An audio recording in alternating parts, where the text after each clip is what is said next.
All right, welcome to the data center. I got a fun one today. We'll see how this goes. Got a little SFP connector, direct connect, Noctua drives, a little low-powered main board. We'll see how that goes. And this old beast we're gonna throw away most of the crap in here, replace it with the new stuff that's low powered, throw in some drives, which I may have inadvertently forgot about, because that looks like a 2.5 and not a 3.5. May leave the drives off. Today we're just going to go with some NVMe drives. And that should be pretty good. We'll see what else. Also, Linutil. Got to do a new release today on that. So we'll do a new release of Linutil today. And there was one more thing. Oh yeah, Zed. I'm switching my editor. I'm gonna try out Zed again. So last time I did Zed, which I do a lot of agentic coding, vibe engineering, if you will, and VS Code does a really cool thing called auto compacting when getting into really complex projects. And that can be kind of cumbersome. And I remember Zed, I was on an alpha release of it. Ooh, this was like 6 months ago. So it's gotten a lot better though. And I really like Zed's layout. So we're going to give Zed another shot today if we got time. So that should be good. Grounding. Oh, dude, do we have grounding? Dude, I should not be wearing socks. I'm wearing socks today on carpet. And we're going to do some hardware encoding. Think it matters? I remember back in the day, this would be just like a mortal sin. And it would electric static discharge everywhere. Remember them? Remember those days? Harsh, actually, for the Linutil, I was working on it last night. I was doing, don't judge me on this one, but I was playing a little Starfield. The crappy Bethesda space game, and I was modding it out because I did like a Freelanes update like a month ago. No one played it, but I was trying to like auto mod it with SFSE and some other stuff. So I was making a whole script and I was updating Linutil specifically for that script. I don't think I actually ended up playing the game, but I got it all modded and it works. So I made that script and I uploaded a commit. If you look on the commit history, I did that. I don't know what is wrong with me. I don't know if I'm the only person that's demented like this, but sometimes I like breaking stuff or finding something broken or like about to be thrown away and going, I can fix it. And then I like fix it up and get everything working just how I want it. So it's perfect. And then I just like, I don't care about you anymore. I'm moving on. Why am I late? So I had to set up some few things. Oh crap! I forgot. One second. I forgot YouTube. One second. I knew I forgot something. Yeah. Oh, Sed's over here. We got one guy on YouTube, but we need more. I forgot to make that public. I'm so fired. So fired. All right. Disregard that. But yeah. I think YouTube should be fine now. We might get it in chat.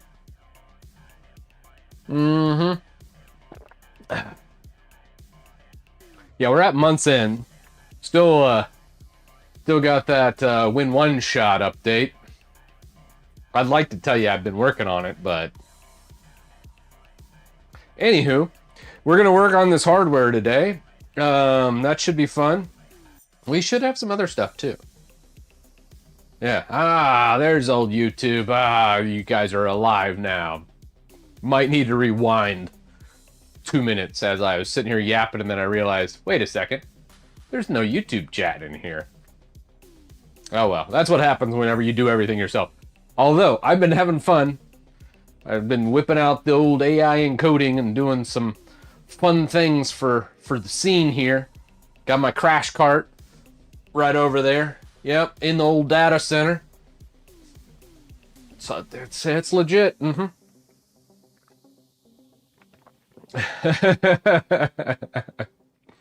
Hey, Windows is not so bad. Yeah. What was I doing yesterday in Windows? I think, you install a stock LTSC, do some minor debloating, quality of life fixes there. If you install Windows 11, 2024, LTSC, IoT, Enterprise Edition, it's really a pleasant experience. To be honest, if Microsoft would just take that experience and then push it out to all the users, I bet they'd have like 90% market share right now. True. Yeah. No drinks in the data center. I own this data center. I can do whatever I want. Yep. Now, how to get this hardware on the screen. I've got some ideas. Now, this is quite a space I have, so I would like to pull that crash card over here and then put that, but sadly I can't go from the digital realm into the physical realm. We lost that technology sometime in the 80s with the movie Weird Science. Those guys stole it all and did it. So let's get into this. Let's get into this whole thing. We're gonna just pull this guy over here. We're gonna adjust the camera. Pay no attention to that guy in the background. He's just my Yes,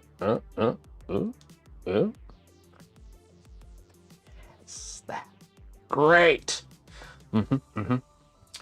Yes, perfect. My head's just gonna be chopped off, so you guys are gonna have to ignore that. Awesome. So this old system, we're just gonna have to do some fixing up. Let me be right back. Yep. 1 second here.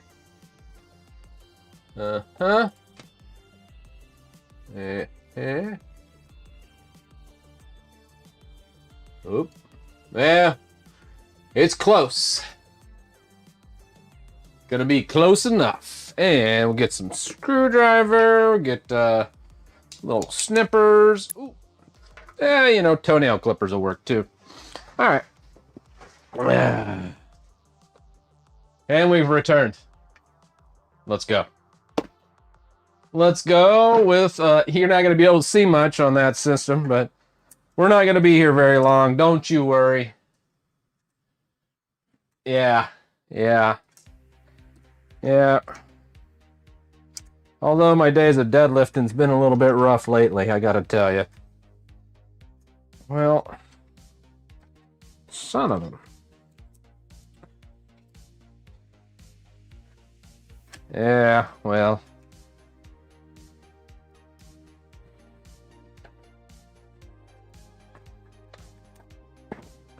I know I should be using something different, but we're going to just make do with that. Sorry for the crappy lapel mic. It was like a freebie. So we'll do that and throw that over there. All right. We got the LTT screwdriver. Shout out to old Linus. As much as I critique Linus, you think the guy would hate me, but nope. He sends me free shit all the time. God bless his soul. He sent me this free one. I even got the big dog of this. And I asked, I'm just shameless here, but I asked him, hey, can you send me one of those $300 backpacks? That damn backpack is probably the best backpack I've ever owned. Nay, it is the best backpack I ever owned. LTTstore.com. Thanks, Linus. Don't say I never did anything. And this thing is falling.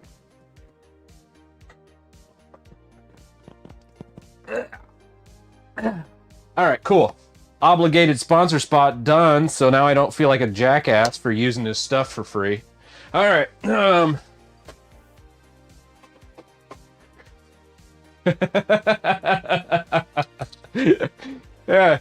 I got this one. I tell you, I'm a terrible YouTuber, but I gotta say, don't ever let any YouTuber tell you getting free shit's not awesome. I absolutely love it. Oh crap, you know what we need? Yeah. Yeah. There we go. Gotta have our magnetic tray.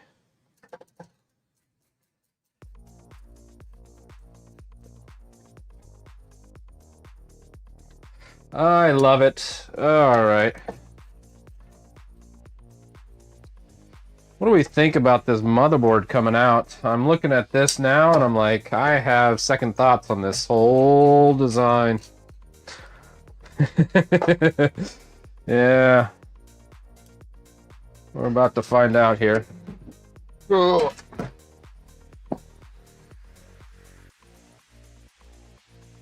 All right. We're not going to do that anyways. We got our header pins, power.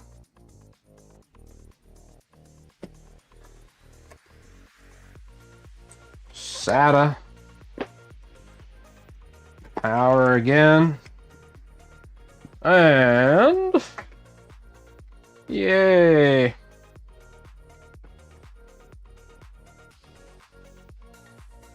Man, this thing's ancient. This is an i3, or no, an i5 third gen.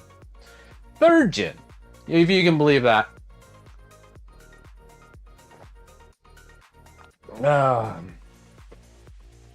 Yep. Real data center here. How many screws do you think is in this thing? That is the real question here. I will say this screwdriver does have good magnetic. Look at that. Better than that cheap crap I was using. I think I was using a Cobalt Special from old Home Depot or Lowe's. So this is quite a bit of an upgrade for me. Anyways, this motherboard over here is a 15 watt 8th gen Intel. I'm going to be putting Plex Media Server on it. I thought that was hilarious earlier in the week about them having a $750 lifetime subscription now. Which is kind of funny because I remember back in the day getting the Plex subscription or the lifetime subscription, and I got it for, oh dude, it was like $74.99 in September of 2024. I had to look it up. I was like, dang. What happened to old Plex, man? I guess they got to make money somehow, but I feel like everyone's just going to use Jellyfin now. This server is 2012, I want to say. I built it in 2012. It has a lot of history. It actually came from an old employer of mine called Squire Tech. They've been sold off. They got bought out by a big satellite shop out of Michigan. And so they stopped doing business sometime in 2018. And my old boss called me up and he's like, hey, I got a bunch of old equipment. You want any of this crap? And I was like, send me one of those old PBX boxes. So this thing I remember building way back in the day. 14 years ago. It's a teenager at this point. So, but I didn't want to throw it away. And I feel like, I'll find a way. Oh, damn it. It's got a mixture of big screws and small screws. Hopefully I don't have to unassemble this whole damn thing to get this one screw out. Yeah, it may be like that though. You never know. Well, I'm gonna throw this motherboard away. We'll pull the memory just to show you guys before we toss it. I didn't realize I needed all. Oh man, this is just gonna be a gajillion screws. Unfortunate. And hopefully this header doesn't screw with me either. We'll see.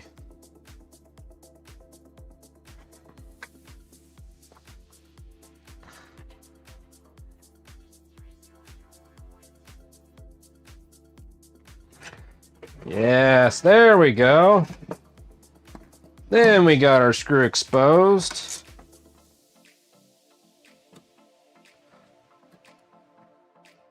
Yeah, DDR3, I'm betting DDR3 as well. All right, here we go, guys. That's the old guy. The old gal that's been in here. This ITX. Yes. You need a duck. Oh, yes, the Ductour. Oh, I should have got the Techno Tim Duck. That would have been good. Thank you, love. Yep, DDR3. What is that? 8 gigs. Oh, it's actually 16 gigs. Crucial. DDR3. How about that? DDR3L. I think it's a 32 gig. That's not even NVMe. That's PCIe. It's like SATA E, I think it was called. Ah, shit. I don't know. Way back in the day. Nobody uses that. And then I don't want to pull that heatsink off. We're going to just call it.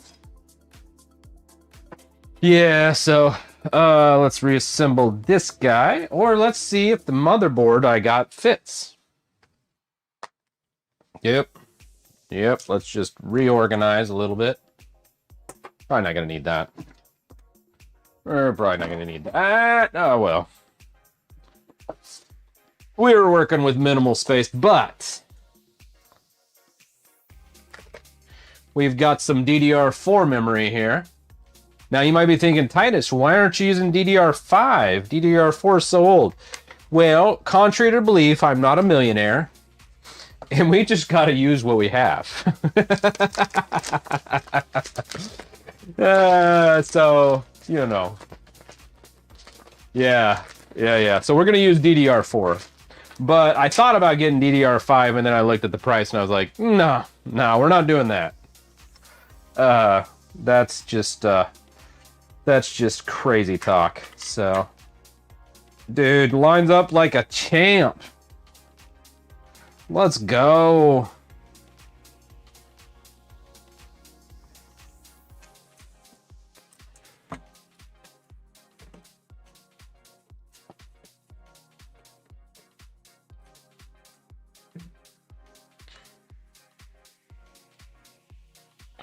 Alrighty.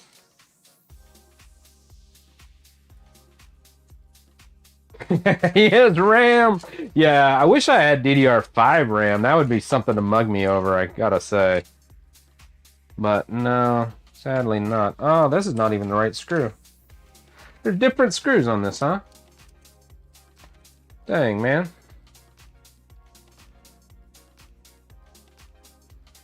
Huh.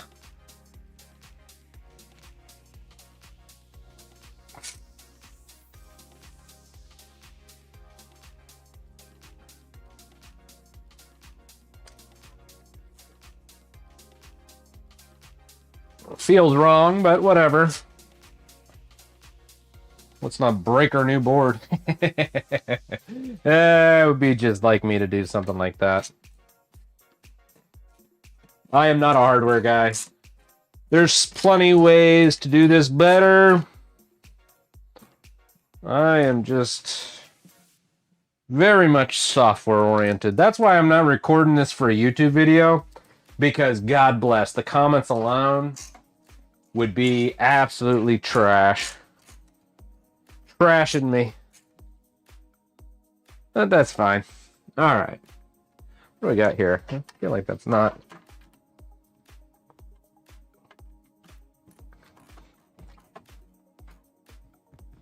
There we go. All right. We're nice and secure. Nice and snug.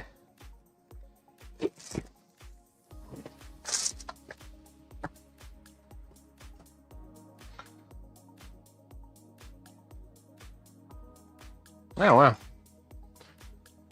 It's faceplate.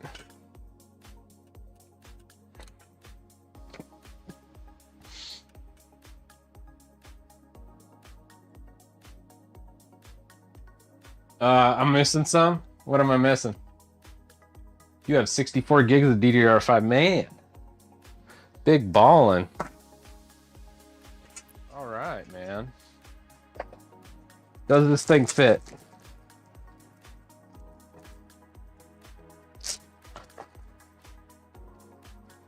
Well, guys, that is not going to fit. Oh, well. C'est la vie. It's going to have a little bit more ventilation, guys. Little more ventilation. I guess we're going to have to be okay with that. Alrighty.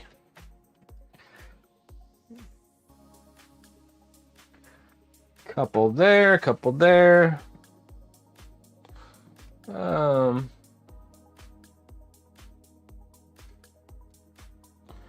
make sure I can get the.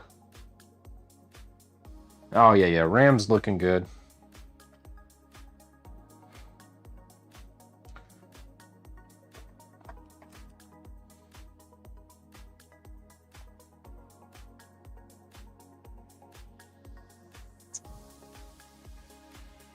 Well, I gotta say, I think this should do it.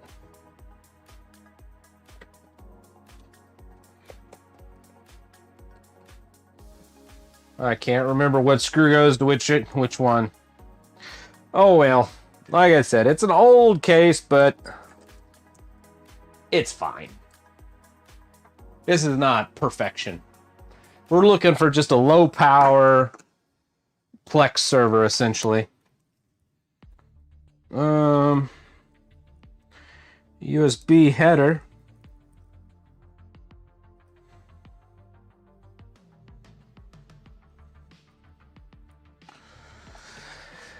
Well.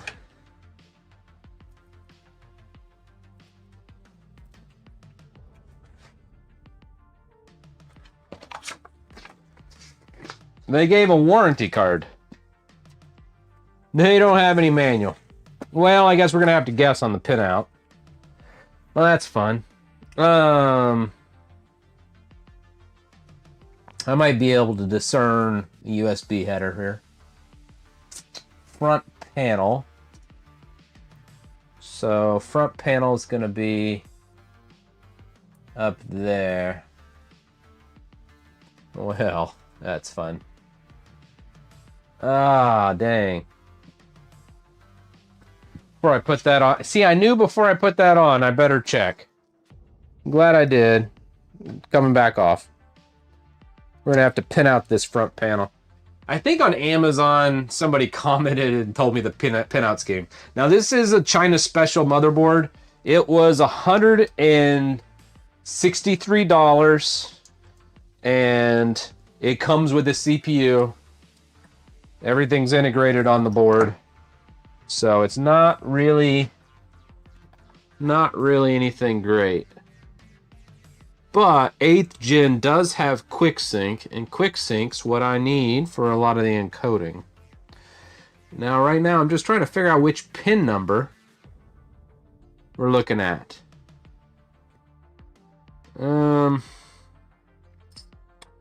If I was a betting man, we'd have pin 1 and 2. Let's see what we can find on old Amazon here. Let's switch over to the desktop. We'll come back to this pin. I'm going to write down everything. Let me know if I missed anything in chat. Let's come back to the data center here in a second. We're going to transition. Come on back. Oh. All right. Whoa. Whoa, my head.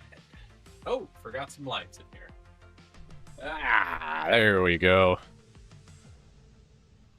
All right, what did I miss?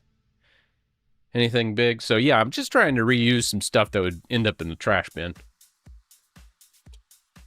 We need to pull up the spec sheet on this guy. 1 second. Make sure I'm gonna pull my order. Oh, where are you at? Orders. All right, nice. Here we go. This is the order purchased yesterday. It is a FC BGA 1528 socket.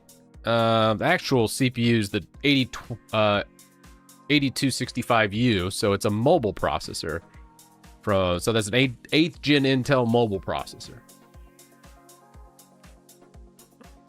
But what I really wanted was the dual DDR4, because that's what I had. And it's kind of rare to find something like this. It's the only board I could really find that would suit my needs. Anyways, let's go down to customer reviews. 3.8 out of 5. Yes. So what we needed was the front panel pinout. First off, was there anything I'm missing here, guys, before I continue? I miss anything from chat? Rux, thank you for the membership, joining the members over on YouTube. 12 months, a full year on YouTube we've been streaming now. I gotta say, YouTube streaming has really come finally gotten away to where it doesn't hurt the channel anymore. When I first started live streaming to YouTube, it was awful. It would just recommend it everywhere, or it would just kill everything. And I was like, just show it to people in the sidebar. That's all I want. You don't have to recommend it. And then, yeah, YouTube's done a lot better this year. So I can actually live stream on YouTube. It hasn't hurt the channel at all. I don't think it really helps the channel, but it's nice. I can just unlist the live streams and put them in a playlist afterwards, so it doesn't end up in anybody's feed anywhere. It's so much better. So thank you, YouTube, for not sucking quite so bad on the live stream front as you have in many years past. So yeah.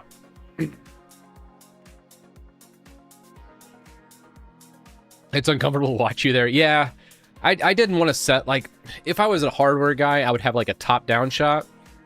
I mean, here's a little bit behind the curtain here, but places like LTT and things, they have full-blown camera operators to do focus shots and everything. I ain't doing that. Not for some old jank $150 thing. A monkey could assemble this thing, okay? So, like, there's nothing here you're going to glean from my hardware knowledge. If it's a square, you put it in the square hole. I think that's all you need. And honestly, hardware content itself is kind of boring. You know, shout out to all the YouTubers that do hardware content, but I would never. So that's why I was like, I'll just do it on the live stream. You can kind of see what's going on. You can yell at me when I do something stupid. And we can throw this together. We'll throw it in the rack. Probably take 30 minutes to an hour. Wait, is this looking left? Looking right? I don't know. You were on the right? Are you sure? I don't know about that. Oh. Maybe. Yeah, I remember once I did a GoPro on top of my head. That was pretty funny.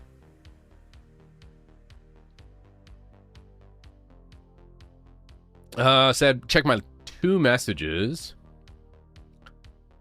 Bing chilling. 1U mount server. Yep. I don't know if you can understand, but I have a 2008 computer. Have 4 gigs of DDR2. Dang, that's old. That's crazy. Yeah, that's crazy. Yeah, you're in shape. Trying to. I hurt my back the past, it was like a couple weeks ago. I hurt it back in September, but then, I don't know, something happened this last month that, man, it really messed me up. So I've been kind of just biking a bunch, which is okay. I miss lifting, though. All right, cool. I think we got everything. You like Nissan? No, Nissan sucks. My wife had a Nissan Kicks for a little bit. We traded that thing in a hurry. That thing was like falling apart after like 2 years, it felt like.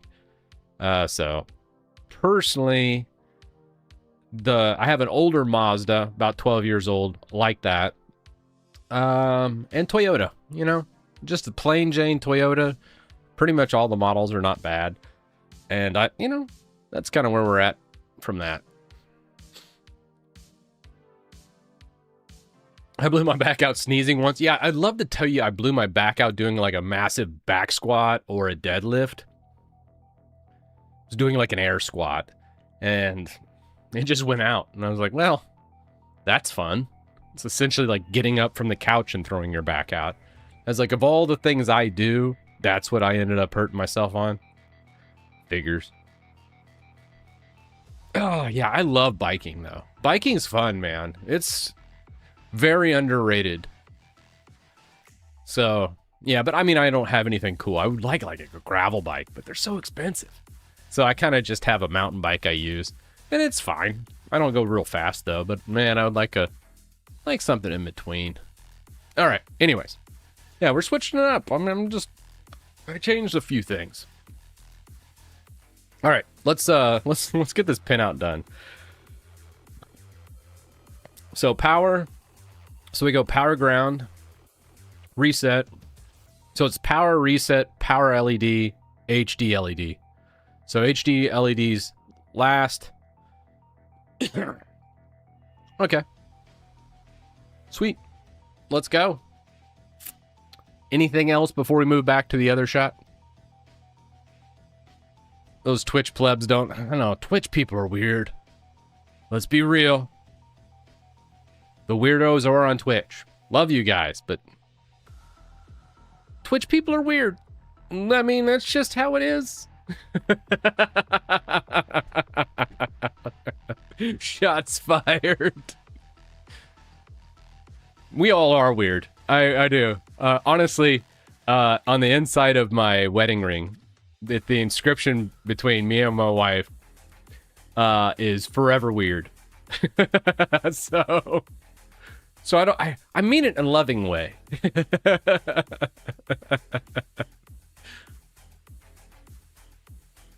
Yeah, but their chat is cooler than YouTube's. I agree. Twitch has the cool factor. It's what all the hipsters use these days. Oh man. All right. Let's get back to breaking something, shall we? Which one was it? Was it Cyber 2? No, that's not it. Well, which one should we be in? Which room? I think the data center's more fitting. All right. Let's go. Data center time. All right. Let's see what we got. Pinouts. We're gonna go power switch. LAN LED. That's not gonna be used. Power switch. I would say power switch should be like this. Then we should have reset switch.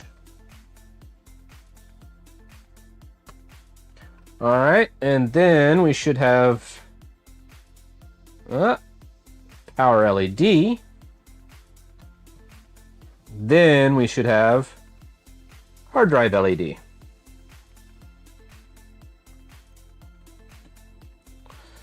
Bam! Easy peasy. And then LAN LED, not going to be used. Sorry, LED, for the LAN. You are the weakest link. Alright, cool. So we got that. Route those cables across. Now we need to do our M.2. Before I put all this in, let's make sure we got nothing else. Ooh, actually, I think this will have accessibility, but this one won't. So we're going to put the M.2 over on this side. Slap that bad boy in.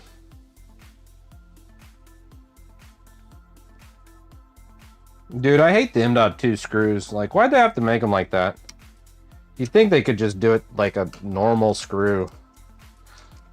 Feel like it's just kind of a waste. Alright, I don't see anything else that's inaccessible. I think we can put this back in now. Shall we? Feed that wire back in. We're probably not going to use PCIe. Looks good to me. Alright, let's go.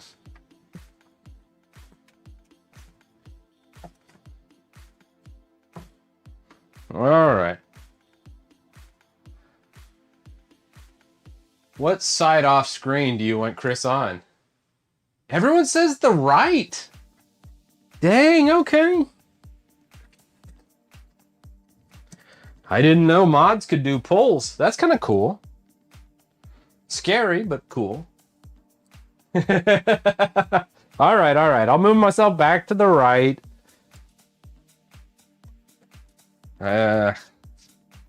All right, now we got that. I think we had a small screw on the bottom part.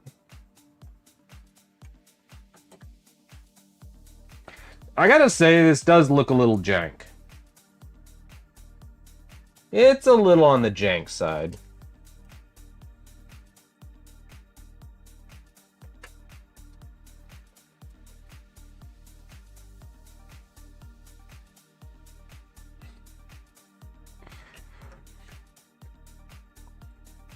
But it wouldn't be my computer if it wasn't a little jank. Alright, that's what we got. Come on, focus. Focus. Focus. Nope. Nope, not gonna focus.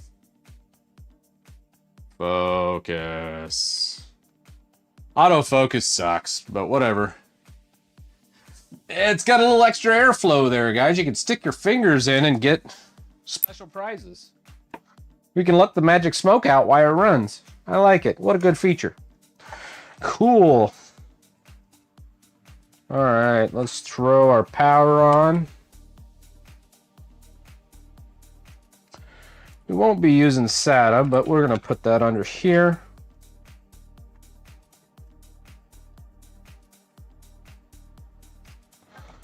I'd prefer that to be over on the other side.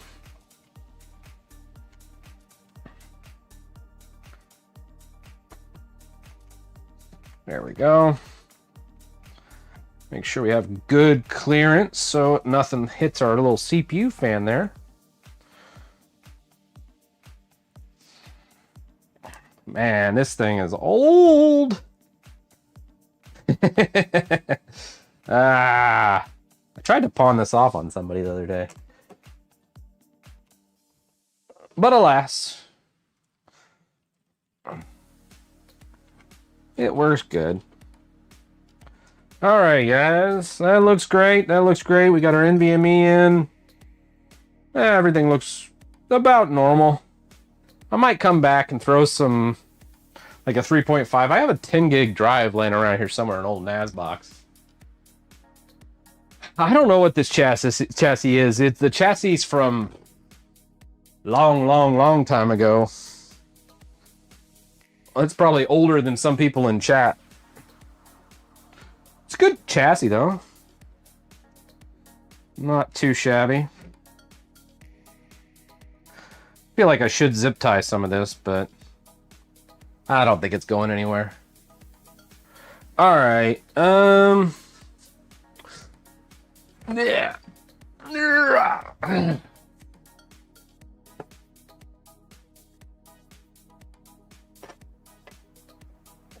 Feel like we should probably turn the power on, huh? I think that would probably be the way to go.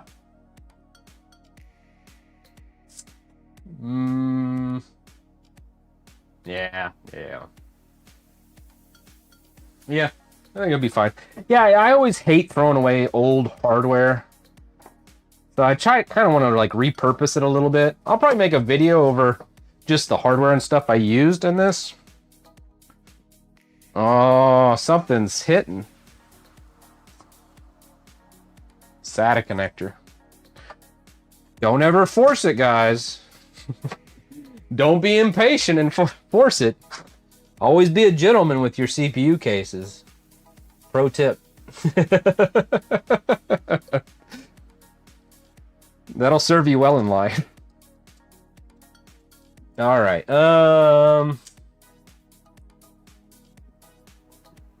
We'll use the small screws in the middle spots. Dude, this has so many screws. This thing is beat to all hell. Oh, crap. What am I doing? Guys, do you guys remember what we missed? You guys remember? You know what this thing needs? Anybody in chat now?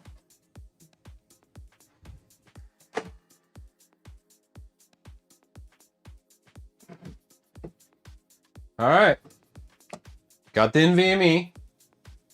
We got the RAM. But Bud, we ain't got no fans. I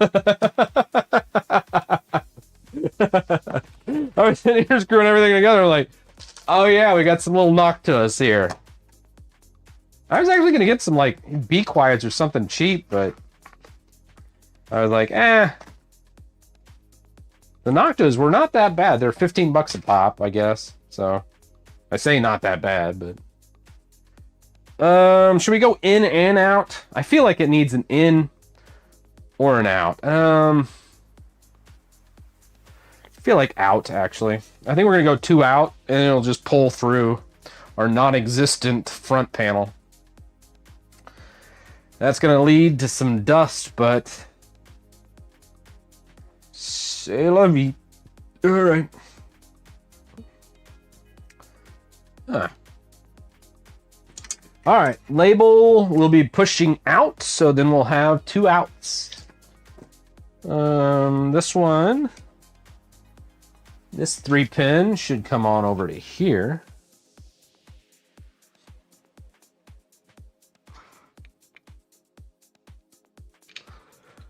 All right. We got our 3-pin. Oh man. I hate fan screws. They're the worst. I'm gonna put this underneath all this crap.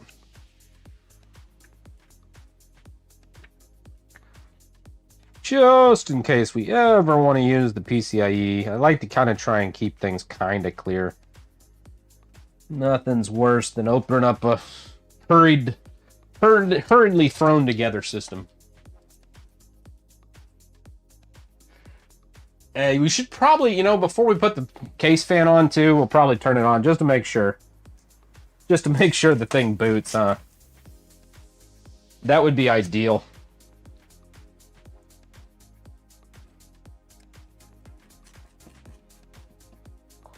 I feel like for the case fans, like we should.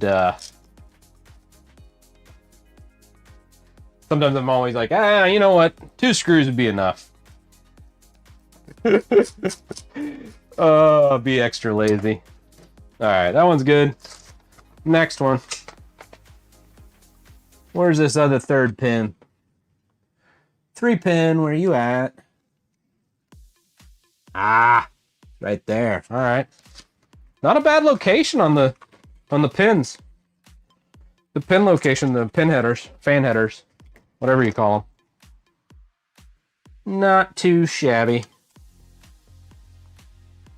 Get this out of the way.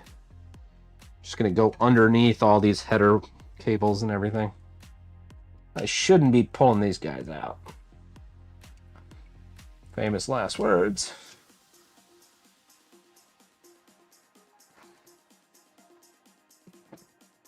Come on. Get in there. Come on. There we go. Nice.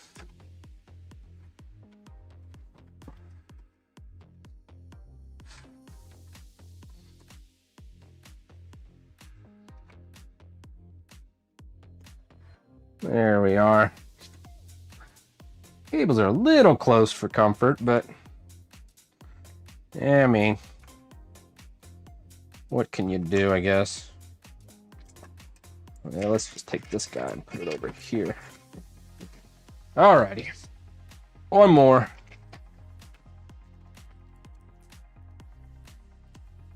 Don't screw your fans. Titus Tech Tips. Yeah.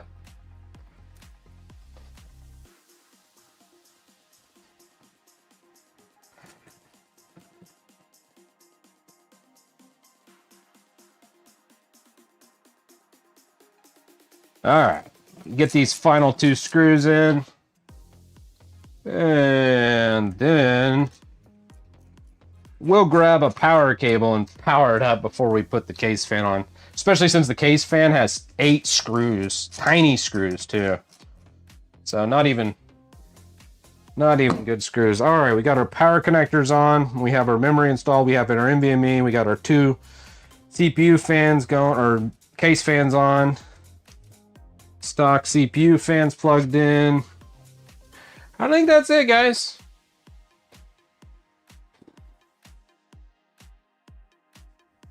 Let me just grab a power cable. Thought I had one just laying around here. You'd think I would. I usually have a gajillion of these damn things. All right. Oh, not long enough. Well, it's long enough. Yeah, fine enough. So I actually thought about doing I had an old M1 Mac Mini that I thought about doing for the Plex server, but my buddy at work was like, hey, no, you want to do like an older Intel low power system instead of a Mac, because the quick sync, especially with Plex, is more optimized for quick sync. So you actually get triple the streams for transcoding. So I think the M1 Mac will do like 4 or 5 high def streams, but something, even an older Intel with quick sync, will do like 14 or 15 streams. So actually the encoding on the Intel is better. Who knew? All right, guys, moment of truth. Here, you get to see it spin up.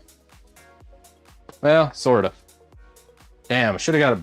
Well, I could pull that a little bit. Yeah, there we go. All right, here we go. Ready?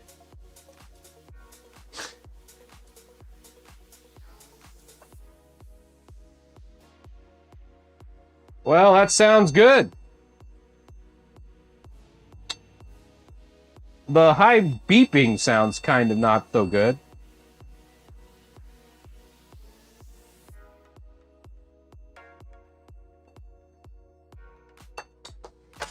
Well, what do you think would cause that beeping sound, huh? Just one long beep.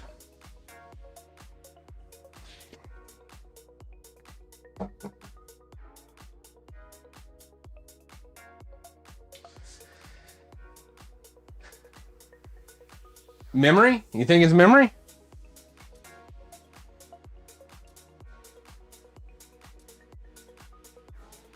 Damn.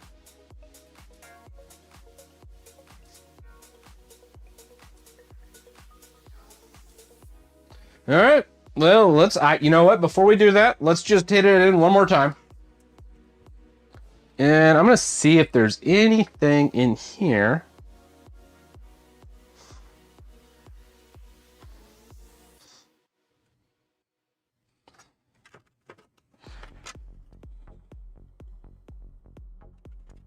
You know what?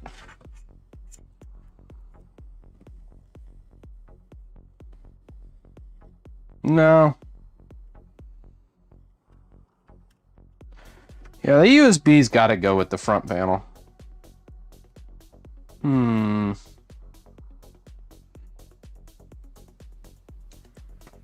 right, let's try it one more time. Just to make sure. Cover your ears if you don't want to hear it. Reset CMOS.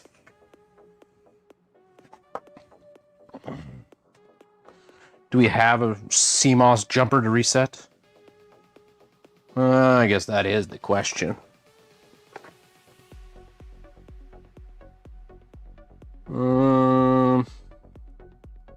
Sometimes these integrated boards can be a little tricky on the CMOS reset.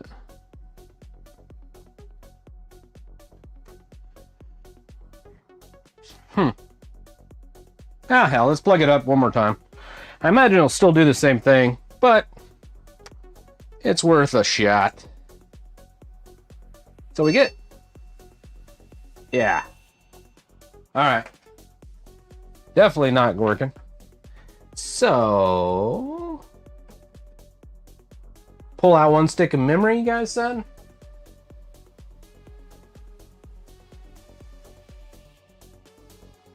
Alright. Try one stick of memory. Alright, we're going to take one stick of memory. Here we go, guys. One stick. Alright, we got one stick now. Boom.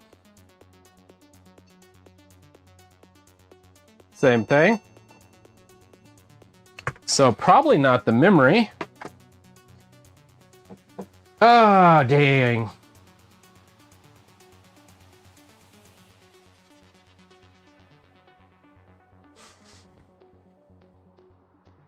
All right, check without all memory. I agree. Let's pull out all memory. Maybe we have incompatible memory. Worth a try. Next up, no memory in the board. Yeah.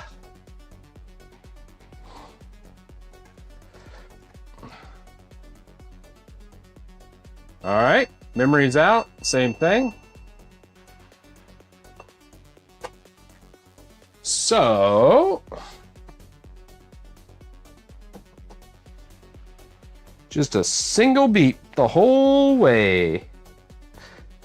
Unfortunate. Well, I'm gonna unhook the USB header now.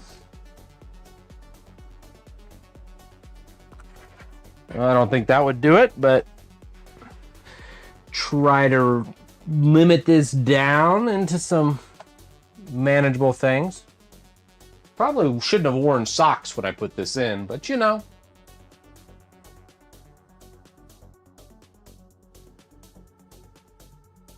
Yeah, usually the thing that worries me is usually you get a beep error code. Usually it's like beep, beep, beep, beep, and then you have like an error code to go off of. This thing just is a solid beep the whole way, which does not give me the warm and fuzzies. All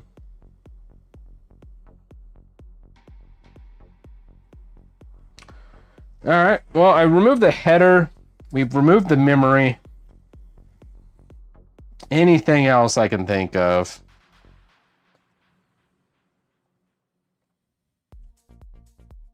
Yeah, CPU, huh? Damn. If it's a CPU, it's integrated, guys. Not a damn thing we can do about that. Oh, that would suck.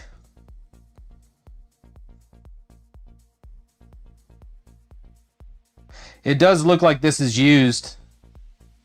I see scuff marks on one of the M.2 ports, and I know that wasn't me. Oh, Amazon. I think we got a repackaged system here. I think we got a bad system from old Amazon. Say it ain't so, but gonna do the same thing. Yeah, so if you look right in here, you can see a little bit. It'd be easier if I took a picture and blew it up, but I see a bunch of scuff marks on the actual CPU fan. I'm thinking someone repackaged this up and sent it back to Amazon.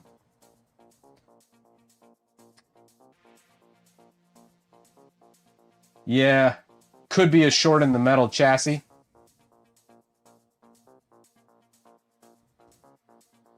All right, we can We can try that. I think we got us a special return. That's what I get. That's what I get for live streaming it.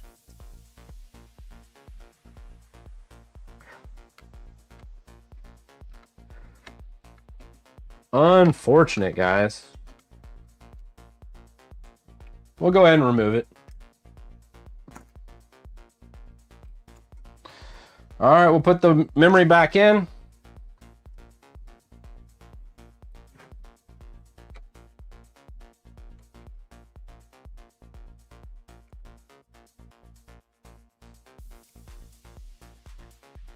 Memory.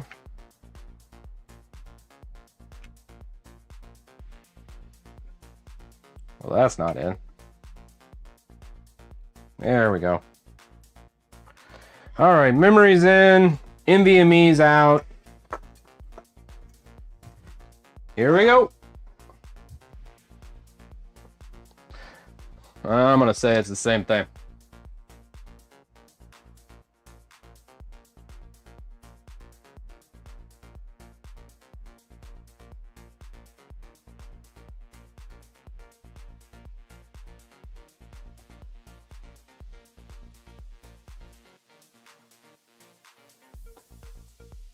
All right, it's no longer beeping.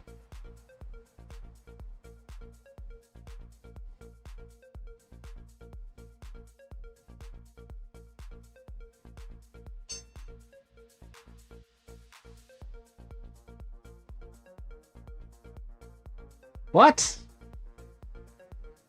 All right, we got one beep. Well, shit, that's booting.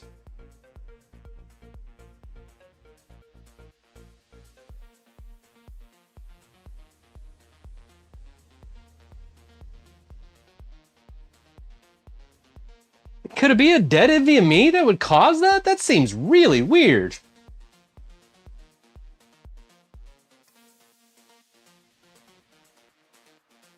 I'm seeing if the power button works.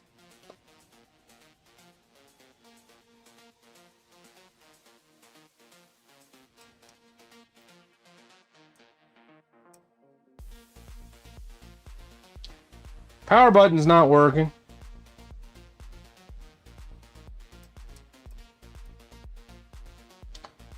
Well, that should work. So maybe I switched my front panel around a little bit too much. Yeah. I think I broke it already, but we'll see. Dang. Troubleshooting this sucks. All right. Oh, I don't want to take this front panel off again. Ah. You have to hold the power button.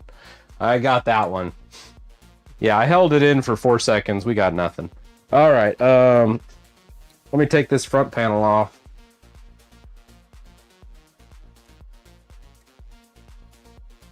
Let me look at the pinout on that again. That's just weird. That was weird, guys. That was some strange stuff. That was some strange stuff. I gotta tell you.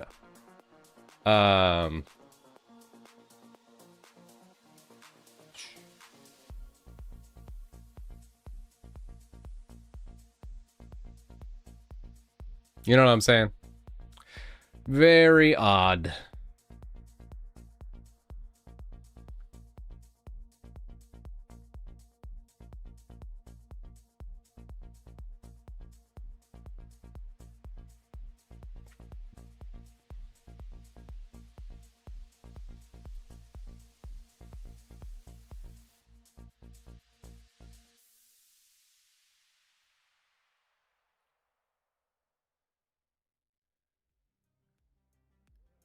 Maybe I'm not too saddle only. Let's look. Let's look.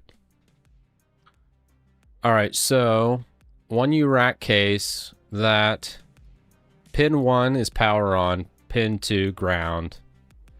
I don't think I mixed those up, man. I feel like that. There's just, I don't know. I don't think that's right. Unless the pinout's completely wrong. All right, let's look at the board. All right. Sacklick. All right. AliExpress special right here, guys. All right. Here's what we got. M.2 SSD. Man, yeah, it should take that chip. Let me grab the NVMe real fast and let's take a look.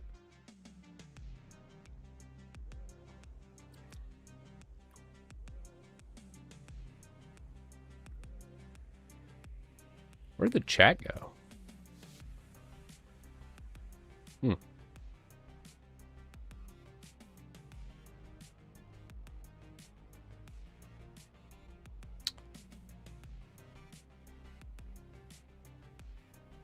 Well, that is weird. All right.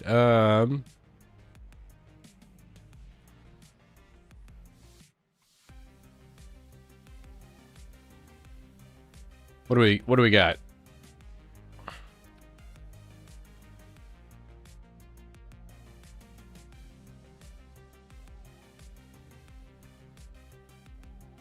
Whisper in Chinese, power on.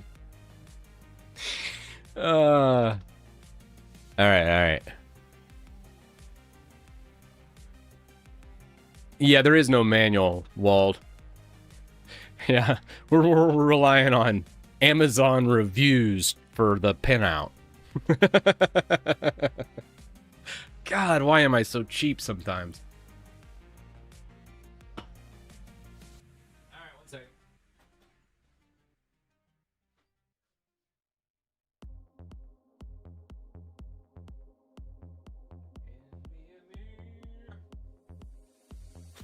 All right, where are we at? All right, the NVMe drive. This would be a... All right, I got the model.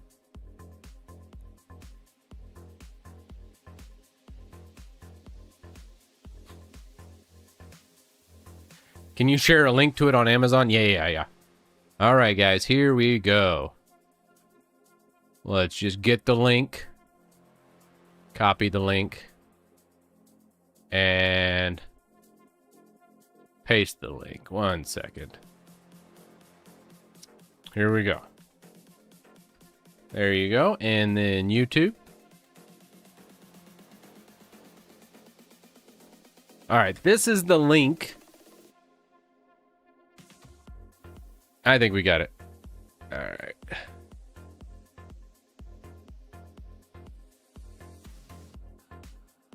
Yeah, DDR4. The reason why we went DDR4 is because I didn't want to pay for memory. 32 gigs at DDR5 was $300 or something. And I was like, I ain't paying $300 for some memory. That's ridiculous. The next thing, this NVMe that was making a long beep, is a Samsung. Samsung MZ.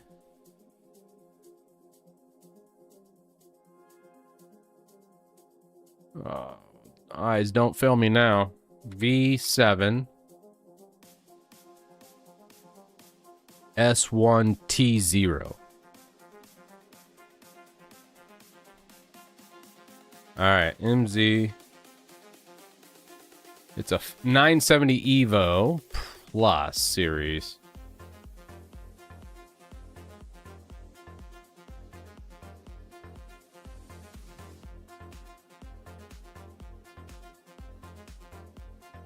Yeah, that's it right there.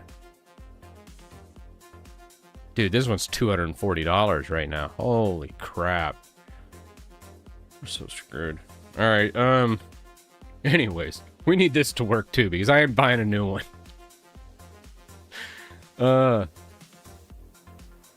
All right.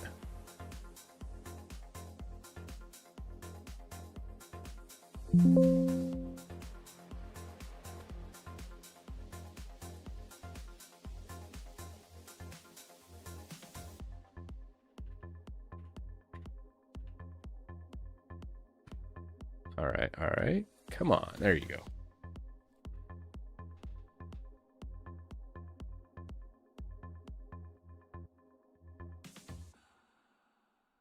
This looks like yours. All right. Let's see what we got. Yes, that's it. Bro. Google Drive uploaded document for the win. All right, let's first check the headers. And then we also need to check the model. This is the essentially the drive I'm trying to use. This was manufactured in 2020. Board was manufactured in 2018, I want to say. So, jumpers and pinouts.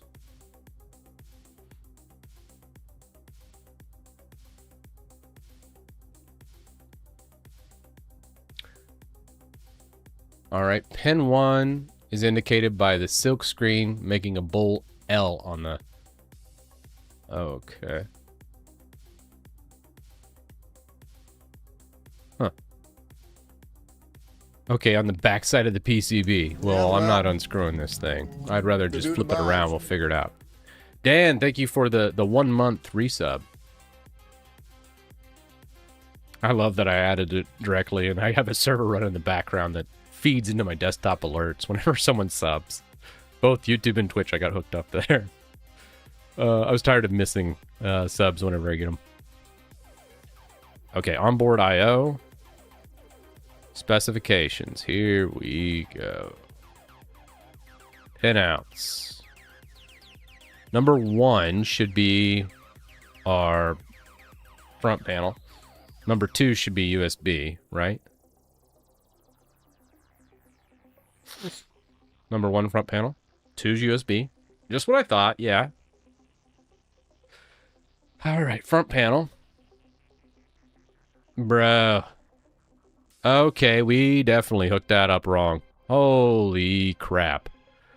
Amazon comment way wrong. Guys, I think I know what happened. Damn. That couldn't have been more wrong. What kind of pinout is that? I'm sorry, I've put together a lot of computers in my day, but that is a wonky pinout. Like, why? 1 and 3 for a positive ground? That's just nuts. And then look at this. Then they flip it for the reset to where the ground's on pin 5 and then the positive's pin 7, and then over on the power, the positive's pin 6 and the ground is pin 8. Oh. I feel like they just like chat GPT'd this. Alright, anyways, I think this is pre-chat GPT, so we can't blame the LLM and the AI people for this one. Oh, jeez. I'll do the monitor here in a minute. We'll do it on stream. But the thing is, I want to get the pinouts right. Because if you don't get the pinouts right, and you got no power and stuff, it just kind of sucks. So I want to get the pinout right on the header. So once the headers are fine, I'm like, all right, we're gravy. Let's roll. That's just wild. I'm going to take a picture because I'm not going to remember all that. That's just stupid.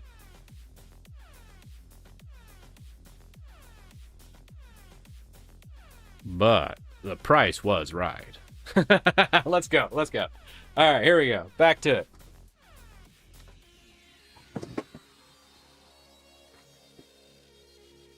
All right. Oh, okay, Gray. Oh, I'll lower it here in a second. Let's get this pinout done. All right. Dang, I gotta remove this thing.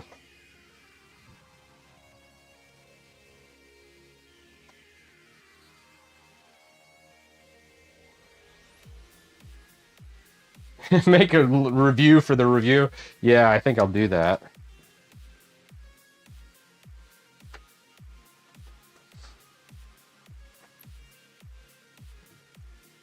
All right.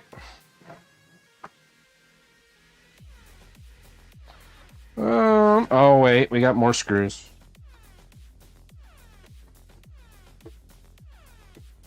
Like that should come loose.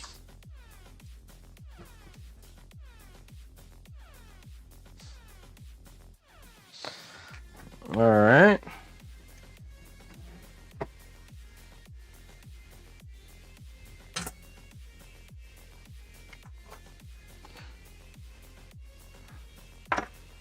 All right, we're gonna go hard drive pin.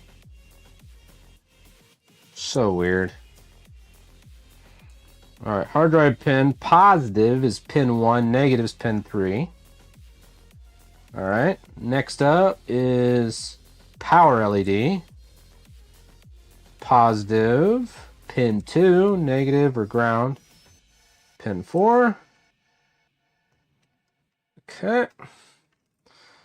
Then reset switch is at the bottom, or no, pin 5. So this one, you flip it around. The ground is pin 5, and the positive is pin 7, which is super weird. Like, what were they thinking there? But you know what? Can I really complain that much? All right, and then it says the positive is pin 6 on the power LED. And there we go. And then we can go ahead and hook back this one.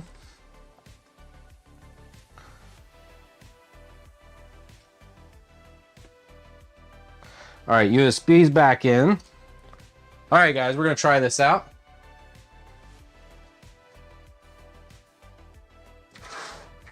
I'm not gonna reassemble, we're just gonna power it up. All right, guys.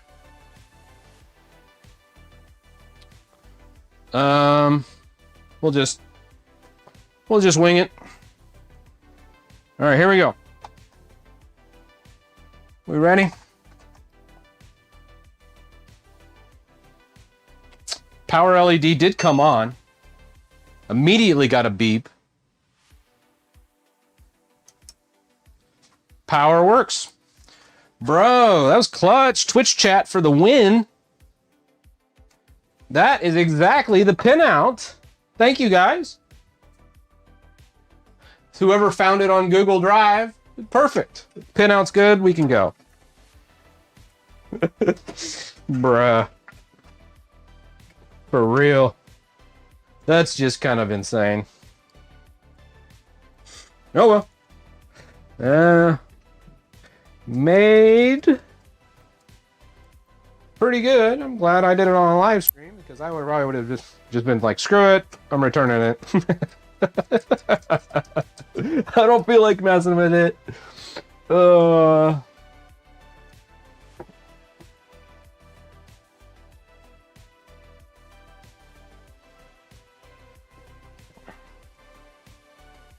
right, we're just gonna throw our screws back in.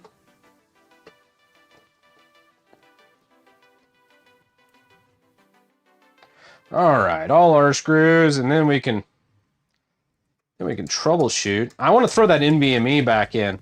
I think the beeping was because of a bad pinout. I think honestly, hooking up all those header pins incorrectly. Well, I want to try it. Let's see what happens. You know what? I'm gonna try it on this other M.2 spot too.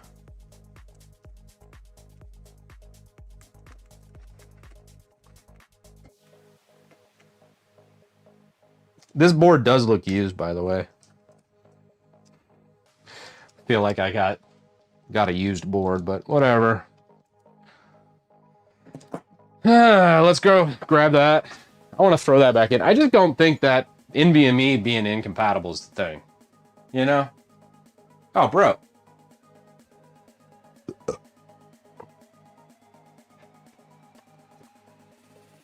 Wait. Yeah. Somebody didn't tell me we weren't in the data center. Dude, what are we doing here?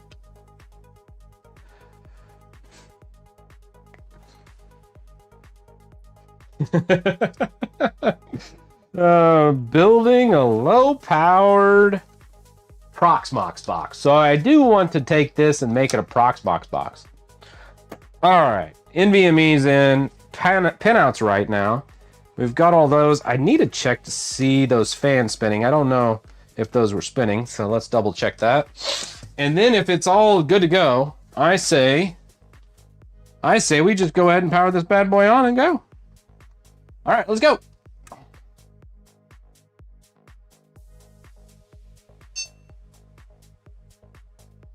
Bad pinout. Fans are going full bore. Oh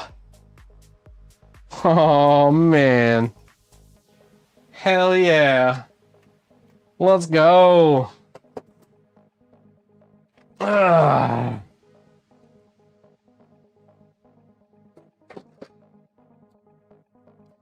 Clutch, man. Finding that in there.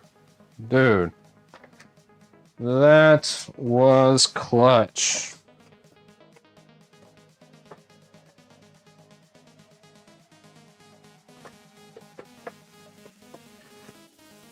It'd be funny if Linus saw this video and he'd be like, all right, you give me criticism on how shitty I do Linux. Let me give you some criticism on how shitty you put a computer together. Oh, that'd be so funny.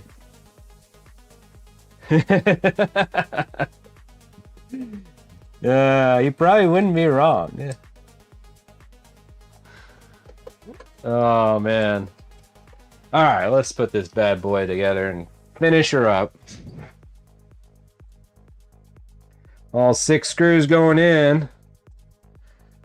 Oh, man, I don't want to put all these in. And those are not the right screws. Try these screws. Ah, much better.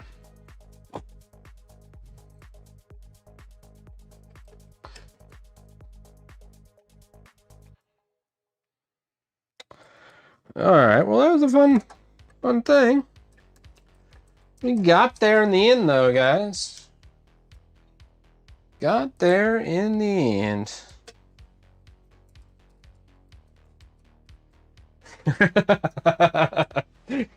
Yeah, remember that day when Titus tried to build a computer on stream? Holy crap. Oh, man, probably the worst thing I've ever done on stream was when I did that PCI pass-through stream. It was 8 hours long because the hardware was incompatible with the PCI pass-through. It was unable to unsplit the IO-MMU groups. And that was even with like I tried everything, kernel parameters and everything to try and split them.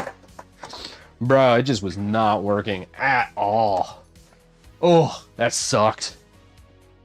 Alrighty, guys, let's hook this guy up. Gonna have to take away the illusion here. Yeah.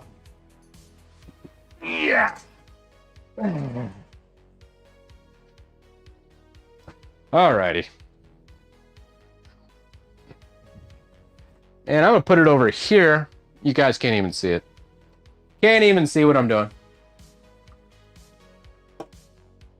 Oh well. Broke the data center. Broke the data center. Shout out. I do like these screwdrivers though. I have used the crap out of them. They might be expensive, but they're nice. All right. Let's go. Oh, do I want to screw all this in? Damn it, I better. All right.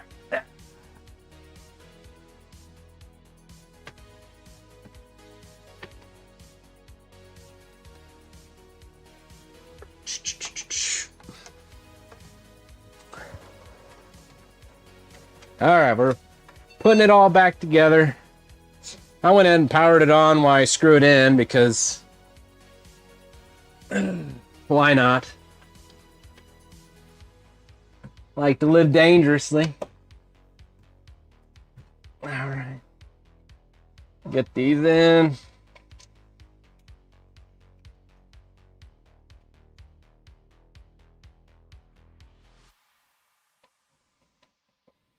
And I'm gonna go get my drill on this. I don't want to sit here all day screwing stuff into the rack. I got a little tiny, what is this? 1, 2, 3, 4, 6U rack over here.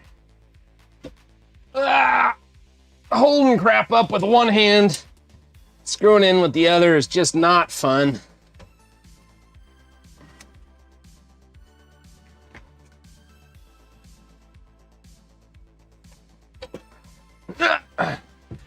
Come here, screwdriver.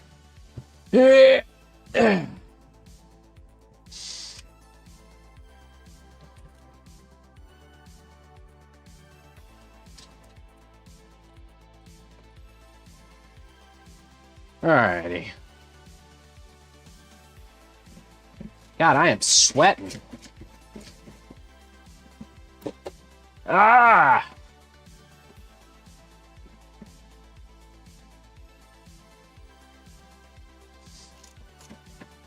Alrighty.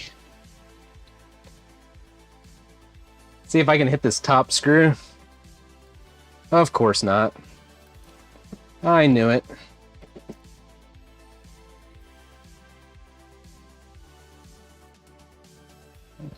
Oh, it's always the top screw that gets me.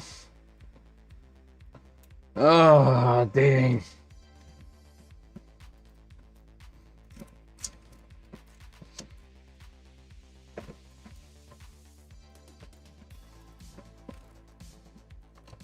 All right, well, this is fun.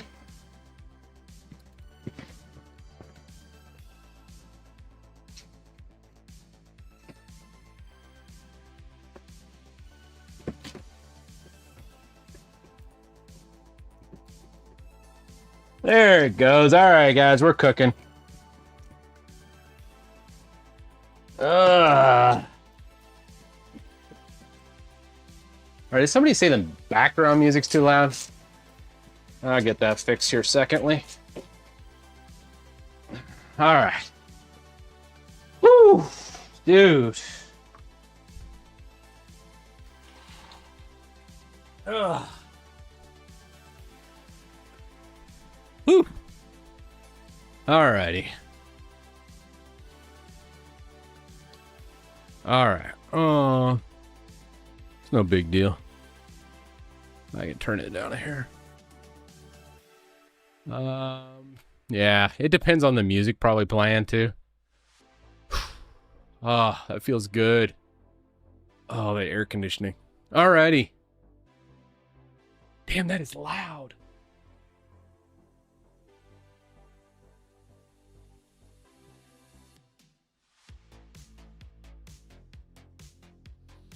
It's probably just spinning up at 100% because it's on the BIOS screen.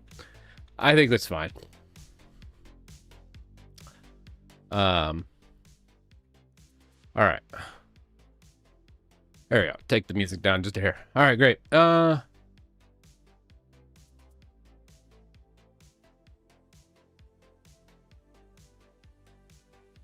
right, Proxmox time. Now. Ah, I should have hooked up the HDMI.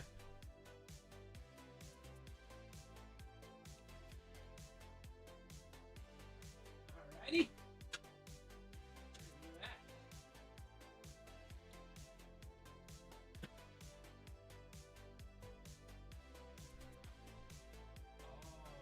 It's over there. All right, fine. Thank you.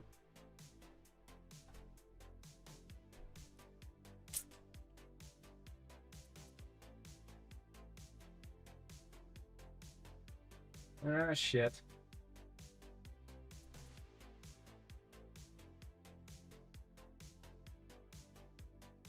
Maybe it powered off.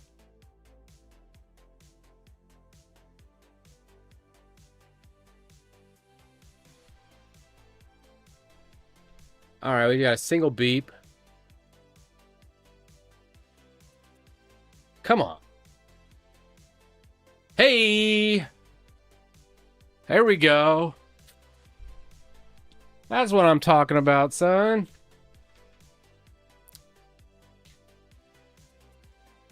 Wireless keyboard would be choice.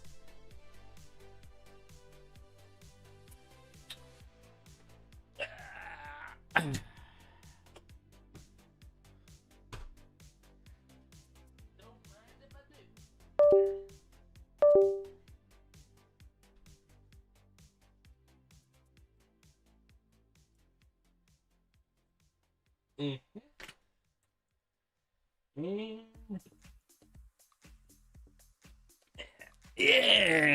All right. Is it number 2? All right, we're in business. AMI BIOS. Hey, this don't you dare make fun of this BIOS. This is peak BIOS, okay? You kids wouldn't understand what a good BIOS is this day. This is the best. I don't want to hear anything else in chat. This is the GOAT. The GOAT BIOS right here.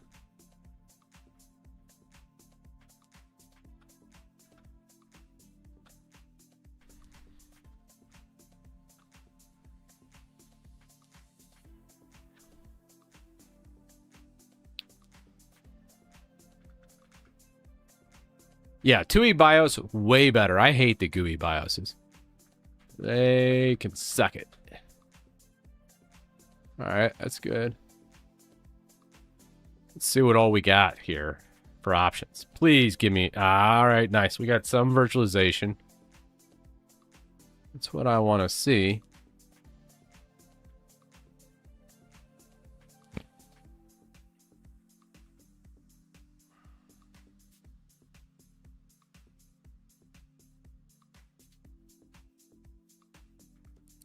BIOS guard. What the hell is that?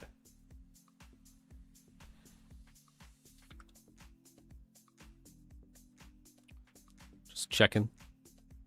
Gravy. Chipset.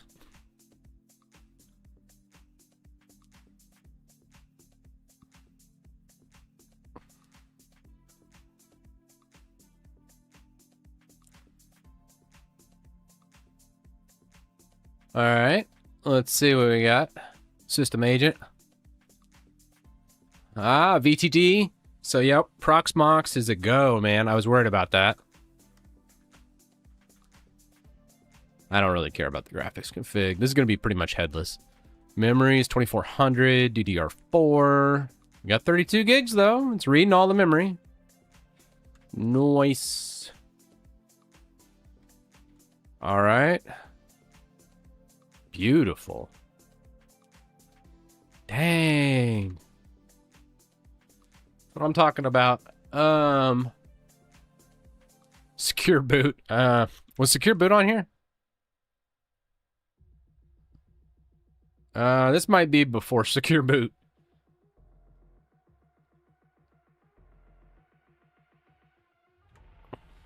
Nope, nope. It's disabled. Nice.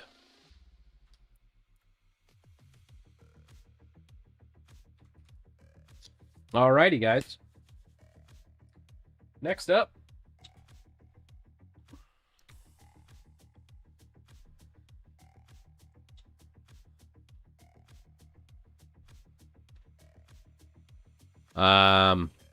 Next up. Give me a desktop. Give me a desktop. All right, desktop. Ah, there we go. All right,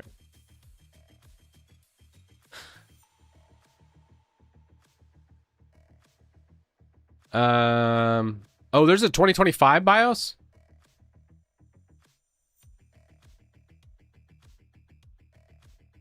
All right, let's get Proxmox.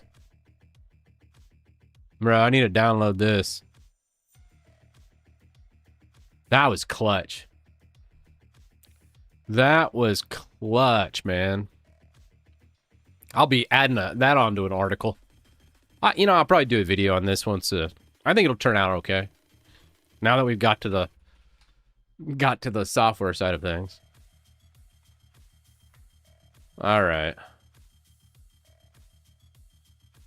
Let's go Proxmox. We're going to go back up. No, wait.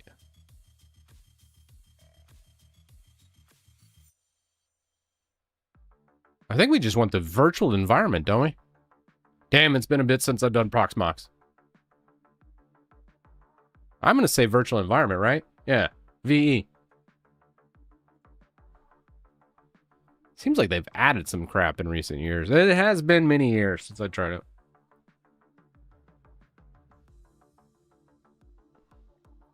All right, yeah, we're doing PvE.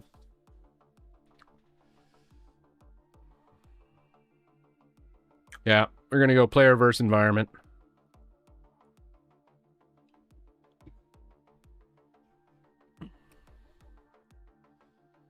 Where are they hosting this thing?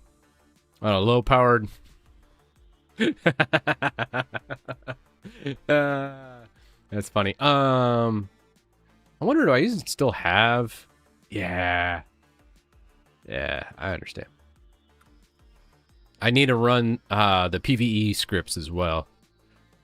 It's been so long. I've been meaning to do this project for literally 5 years. I've always been XCP and G fan.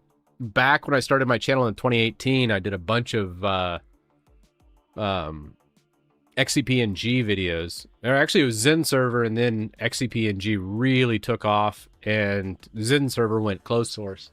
Citrix closed it up.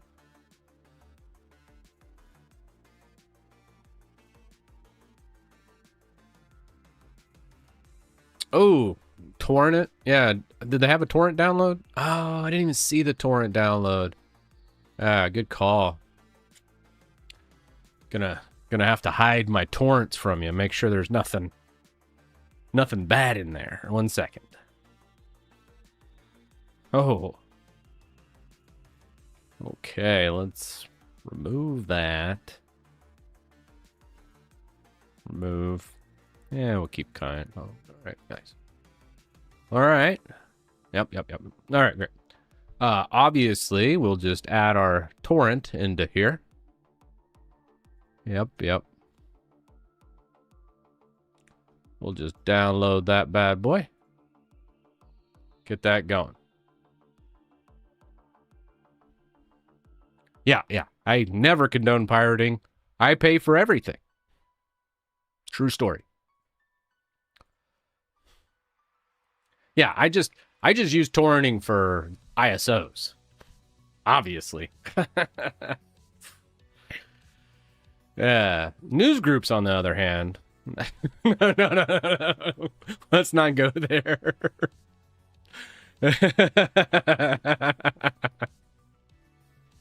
Well, you know, if we get seer, radar, sonar, all the fixins, my home are.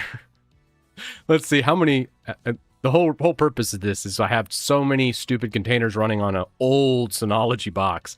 I have Prowlar, NZB, Fresh RSS, plus a Fresh RSS reader so I can grab down all the articles. Radar. What's this one? Oh, let me reset this. I don't know. Oh, yeah, that's the BitTorrent. Then we got CRX in G, so I got my local search, Sonar, NZB Git, because SAB, NZB, I forget what it was. Sometimes I like to switch between my NZB servers. Homar for my homepage. We got Forge Joe for local Git repositories that I don't want the world seeing quite yet. Flare Solver to get around any Cloudflare blockers out there. Seer for... I don't know, and I don't really want to say. You can look up that project. iPerf for testing network connection, and then Watchtower to update all my containers. All this is running on a old Synology drive with a CPU from 2017, a Ryzen 1500V, I think it is. Bruh. Like, yeah, I think it's a Ryzen 1500. Is it B? I thought it was V. Yeah, no, it was a B. Yeah. This is what all those are running off of. My Plex server as well, and some other embedded stuff. All off of this one CPU. And it is chugging. Yeah. Yeah. And this is terrible. I mean, it's fine if it's just for a NAS, but I am doing way more with this CPU than I should be. Good call on that torrent, by the way. We still had 16 minutes left on the official download. We can cancel that.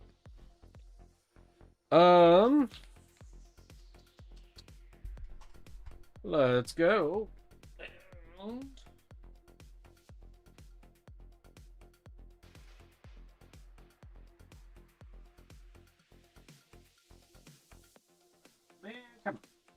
Why is USB-A always the wrong way?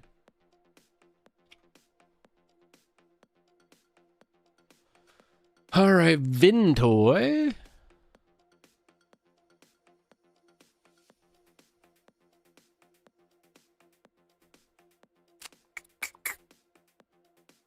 Well, great job on hiding all that, but whatever. Look away.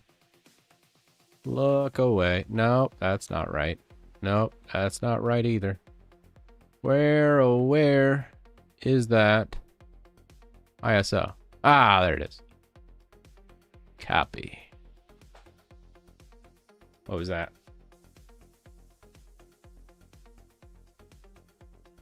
You see nothing. You shut your mouth. There's nothing there. Just Proxmox greatness is all. Speaking of which, let's throw that in our images.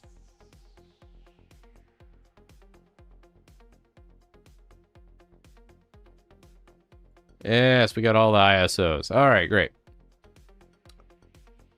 Now, before we grab that USB drive out of there, I was not convinced that the sync was done.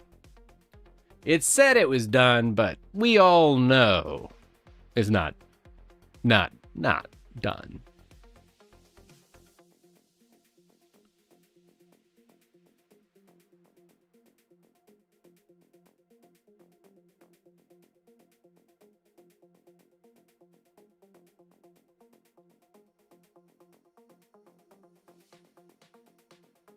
Yeah, I think, didn't Etcher get, Belina Etcher get compromised? I remember someone saying Etcher got messed up or something. I remember that's why we removed it from Linutil, and I stopped using it. There was some kind of compromise that happened to their servers. The eject button doing the sync. It can, but I like to kind of get confirmation that all the devices are in sync by doing it through the CLI. So the GUI, at least in most Linux spins I've seen, is inaccurate, and it says it's done before it's really done. So I really like to do a sync from CLI just to verify that it's in sync.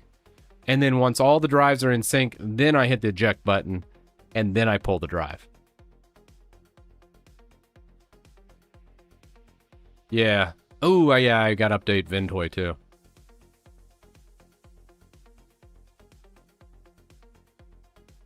Oh, yeah, the B70 ARC. Oh, I forgot to do a video on that. Well, so it's kind of crappy timing. So I installed the B70, and then the same week, Intel came out and said, we're discontinuing all gaming cards. And I was like, yeah.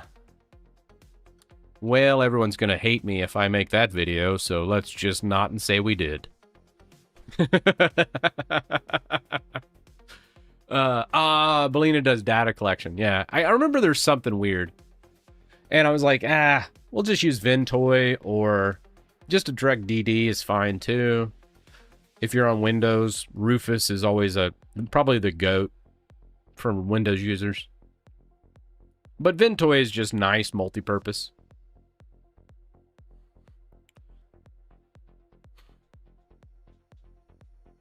Oh, make it members only, yeah.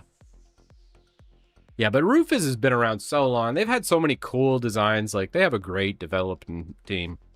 It's always been free, too, and they've never had any scandals. Rufus has just always been rock solid, and I've used them for decades at this point. Heck, I don't know when they came on the scene, but I want to say it was sometime in 2010s, early 2010s, that I really started using it. Vintoy was around 2020, I want to say, and I really started using it a bunch.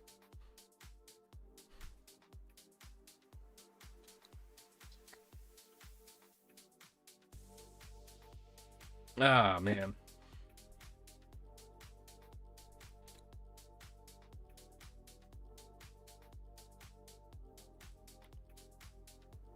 Well, I'm glad I did that sync, man. We'd be sitting here going, why isn't this ejecting?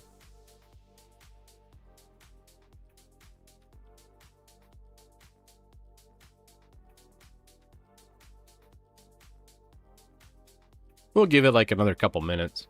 Let me get over to chat. Bro, that's so loud. If I can't get those fans down, I'm gonna have to think of some other thing. Damn, that's...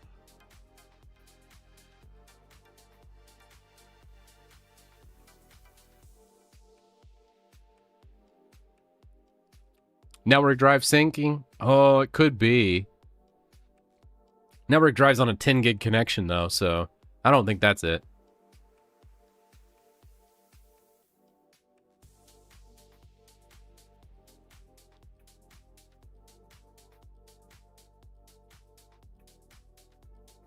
Do we want to look back on the BIOS? We can look back on the BIOS and see if there's fan control. Let's see, did I miss anything in YouTube? Sad say you something. Oh, check your DWM. Yeah, not today. Not today, Sad. We're trying to speed run this Proxmox install, and then I would like to get to Zed, but I'm probably not going to get to Zed today. What else was on the agenda?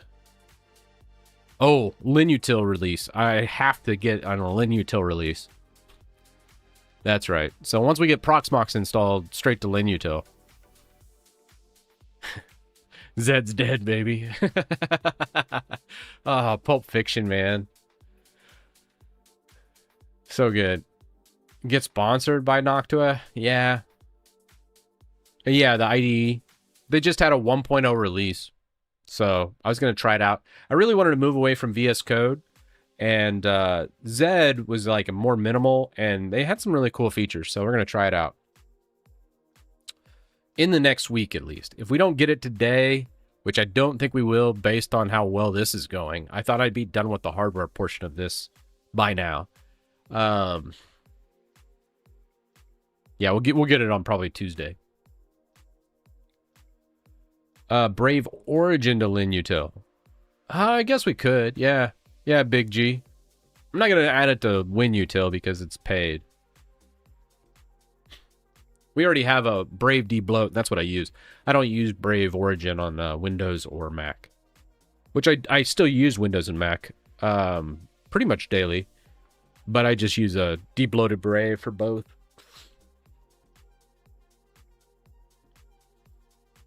Oh, yeah. Get off of VS Codium. I would switch to Zed in a heartbeat from Codium. Codium already has some like marketplace issues. Like it's not doing anything for you. Zed's just such a better layout in my opinion.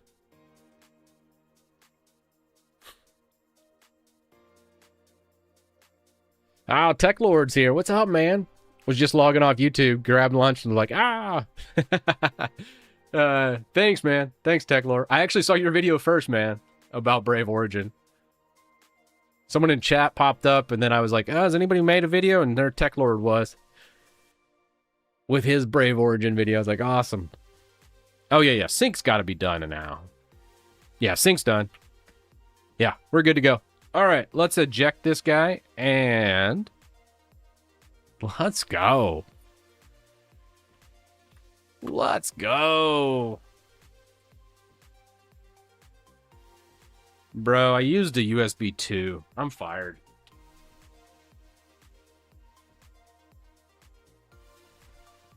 All right, let's go 2, 3.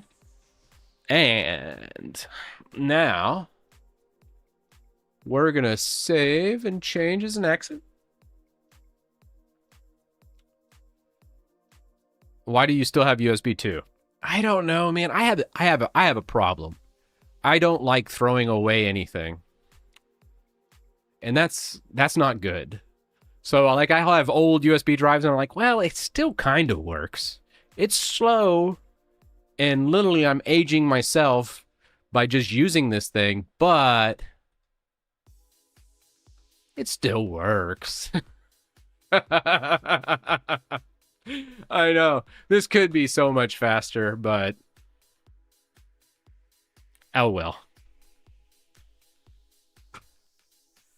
When I hit the lotto, maybe I'll switch, but probably not. Mod probe fatal. Module SHCP not found. I'm sure it's fine.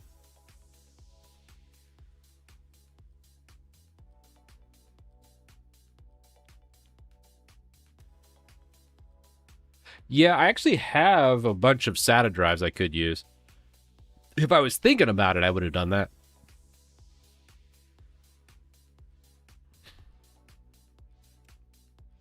Oh, MacUtil. I've actually had something on MacUtil. Oh. What? Shoot.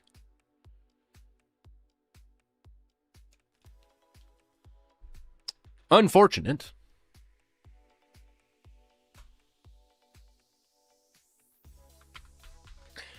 All right,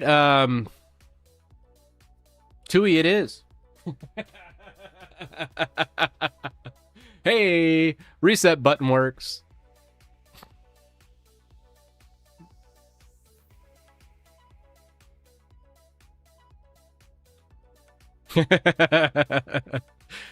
There's a video setting in BIOS. Ooh, really? Should I go back to BIOS? Ah, hell, let's try it again.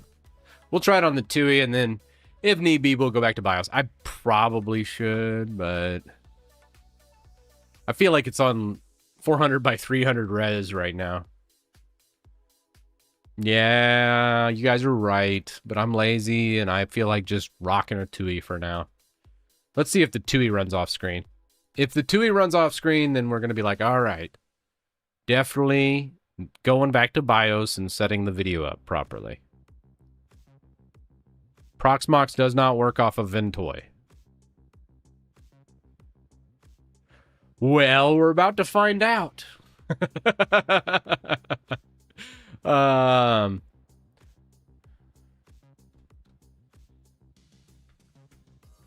Hey, Austria. Rock on. We're not quite in Austria, though. Let's go United States. Time zone. Chicago. German. 9. We're going to go US English. Let's go. Password. At least 8 characters. Bro.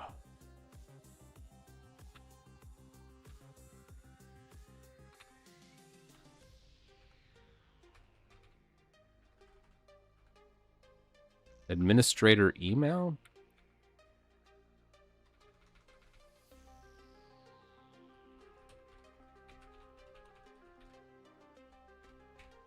All right. Oh, host name. What do we want to do? Let's go PV. IP address. Gateway. DNS. Ah!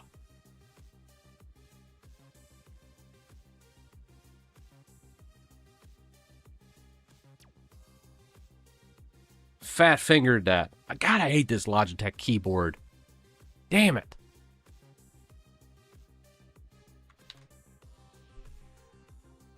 Anyways, we wanted to check the BIOS anyways.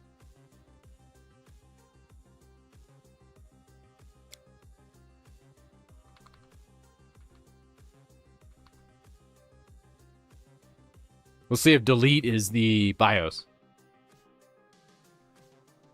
Usually AMI BIOSes are delete. But not on this BIOS. Maybe it's F2.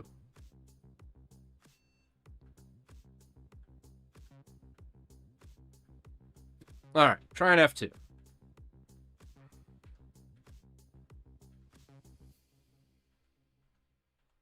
All right, it's F2. You guys said there's a video. Settings. Video setting is in here somewhere. Chipset?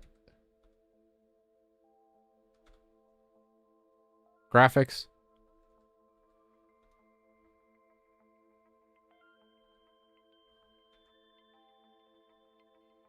We'll leave it auto.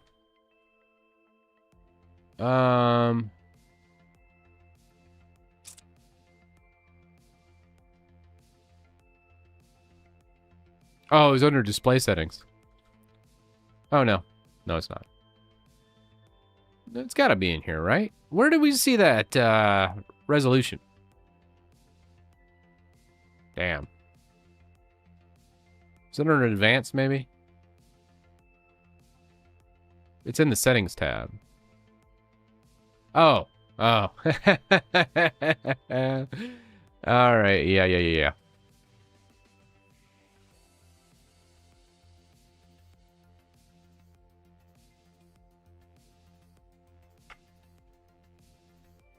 Huh. HDMI, I guess.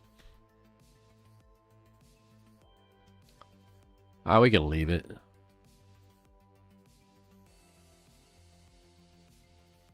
Let's go 1920 by 1080, shall we?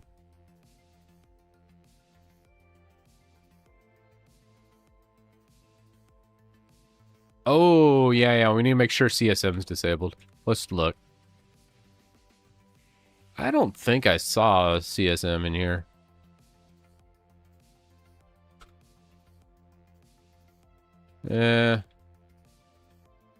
No, it should boot. Where do we see a CSM?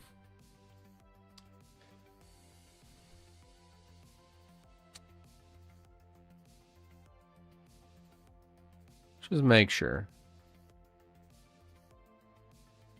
No. CSM? Do we see CSM? Look for legacy, compatibility.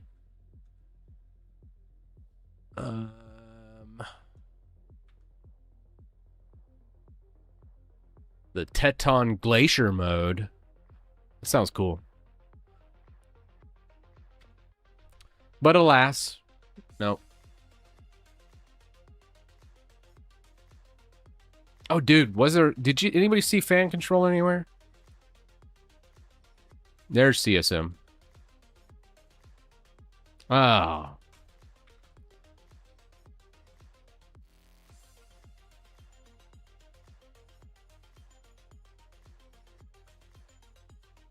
Change video policy to UEFI. All right. Video. Was that under setting?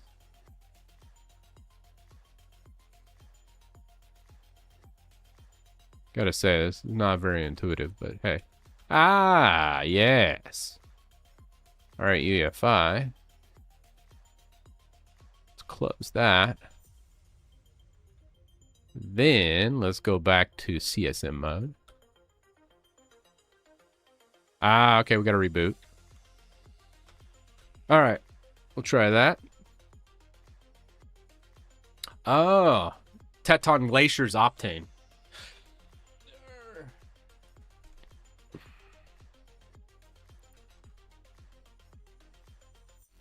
All right, now we should be able to go advanced, CSM, disabled. What else we got? Video policy was also under CSM. Yeah, legacy sucks. Let's go UEFI everywhere. Why yoga ball? I'm trying to see if it helps my back. My back has been driving me nuts. Second thing about the yoga ball too. It removes my back here and I don't have to worry about that. So it's like a very easy way to stream and just see in my head. So that's why. Is it good? I don't know. Turn on secure boot. Suck my nuts. Nope. Not doing it. Above 4G, MMO is off. Oh, shoot.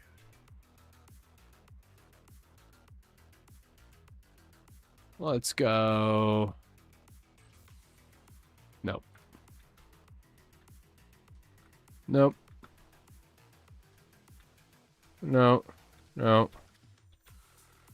Let's go. I'm just gonna go through each thing, make sure there's anything in here.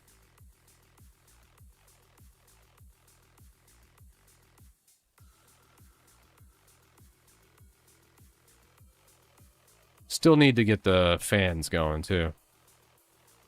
God, I need to find that stupid,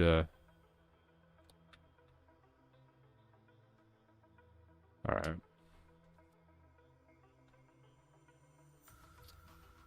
Ah, okay. Boot performance mode, max non-turbo performance. Huh. Okay. Interesting. Turbo mode. We can leave it enabled, I guess. Thermal monitor. Yeah.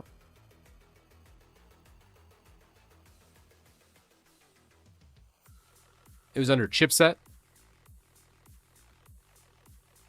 All right.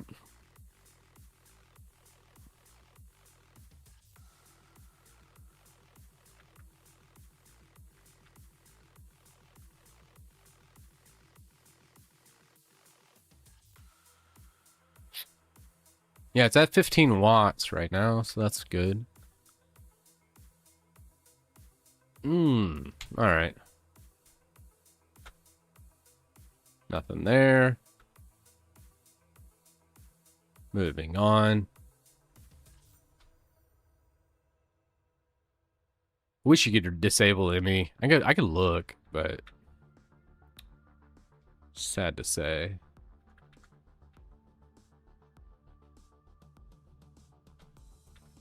Ah, look at that. ME disabled. Yes, please. All right, thermal configuration. Nope. Thermal report. I mean, this actually, it's got a good bit, good BIOS actually. I'm not hating this. At least we got options.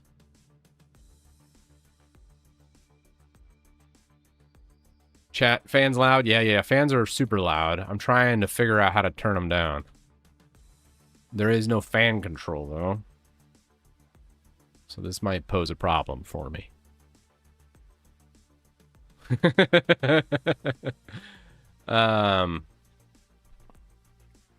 Oh, here we go. Here we go. CPU fan. Sys fan.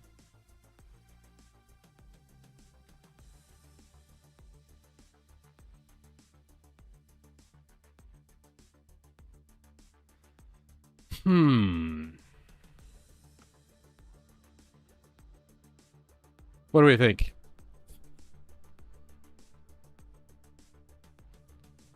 That doesn't look bad. Fan start temperature limit. Set the fan start RPM value. Slope setting.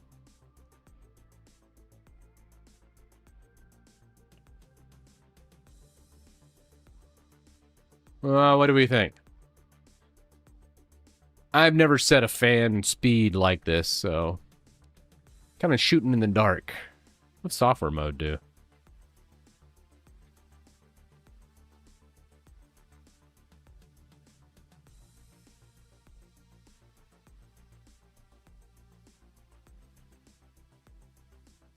Huh.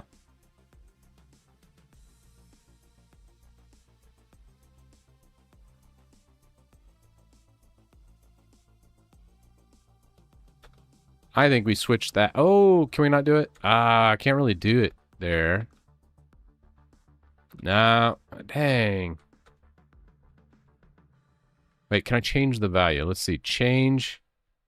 All right. Start. Let's go 40.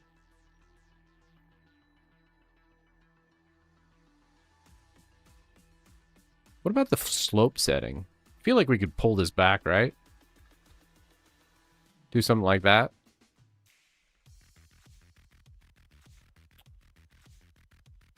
Now, the sys fan is not PWM. That's a 3-pin.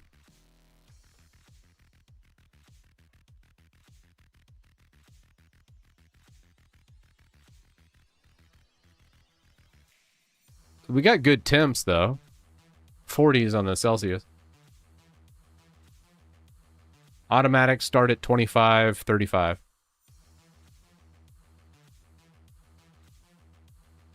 Yeah, software probably delegate. I agree with that. I think we disable smart fan control for the sys fan. This one, fan start limit, 30.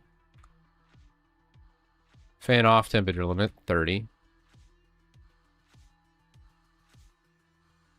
Well, actually, I think that should leave it at 40.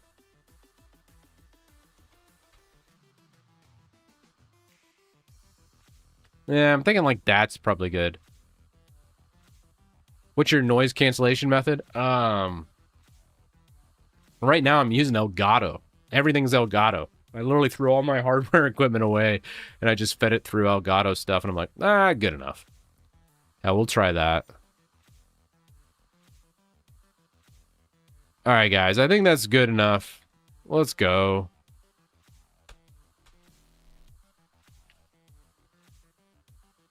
Oh, it's so nice when it's quiet. It's louder now. All right, that's much louder.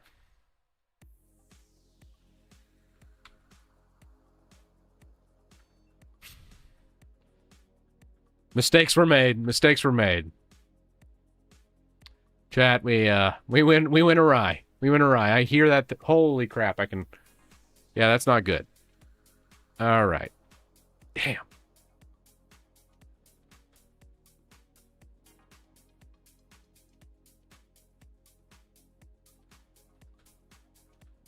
Let's go the other way with the slope. Yeah, look at our RPM fan speed now. It's at 5,000. I think we just go automatic here.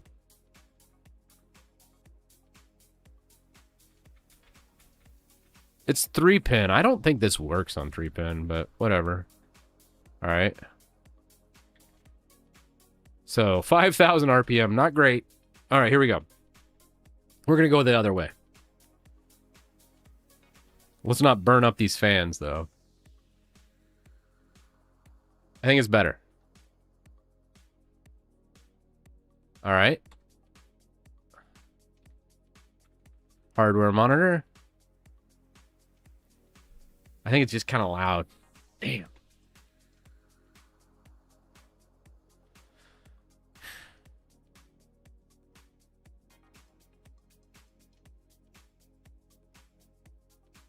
What if we go CPU fan, start temp, 50?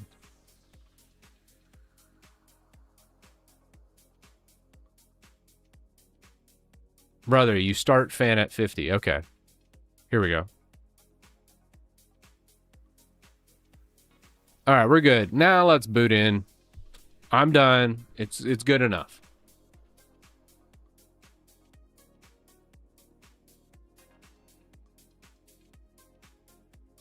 Put slope on 0. All right, one more. One more. God, I just wanted to not have this giant fan going off in my freaking left ear.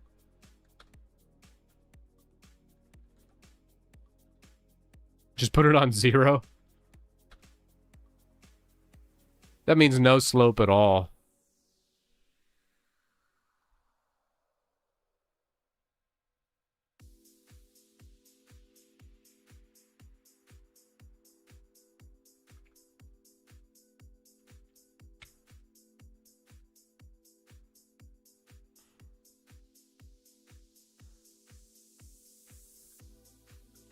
All right. That's good enough.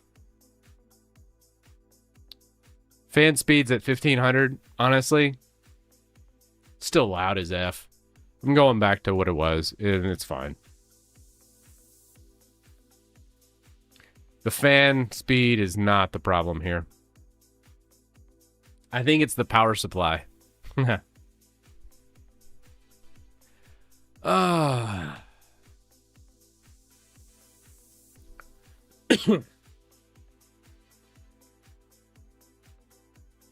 Oh, the workstation I got's really quiet, actually.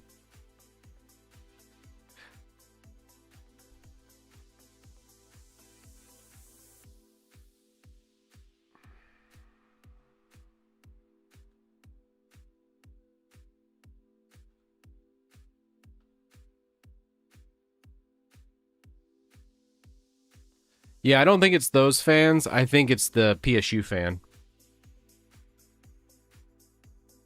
You know what? We can do graphical now.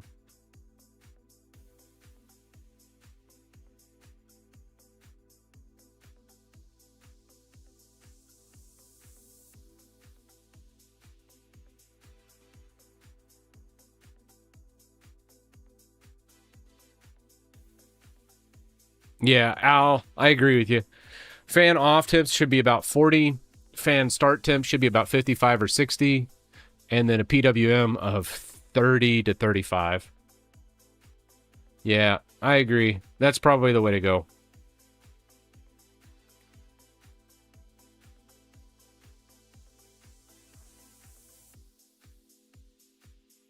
Hey, we can actually see things now. Great, let's go.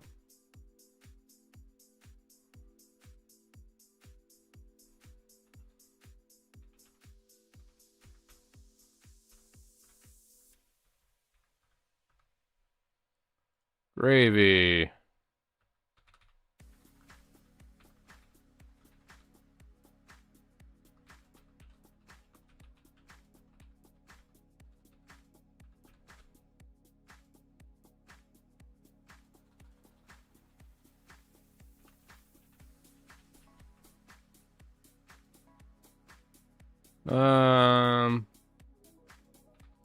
Let's try not to fat finger it this time, huh?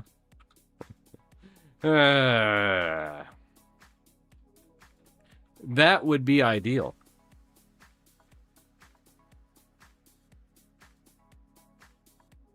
Let's go.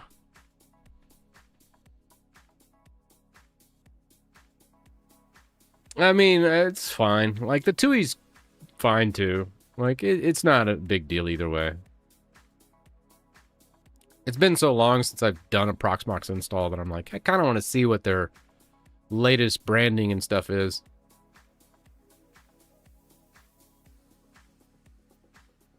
Yeah, I wanted to do a Libre boot or core boot on a lot of things, but it's really hard to get that set up.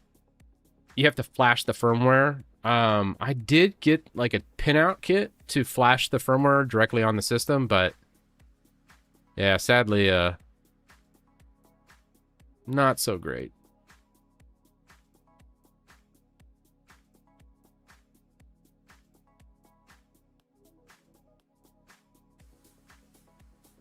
So be it.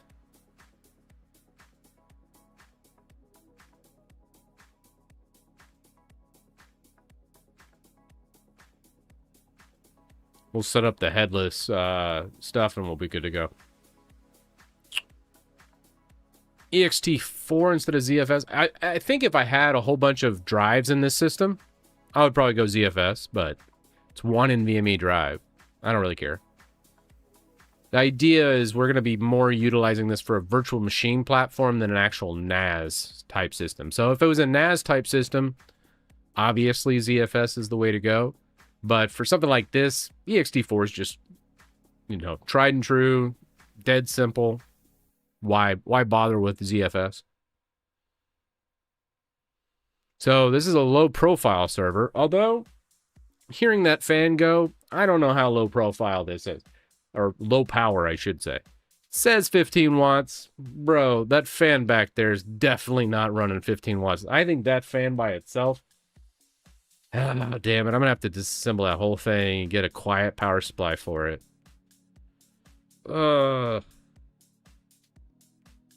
Yeah, I'll have to look up and see if I can't find like a fanless PSU.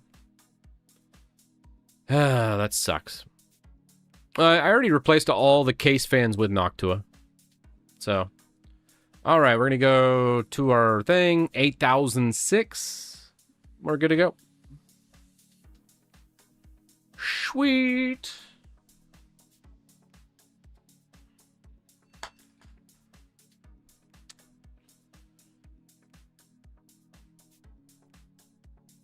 Yeah, I could do something like that, but yeah. Yeah, this isn't, oh, they're usually 500 watts? Yeah, we only need like 100 watts for this thing, if that. There's no doubt about that. All right, we should have our Pixie Boot screen and no errors. Perfect, yay. Our PVE login. Getty is up and going. We're in business.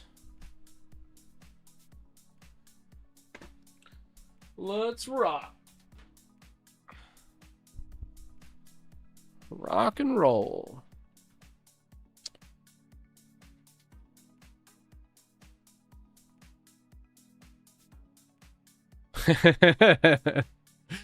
All right.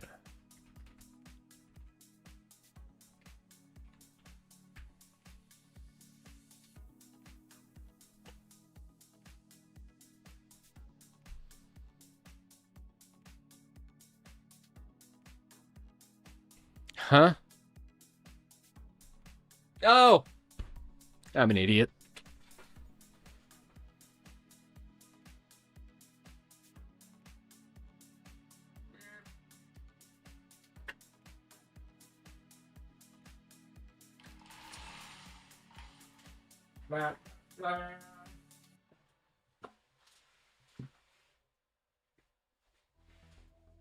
Man.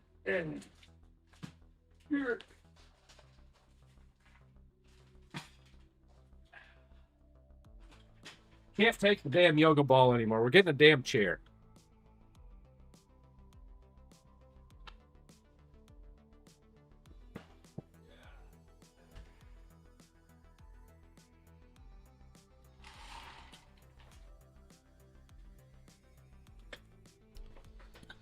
All right.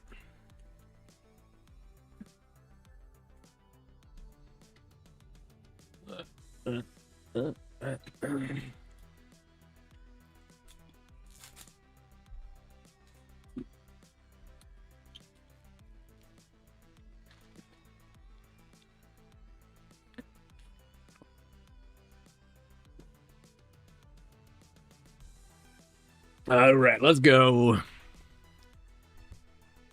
Proxmox. Let's do it.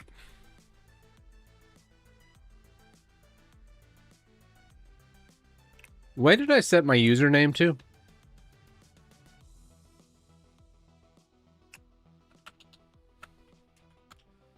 Thank you, chat.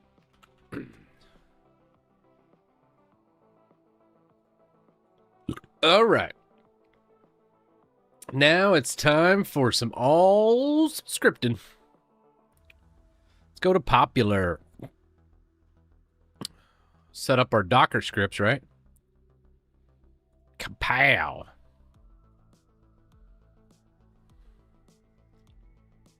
Oh, you know what? Can we just SSH into root? I don't want to do it through the GUI.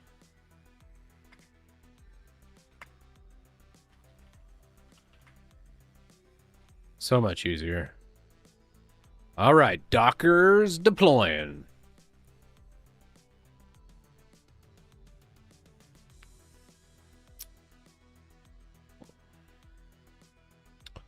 You should really not install the Docker on the host. Yeah, if it was a business, I wouldn't do this.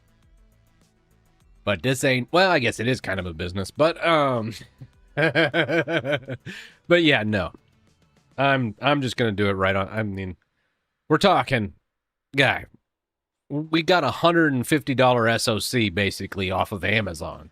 It's like an old mobile processor. We can't be running a bunch of VMs on this thing. We gotta make do with what we have. and running a specific VM just for Dockers, no.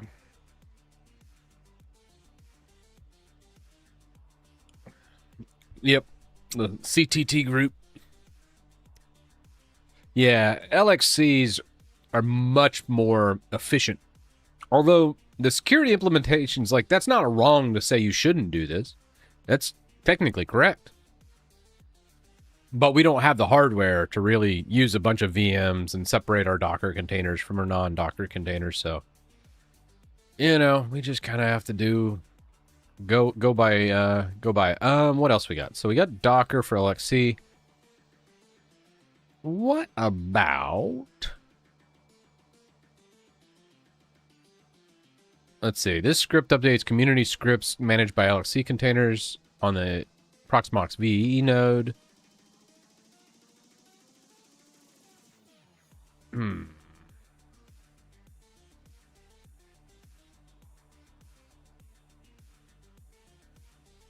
Yeah, I was looking for...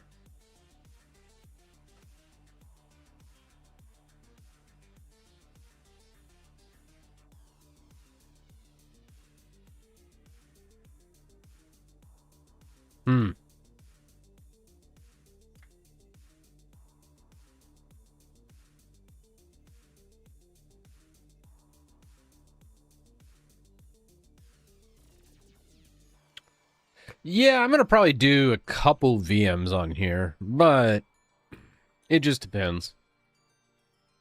I want to move all my stuff off of my NAS box. That's the thing. Like, I want a Plex server for sure. Get that going. That's what I'm looking for. All right, this script provides options for managing Proxmox VE repositories, including disabling enterprise repo, adding correct VE sources, enabling non... Yes.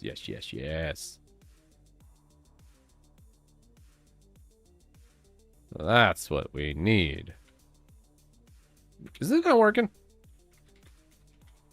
Do we not have Googles? The Googs? No, Googs are there.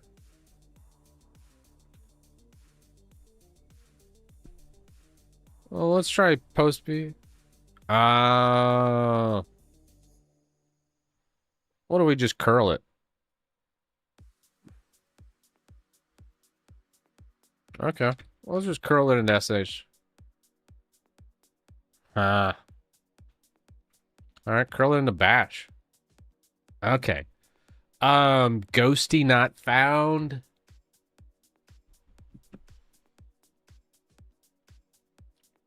What do we need to do here? I could install the Ghosty package, but let's not. All right. Export term equal xterm.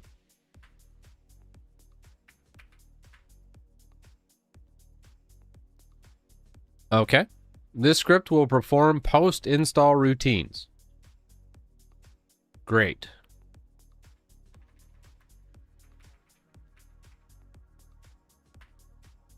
All right, start post-install script. Yes. Let's go. All right, disable. Disable the PV no subscription repository. Yes, add that. PV test repository. Can give advanced users access to new features before they're officially released. Add. Nah. You want to disable the nag message? Yes. Okie dokie. Disable high availability. Yep. We're not going to be using HA. All right. Disable CoroSync. VE cluster. Yes. Update. Yes. Patience. I love how they just added the word patience. Yeah. We got there in the end. IoT was like, just export term to xterm, man. Fair enough. Reboot, yes.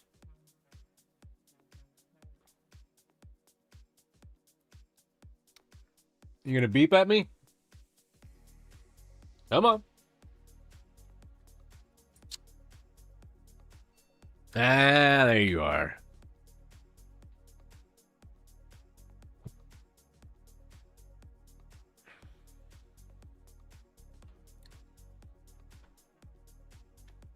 Cool thing is, Proxmox, I think, pretty much boots up pretty darn fast. Probably not this fast on a full system update, but you'd be kind of surprised.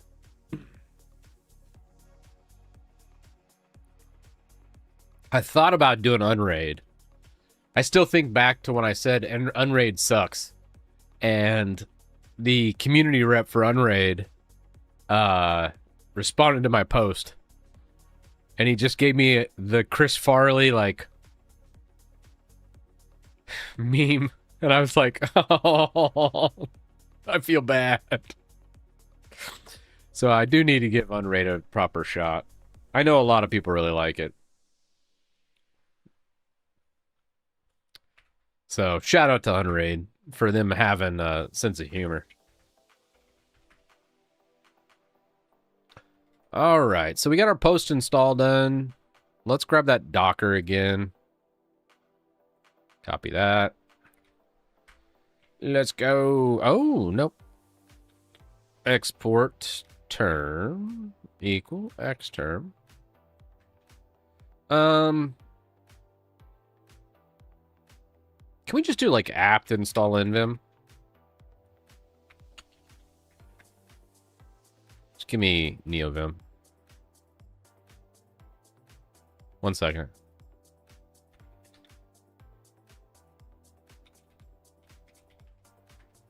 We're just gonna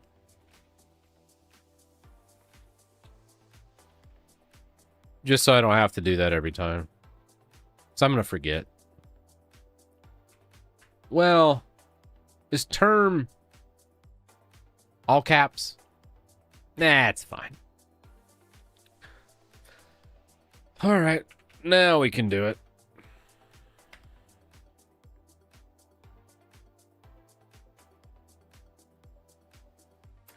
What? What happened here? Operation not permitted while executing command clear. What? You should be able to do a clear.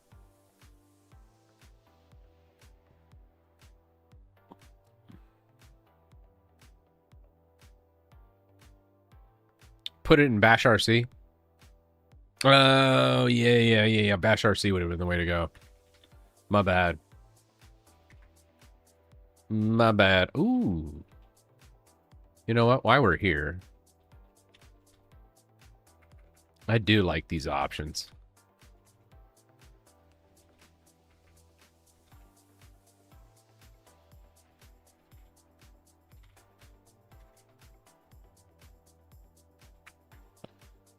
Oops. Spot the problem. All right. Yeah, I know. All right. What else we got? Making a video about the GitHub outage. I don't know. I feel like it's just beating a dead horse. Microsoft. I mean, how many? I don't know. Sometimes I'm surprised. It's kind of impressive how much Microsoft screws things up. Like, all they had to do is not touch it. Like it's making them money. All you had to do is not touch it. It'll keep printing money for them. But no, wasn't good enough. Anyways. Term is all caps? Really? My bad. All right, there you go. Enterprise plans, mostly, Gabby. Businesses. That's how GitHub makes money.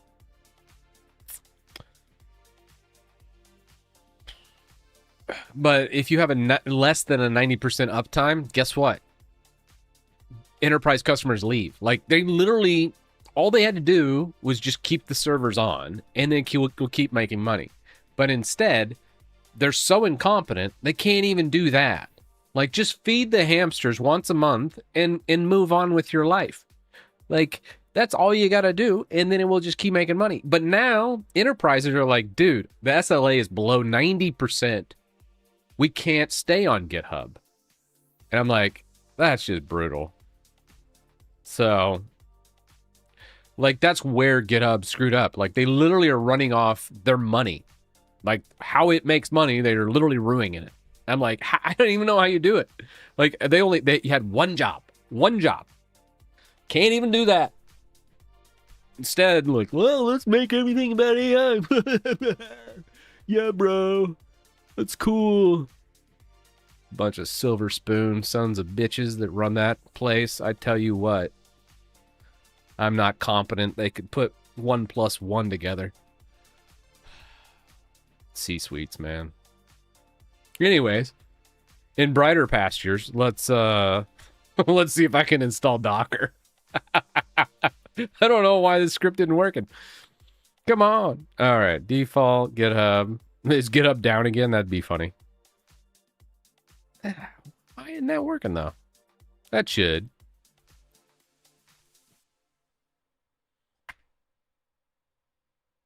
No.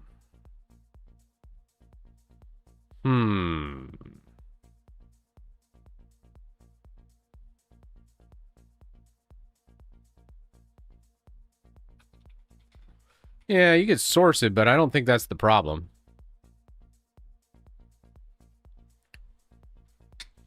But alas, it was the problem.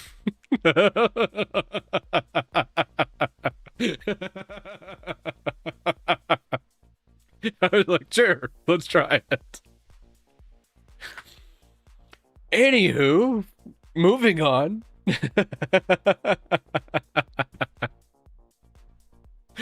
Oh, God. I love it. No, that's not the problem, but sure, we can try it.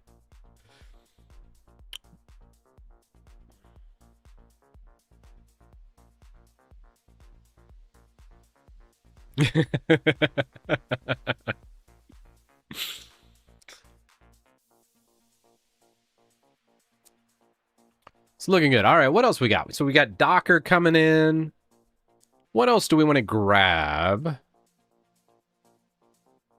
LXC's apps update. This script manages LXC containers, detects installed services.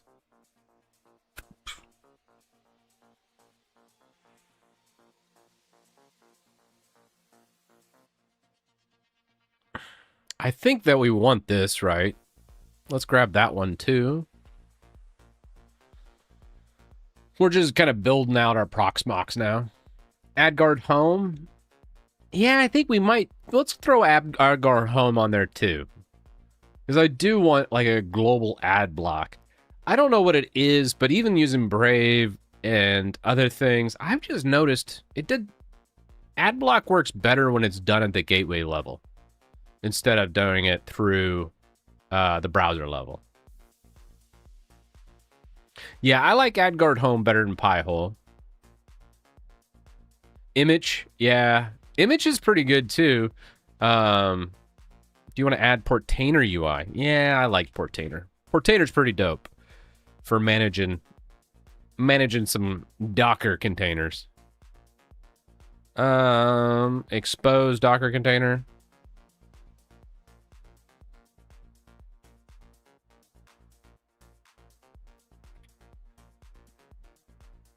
You see nothing. And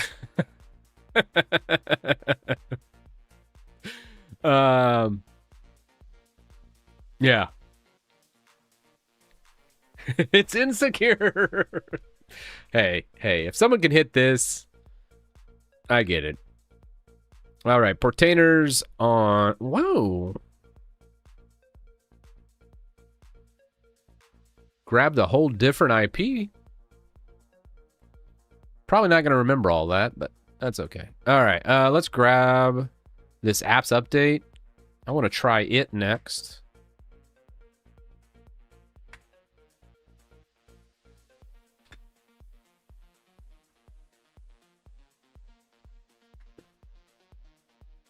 So this is just an update script then.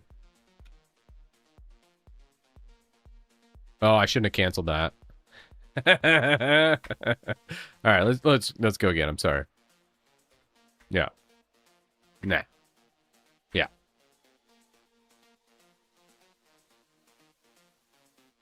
So maybe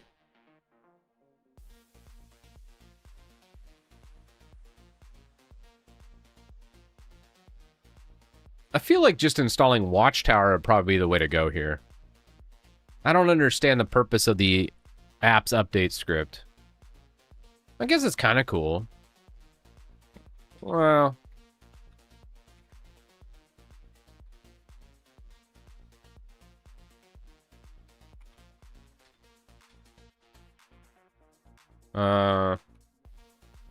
let's just do update apps.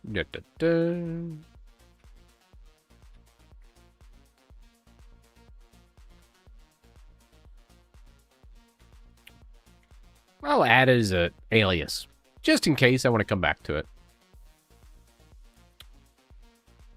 Oh, LXCs and VMs. Oh, okay, well, I'm going to leave it there. It's kind of cool. I gotcha. Yeah, we'll just we'll throw it in as alias, and then whenever we get to that spot. Now, the reason I did this whole thing was specifically for Plex. He who shall not be named, the devil himself, Mr. $750 lifetime plan. Let's install that.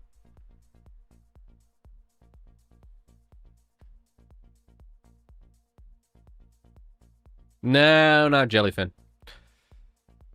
My whole family's on Plex, man. They'd get so mad if I was like, everyone needs to download a new app now. Could you imagine?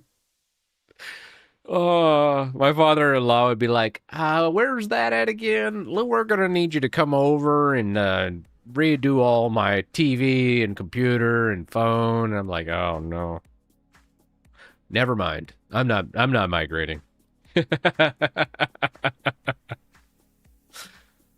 He's too old for that. Absolutely not. So we're just gonna stick on whole Plex. I bought the lifetime plan back in September of 2014. I looked it up after I saw the announcement of $750 for their lifetime plan, and I got it for $74.99. So I've made good use of that. Yeah, Plex HQ needed more RAM. Oh, man. It's true. What else? Was there anything else we want to toss on here, guys? I feel like this is a good starting spot, at least.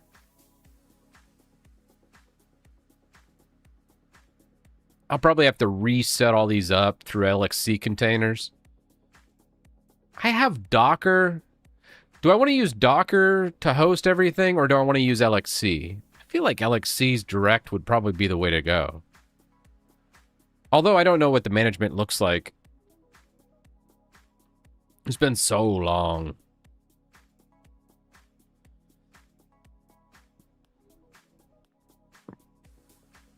Oh, AdGuard. Everyone was yelling at me for AdGuard. All right, let's get AdGuard. Where is AdGuard?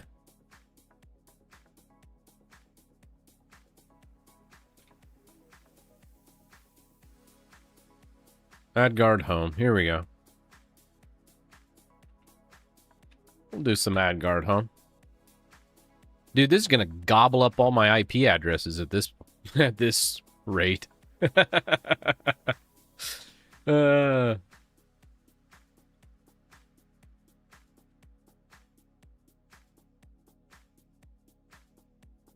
Do Olam on that thing? Oh my god.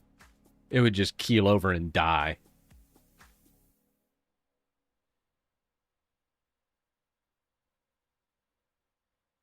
Ooh, Jari says, use add IP tag for not remembering the IPs. Oh, okay. IP tag. Let's see what this is.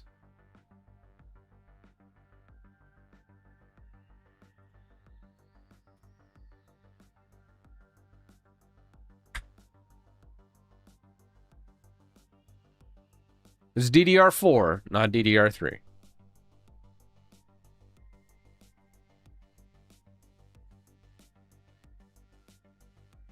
What's this looking like? All right. That's cool. Looking pretty good, man. Our old Proxmox rocking along. All right, refresh. There we go.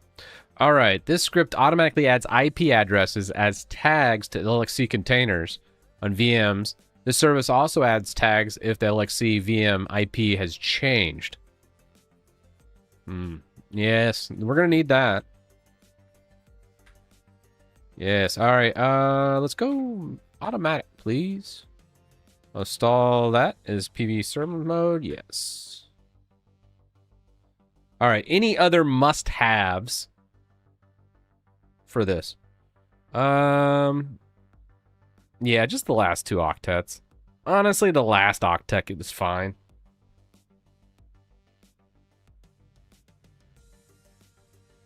Do I want last 2 or do I want the last octet? I think I might forget what the hell it is if I say just the last octet. So let's go last 2. Might be like, is that an IP? All right. Important. Configure your network subnets. Configuration file. Ah, okay. Well, let's do that. Bruh.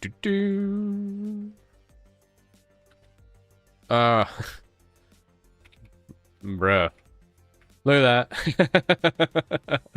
I forget what stream it was. Remember when I was like, yep, I'm on an 8 subnet. People are like, bro, what? Are you for real right now? I was like, nah, just kidding. All right, we're good.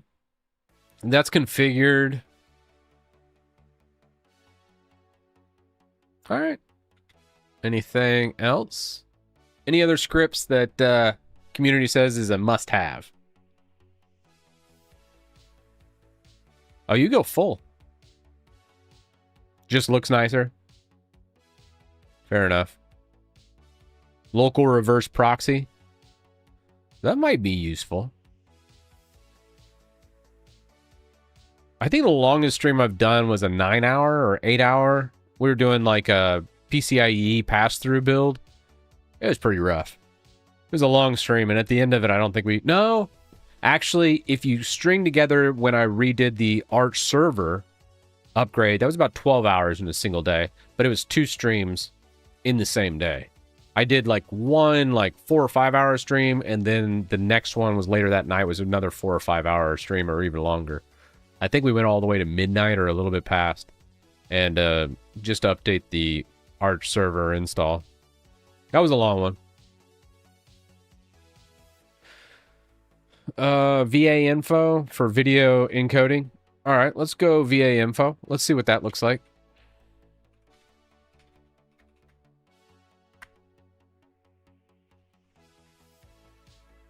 All right, VA info. Could not connect to X server. Trying display DRM. VA API 1.22. VA initialize failed with error code. libva error.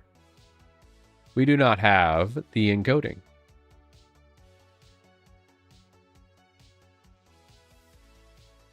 Are we missing something, you think? All right, Duo has something in chat. Let's pull it up. We're missing some hardware encoding. Flashbang.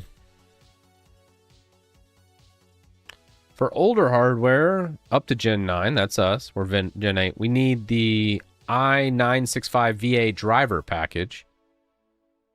The non-free driver can be installed with i96 driver packages. We're adding the non-free to your app repos. Yeah, well. All right. Do the binds.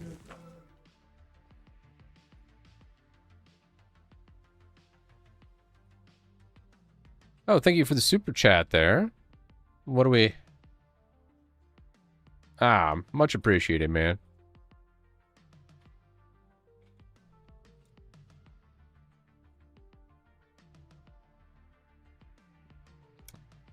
The one above it is better? Okay. So, having said that, let's grab the Intel Media VA driver package. Non-free. I always go non-free because it usually includes like proprietary firmware. So let's go apt install. Non-free. Do we have non-free repos on this thing? Let's check our sources. Apt sources.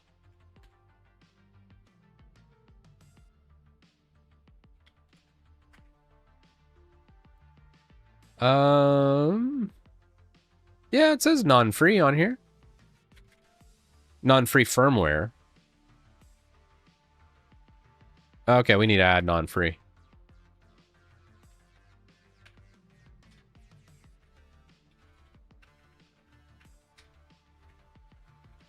Like that? Okay. All right, let's do an apt update after adding that source. Make sure it's pulling them. Now, let's see if we can grab the non-free. There it is. All right, nice. Thanks, chat. And so we want this one. We got... in some cases, we might need to install this. I don't think we're going to need that, though. Bruh. All right, there we go. VA info is now returning stuff. Anything else we need to do before...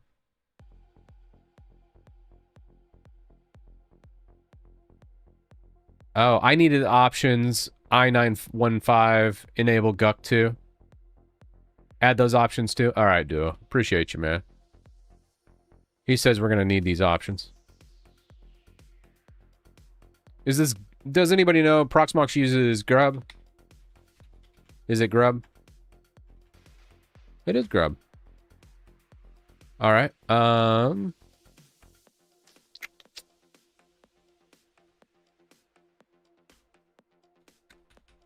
Oops. All right, what do we got?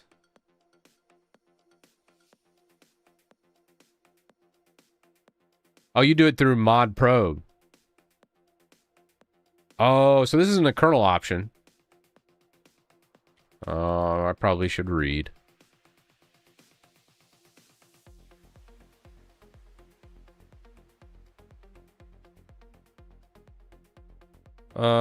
It says kernel command right here. Oh, or a mod probe entry.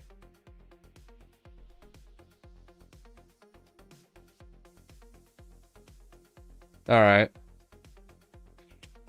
Yeah, well, let's throw it in mod probe.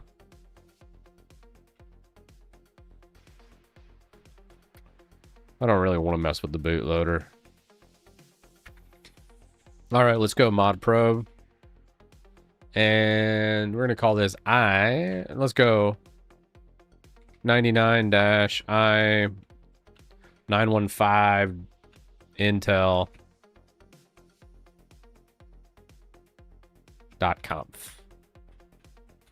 And then we'll just add it like that. Don't we have to do like an enable mod after putting it in there? Or it probably should auto read it.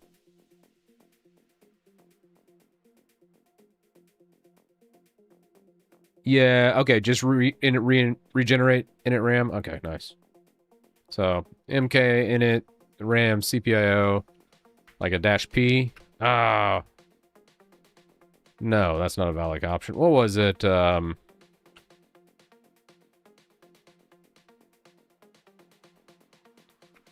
No. I am having a brain fart here. Oh, there's no TLDR up package. Yeah, I think I'm thinking of Arch. No on Debian. Yeah, the -P on Arch is pretty nice. Debian's different. Is there a video coming out of this stream?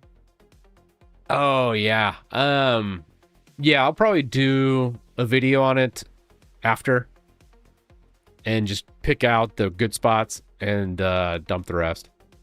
So I'll probably re-record all the stuff, though, so it's more succinct. So I know nobody wants to watch a 4-hour... Well, some people want to watch a 4-hour stream, but for those that don't worry. Yeah, I'll do a video on all this. Oh, that's right. Update.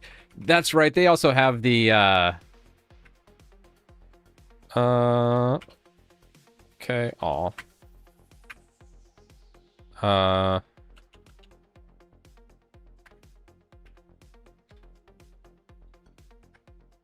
Well...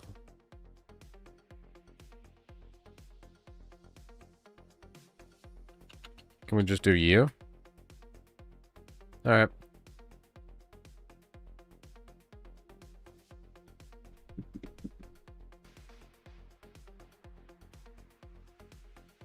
There we go. Pin and bits. It's done Debian. It's probably showing. Alright, cool. So we got Proxmox. We got that. Anything else? Did not connect to X11. I don't think it matters.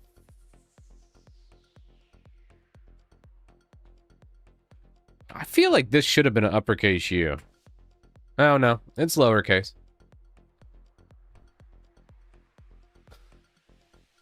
Let's reboot.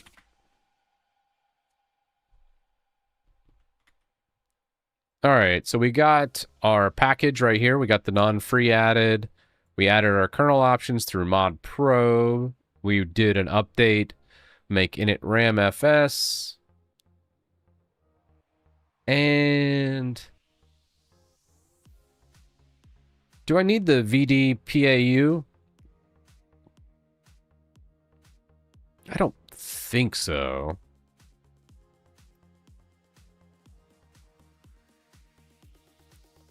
Definitely don't need NVENC.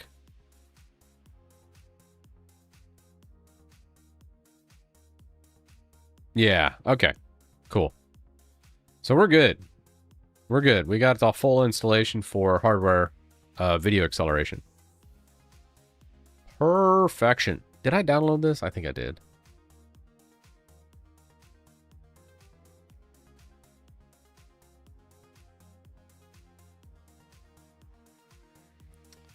Yeah, we did an install to an old rack mount thing I had, but I'm going to tell you right now, I got to replace that stupid PSU. It is loud.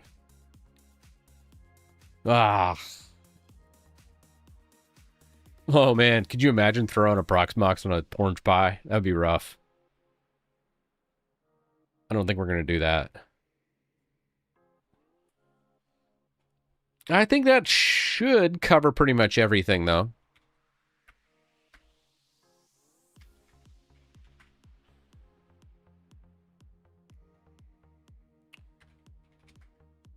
VA info. Still don't have X server, which is fine though. It's not. We don't really have a GUI to connect to, so that I'm gonna ignore that.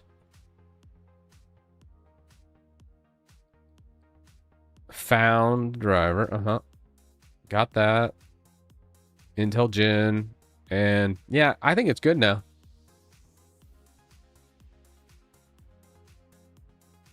SSH keys. Well, I'm not opening this up to the outside world. This is going to be in a. This is going to be pretty much in a sandbox environment. Ugh.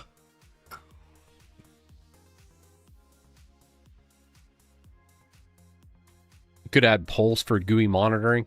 I think I'll probably just add it as a Homar thing. Yeah, fast batch. Sure.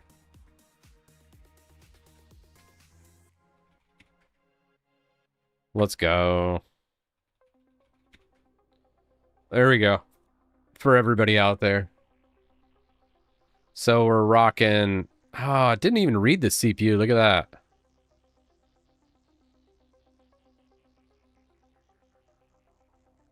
$32 gigs of memory, though.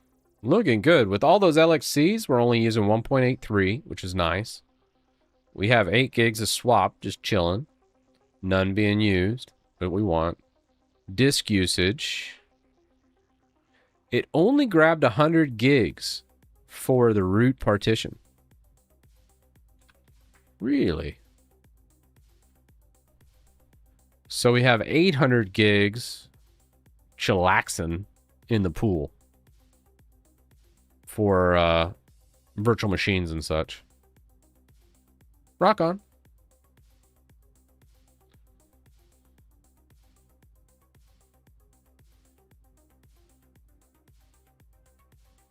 No, we don't need to expand the disk. It's all right there in the data pool. So you got 930 to work with. You look at what we're using here. You got about 100 and... let's just call it 130, just make life... that's like 800, and then you got 800 here. There might be a couple gigs, but not much. And the pool just get divvied up. So it's just chopping up that NVMe drive as we go. So it's all good. Storage, I feel like I would just do it, pipe it in. I could do like an NFS drive or even probably iSCSI to my existing NAS boxes. I don't really want to do much more than that.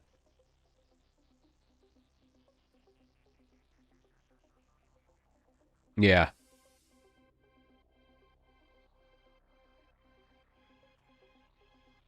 Yeah, so the idea with this whole server was it's running 15 watts. So roughly that's like a couple bucks a year. So I could just run it year round and it would be fine. The problem is I just hear this PSU fan going crazy over here because I did pull it from essentially what it would be in a data center from like 15 years ago. So I didn't think about that PSU making so much damn noise. Ugh.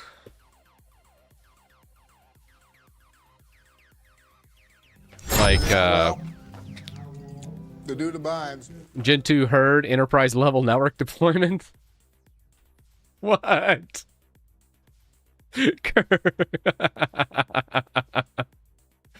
Oh, man. That is great. Oh my gosh. I'm gonna report you. No. I'm kidding. I'm kidding. Thank you for the super chat.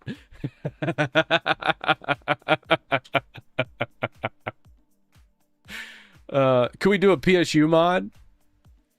Could we change the PSU fan? Oh, I guess you could. Yeah, I'm not gonna set up Plex yet. I gotta switch those fans out. I could crack open the PSU and just switch out the fans. I bet it's... I don't know if it's a 2-wire or a 3-wire fan that's baked in. I could just grab that, find some whisper quiet fans, and it would be fine. Yeah, I'll just crack open the PSU and change the fans. Thanks, guys. I might lick the capacitors, you know, when in Rome. You never know. I appreciate that. Yeah. Oh,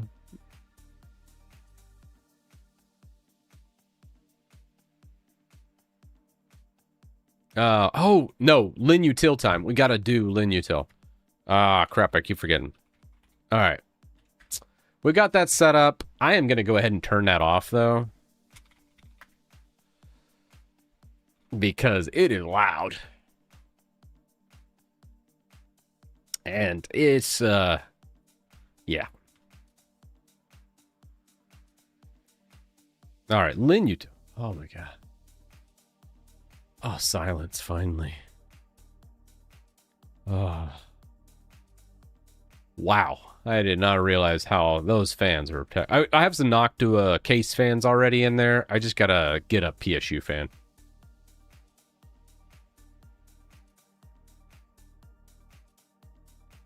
Oh no, the DWM. What do we have on the pull request over here on this? Failed linting on this one, so we're not going to look at that. Fix gaming from Abs.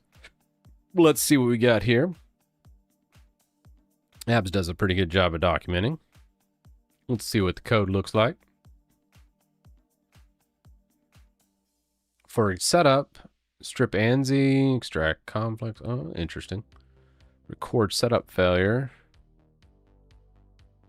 Installation set, print.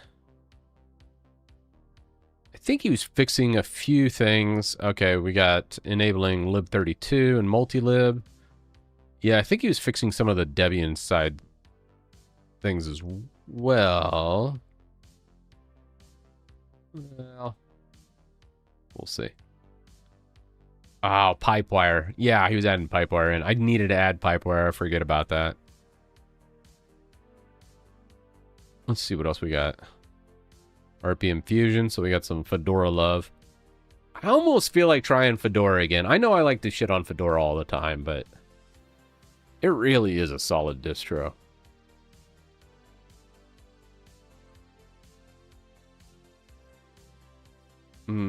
Gaming. That looks fine to me. Let's go.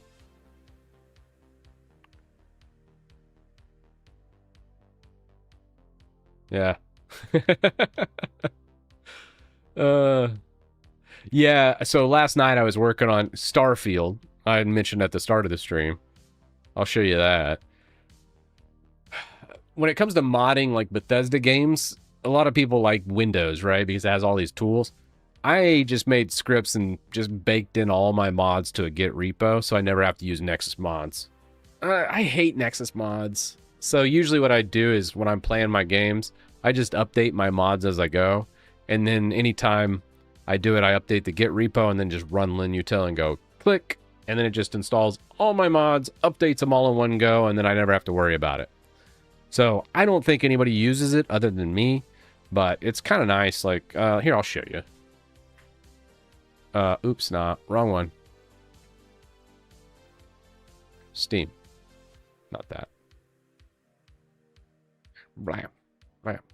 I have been back playing a little Age of Empires. Little Age of Empires 4 as well.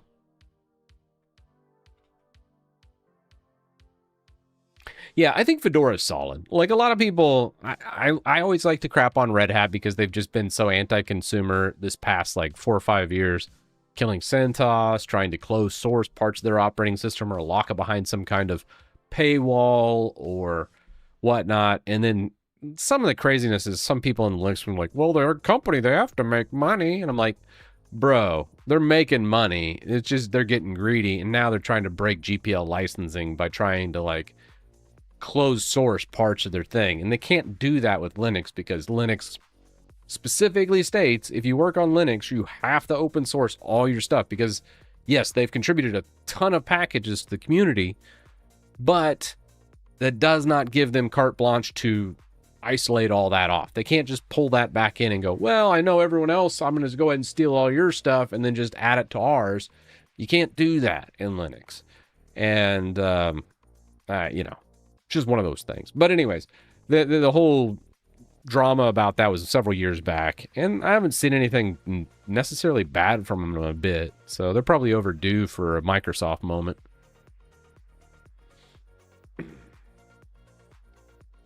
Yeah, but I mean, that's the thing, like when it comes to distros, like I usually like to play a Debian and Arch. Like both are community run distros that have no outside like big company that owns them, that can just come in and destroy it.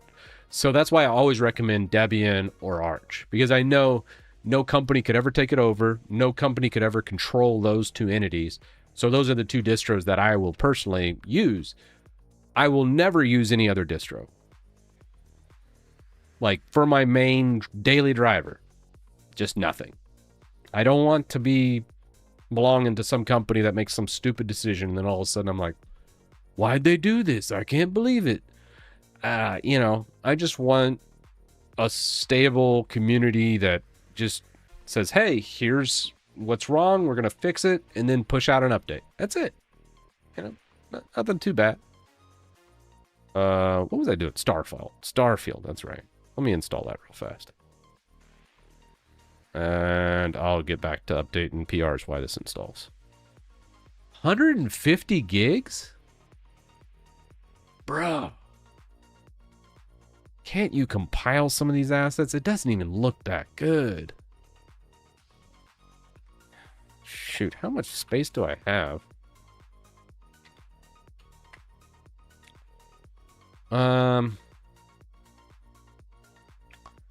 340 gigs free. All right, fine. Anywho, moving on. Next pull request. Yeah, space slop. Hey, has anybody ever heard of this? Ramalama. Ramalama. I have never heard of this project, but it seems interesting. Someone did a PR on this. And Ramalama is an open source developer tool that simplifies the local serving of AI models from any source and facilitates their use for inference in production, although the familiar language of containers. All through the familiar language of containers.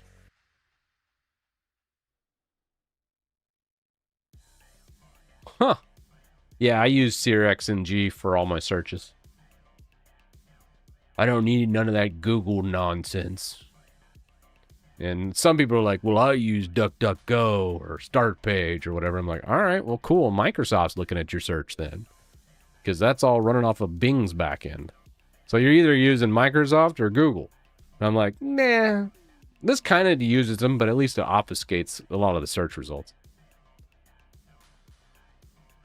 But yeah, SeerXNG is pretty awesome.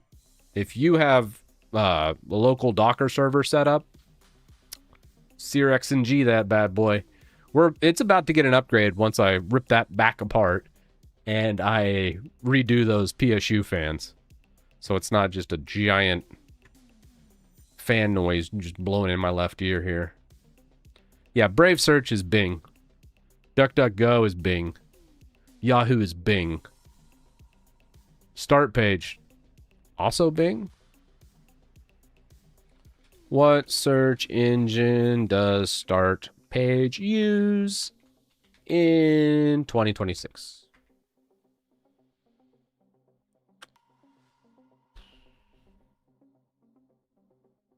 Let's see, who's it fingerprinted by?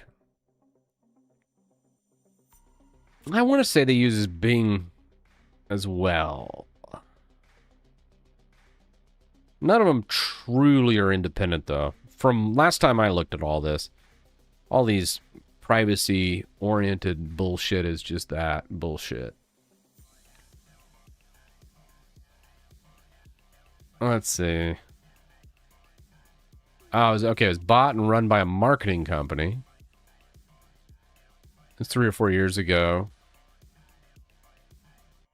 Okay. Compartmentalize your search, learn SeerXNG. Yeah, I mean, honestly, if you want any kind of privacy, SeerXNG is the way to go. Like, all these are just crap. Like, there's no good search engine out there in the world today. You just need to obfuscate your searches and use SeerXNG. That's it. Like, if you care at all about blocking search traffic or recorded search traffic, SeerXNG. Honestly, I use SeerXNG just because I like the results better. Instead of getting, here's your AI summary of crap what I made up, I just want standard results. So that's why I use SeerXNG. Now, you can kind of do that using like old Google search with, there's like a add-on you do it. I think when you set up your search engine, you can actually go ahead and direct it to the old web search results, but it's, I was like, I'll just use SeerXNG. Yeah. That's just it. Anyways. Ramalama. Interesting. Yeah, let's add it. It looks good. It's like a simplified Olama. So it'll be interesting to see. Code-wise, let's look at that. He's following the same setup. Same layout as everybody else, so this looks good. I like it. So we'll approve Ramalama, and people can try it out. We'll add that in there. And next up, Chrome remove local AI. This looks interesting. Add Chrome uninstall option as well as remove local AI download and block if it is installed. A lot of commits on this one. Clean after Chrome. Maybe it's cleaning up like the...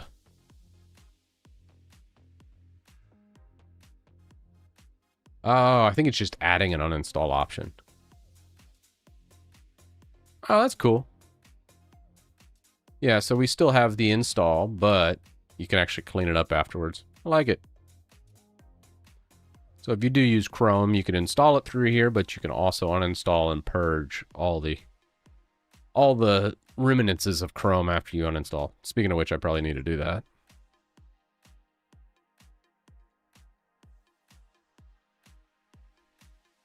Let's give it a whirl. Let's go. We'll try it out real fast. Oop. I'm on a different... I don't know what PR I left this off on. Oh, man. I'll tell you what.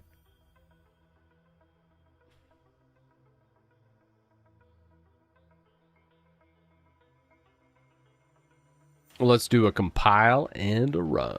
I think we did a top grade last week, so this should be up to date.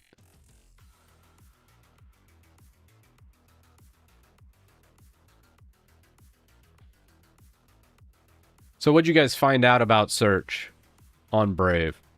Is it independent? I mean, well, that's from Brave's website, though. Do we have like an independent review of whether or not it's actually independent? Is this your side project? Dude, I got so many side projects. I don't even know anymore. I just wake up and I'm like, all right, you got 100 pages. We got a buffet of repositories to choose from today. I'm going to pick you and you and you. All right, let's go application setup. What was it? Web browsers? Google Chrome. Yes. Now, let's remove. First, let's... Oh, can we do... Okay.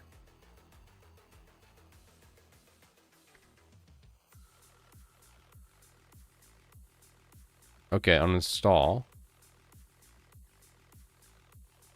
So do we have Google? Well, that's a big yes. I would say that uninstall didn't work. Right.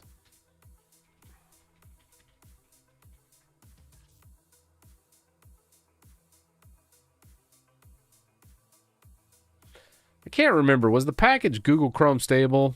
I don't think it was. I think it was just Google Chrome. Yeah, that's what it was.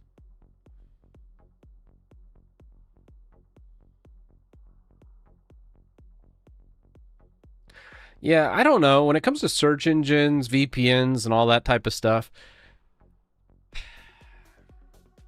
I have a theory. And that is the only way... I feel like that customer that seeks those services out, independent searches, independent things, I feel like that search traffic is worth more money. And I just don't ever think there's a company out there, out of the goodness of its heart, that completely privatizes that and doesn't monetize you. Same with VPNs. VPNs is highly profitable. And I think VPNs go along the same thing. I just think every single company is out to make $1 off of you. Even VPNs. And that search traffic is probably worth a lot. Hell, that just internet traffic in general, when you push all your internet traffic through one VPN service. You're telling me they don't do any kind of monetization off of that, I don't know. I'm gonna say no, probably. I think they have to make some kind of money. So that's just me thinking. I'm like, I just don't trust it. That's why I don't like recommend any VPNs. And when it comes to searches, I think honestly, the best one is the one you can control. Yeah.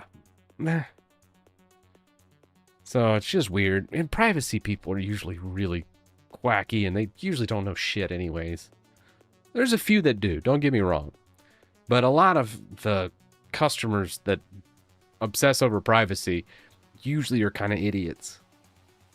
At least the ones I've run into and had dealings with, I'm just like, no. That's okay. Okay, so you're all about privacy, but you're still using a Google Android phone or an iOS Apple phone? And you're let me get this straight. You're fine with that, but you're still using you're worried about like a VPN or a search traffic. Okay. Bro. Like what do you say to that? It's like trying to explain quantum physics or something to somebody that doesn't understand basic chemistry. I don't know. Just like, yeah, so defeating. Anyway, so I don't really touch privacy and security topics just because I think it's a lost cause for most of the people that seek that out. There's people out there that are talented that know how to do it, but if that's you and you want to do it on your computer, learn Cubes OS. And if you go to Cubes OS and say, this is too hard for me, I can't do Cubes OS, Titus, I'm going to say, well, it's just not for you. Privacy and security are just out of your reach. Period. Just walk away. Yeah, privacy video series. Oh my God. Could you imagine? Yeah. Go click my affiliate link and download the Norton Internet Suite.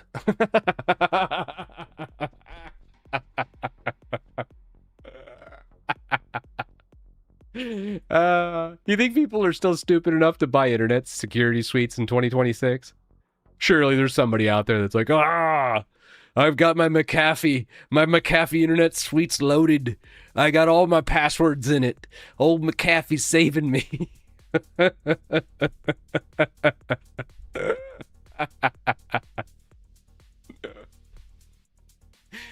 Oh. Anyway, yeah, it's just like a lost cause because that's like most of the people that are obsessed over privacy and security are like, I gotta get my internet security suite.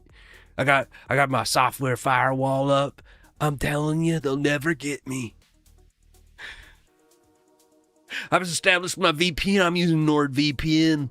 It's the best ever. Nothing bad's going on there. It's only the biggest VPN company. Well, I've got my private internet access. Little do I know, it's one giant conglomerate called Cape Technologies controls like 10 or 20 VPNs across the whole world. Surfshark, private internet access, whole bunch of them. It all gets filtered through one company. Surely they're not doing anything with my data. I pay them money. That's your typical private and security person. I'm just like, not worth it. Definitely not. Although I should play along. There's a lot of money to be had. Did you know VPN providers, there's some good rips, man. If I shill some VPNs and you sign up for like $100 a year VPN, I would get 30 to 40% of that just by you clicking that referral link. You are a piggy bank if you're doing that. The more you know. Anywho, that's going to take forever. Let's go back to our PRs. God, ExpressVPN money, yeah. I mean, some VPN, well, don't get me wrong. I'm not saying all VPNs are worthless. But, geo-unlocking, sure. Torrenting things you don't want to get DMCA'd for, sure. third option, security. It's pretty dicey on that third one that most people are like, oh, I need a VPN for security. I'm like, do you though? Anyhow. God. That's a rant. Molvad's actually, I haven't heard of them ever paying out an affiliate link for Molvad. So that's why you never hear about Molvad, but they're probably one of the best. Like, real talk. But I would never, I'm not going to pay for that. You're better off just getting whatever main one you can get for free to do the things I just listed.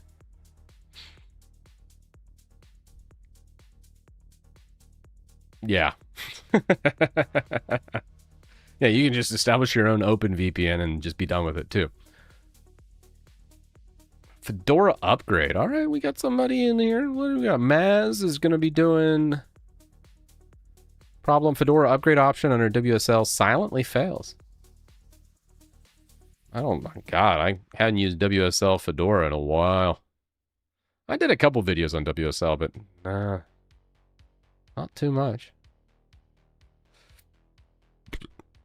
Let's see what the changes are.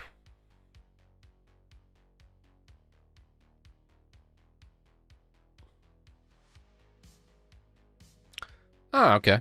So he's doing an if grep Microsoft for the proc version, then do that. All right.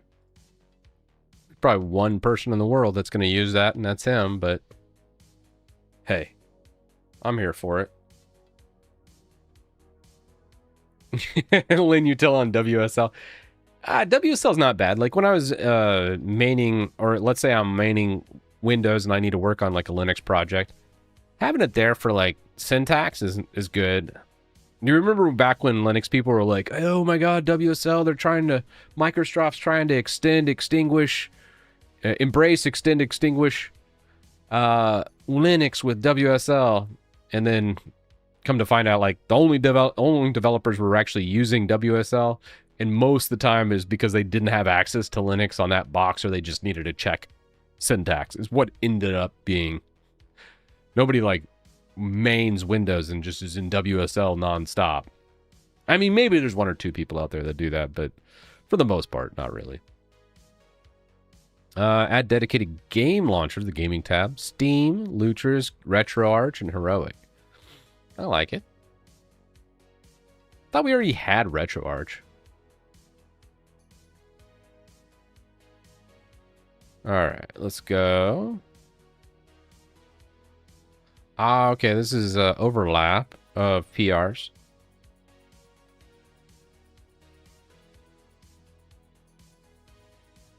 Well, it should be fine.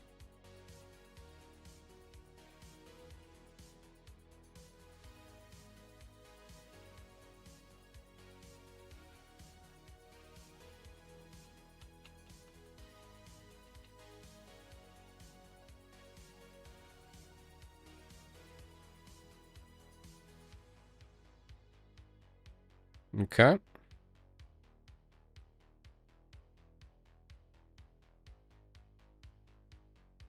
That looks good.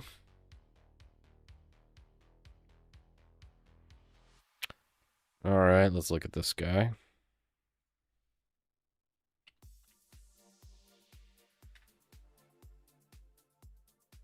Damn, there's a lot.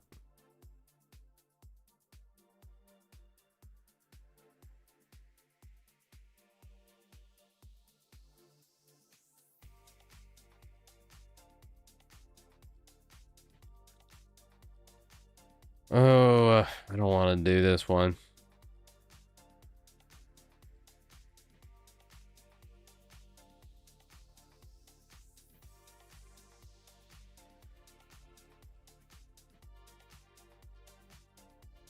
Yeah, I screwed this up. Bah. Yeah, well, the dude abides. Paragon, thank you for the prime. We're just going to exit back in. Let's leave. We're just going to go back. Yeah, I fat-fingered that one pretty bad. on that conflict resolution. Let's try that again.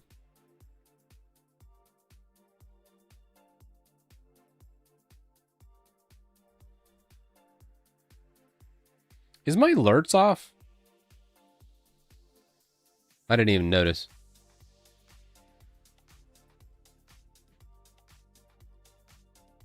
Well, that seems odd.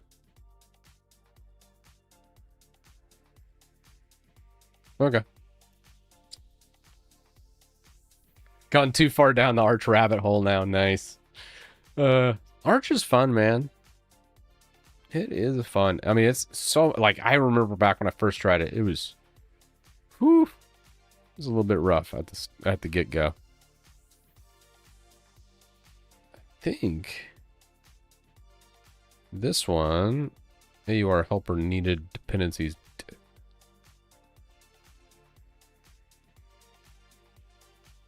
Yeah, I think that's the way to go.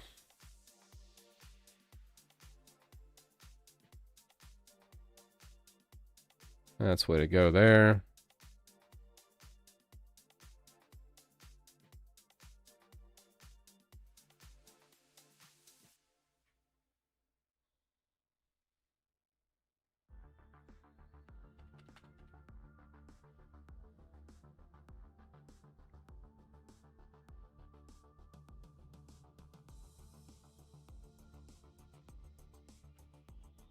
Okay.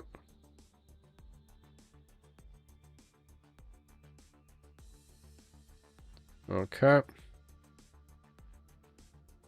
Mark is resolved. Let's commit that.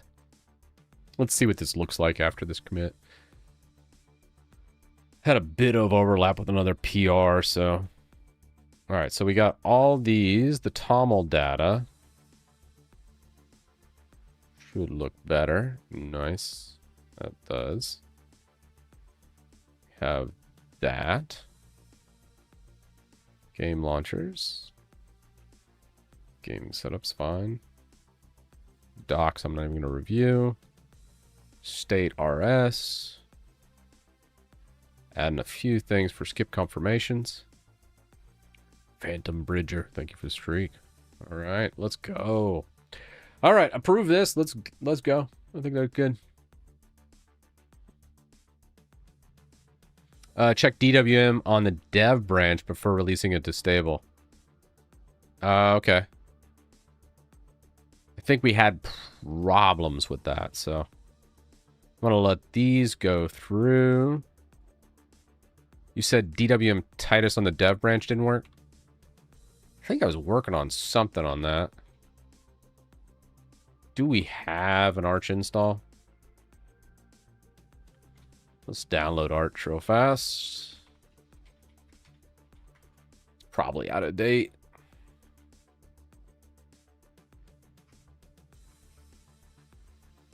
Let's go DFW rack space mirror.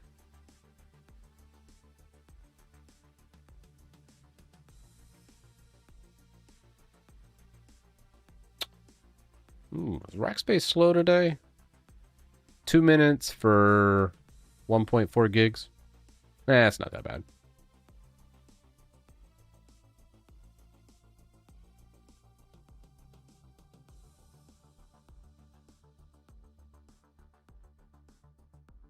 Oh, look at my PR.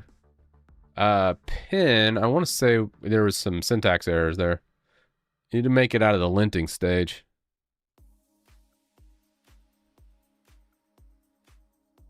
Shell check errors. Let's see what you had there.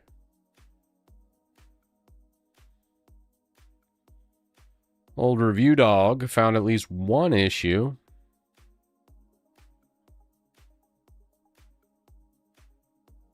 It was under system maintenance, line 20. Was it like globbing or something?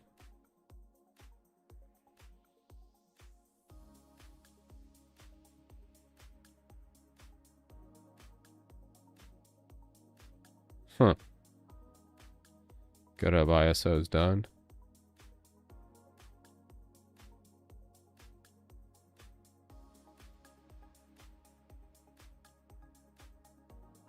Huh.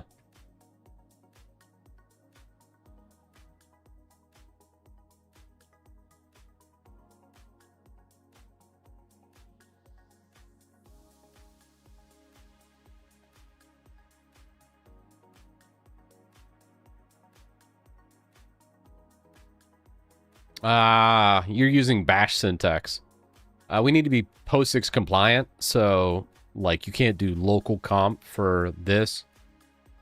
Like you're issuing it as SH, which is proper, but this is a bash only. It's a bashism, so that's why it's throwing an error. Local is not defined. Yeah, you got errors all over the place here. Yeah, so you need to fix it to be POSIX compliant. You're gonna, yeah, dude. Whew. Yeah, there's a lot to change.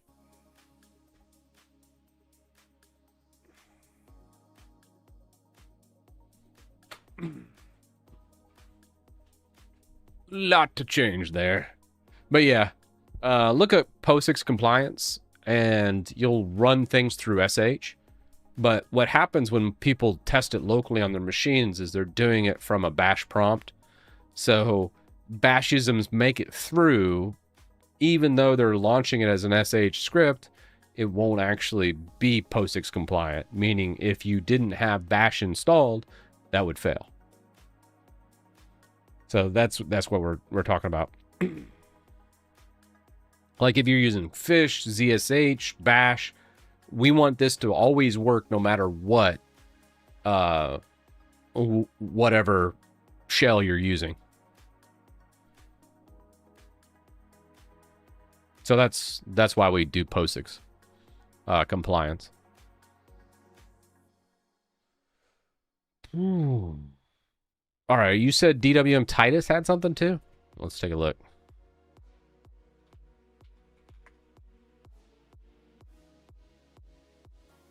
I don't have any PRs over here. Was it something with the script itself? Let's launch a VM real fast.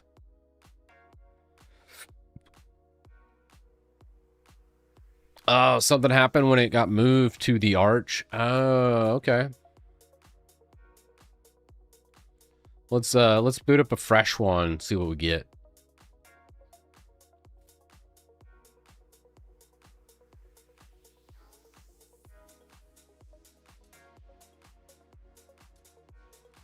We'll just go Arch Linux.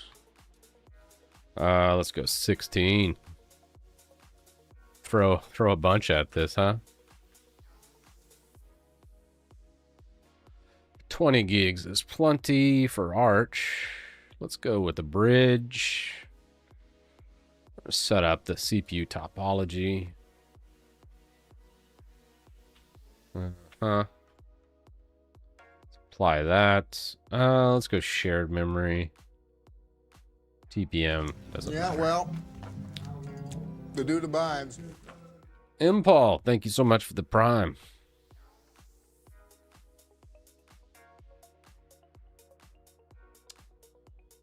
Bro, that is slow. Oh, is there 4 branches on DWM? Ah, all right.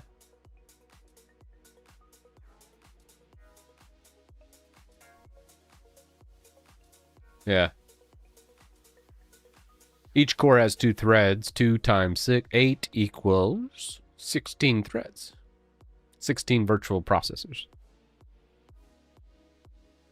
By default, I don't know why QEMU issues everything as a socket. Kind of screws things up, and I feel like you don't get as much performance by doing proper allocation of the cores and threads. Do we want to issue a new Linutil, or are we using dev branch? Do I even have dev branch? Oh, hell, let's try it out. Is there Linux dev? Oh, there is.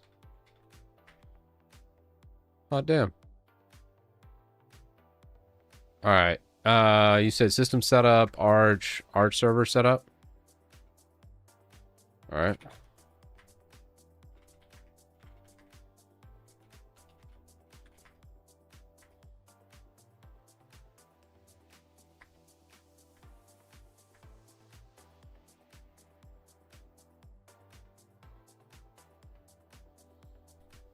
All right, we're installing Arch real fast.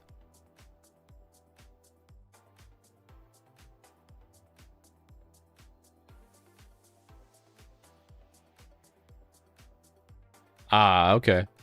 Let's we'll get Arch going here. It usually takes about 110 seconds to install. Let's see what we're at now.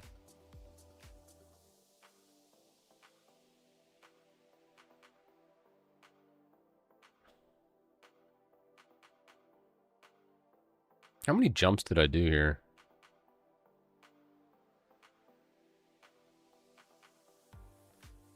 Oh, I forget what stream it was when we redid our mirror finding. This seems it's a little excessive. I feel like it should have just grabbed US mirrors, but it wasn't that bad. It was pretty fast. All right, we'll close the branches while Arch finishes.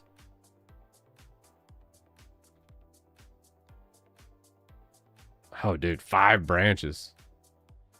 Dang. All right, yeah, they're all merged, too.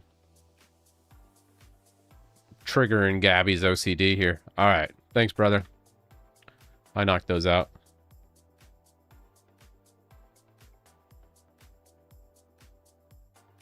We minimized the PowerShell profile, so it should load a lot better, Seraph. It's funny to hear Arch quick. Well, I mean, it should be. We should be at the tail end of this thing, so we should have a finished Arch install in less than 2 minutes. I've done this video, like, I don't know, 3 times, 4 times? I remember when we originally did the first Arch Titus way back in the day.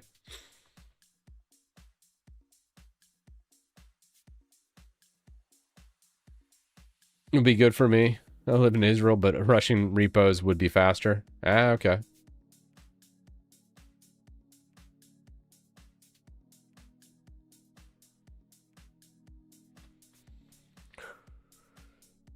Ugh.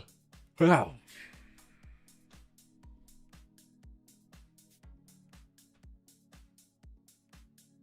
What's our time at? I should have started a timer on this. I guess it'll show at the end. I believe I do a local time on this. Maybe. It does feel like it's a little longer. I usually finish around now.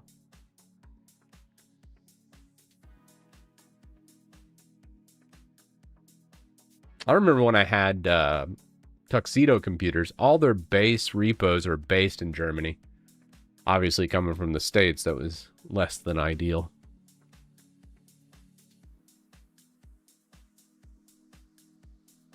Less than ideal, but hey.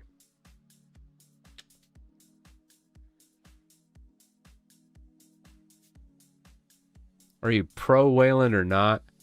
No, Robo, I just don't like Wayland. Every time I try it, I always run into bugs, or it's just not as good as my X11 setup, so I always end up back on X11.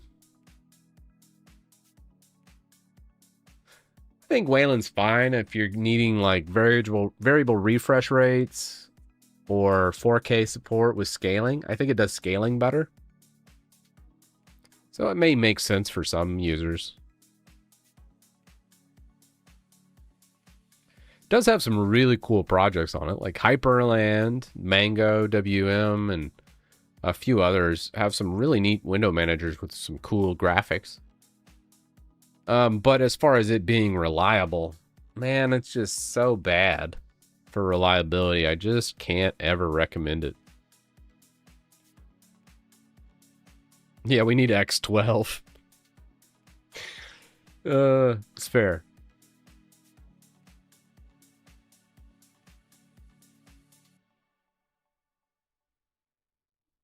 I tried connecting a VNC client to Wayland server. Yeah, I mean, like, Wayland server has like a lot of security issues in the way of trying to share screen can be just a problem in general. Using things like Synergy or what is it, Desktop Flow and Input Leap and all those different screen share stuff just doesn't work very well on Wayland. And every time I install Wayland, what ends up happening was I look at my package count and it just goes crazy. I don't know if it's the current state of Wayland, all the dependencies, but for it being a newer, better designed Xorg as it's marketed,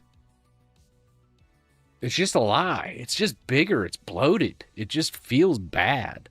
And I'm just like, I just want it to not suck.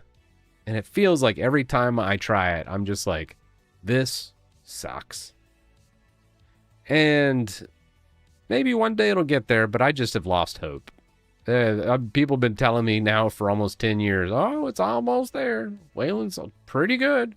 You know, NVIDIA people sometimes don't have problems in it.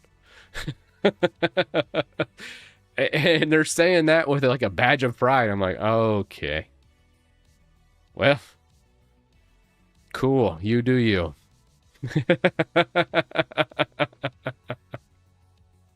And sometimes it even works. But I mean, they say like, I don't know how they track like Linux installs and stuff, but they say like 80% of Linux users are now using Wayland. And I'm like, wow, that's crazy. So I guess I'm just like part of the minority here that's just still on Xorg and going, well, that still works. So I'm just going to keep rocking it. Works great for me. Yeah, Ex Libre. Yeah, I actually was on Ex Libre for a while. I think we did it for a month or two. Before I got my Intel card, I was on Ex Libre. And I needed to do some builds, so Ex Libre just didn't work out for it. But overall, it was fine. The problem with Ex Libre, though, is it's like the guy that runs Ex Libre just hates, like, just doesn't get along with very many people. There's just a select group of people that he gets along with. So, like, I don't know. He pissed everybody off at Free Desktop. And then Free Desktop kicked him out. And then he was like, I got my own project with Ex Libre. It's great. And then he pissed everybody off in the Arch community. And then Arch went and just nuked his wiki page on the, you can't find Ex Libre install instructions on the Arch wiki anymore, where they used to have them. And I'm just like, damn, that was slow, man. What was the install time on this? It was like 5 minutes of me yapping. All right, anyways, let's give it an old reboot.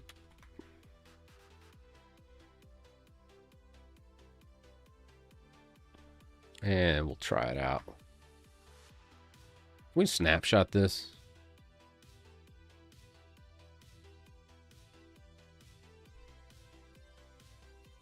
Yeah, I'm just not a drama guy. Yeah, I'm just like, I just don't care about drama.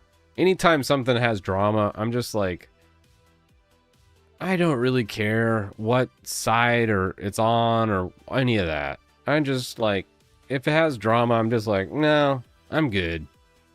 I'm just going to go back to the non-drama. That just works. You know? Yeah, you can't spell FOSS without drama. It's kind of true. Ah, what happened here?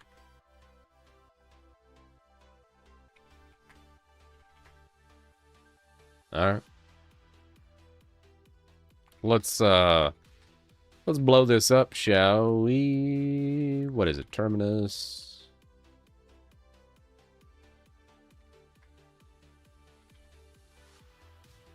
Oh, it's already installed. All right, great.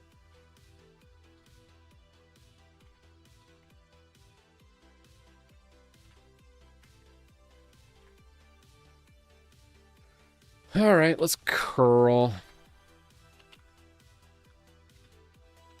Fizzle. Where's Titus.com, Linux dev, pipe.sh. You said under system setup. Oop. When this is done, we got a failure. Failure. Oh. I gotcha. I see the error. Yeah, thanks, Dan, for letting me know. Did not realize. We're just going to do a direct edit. Actually.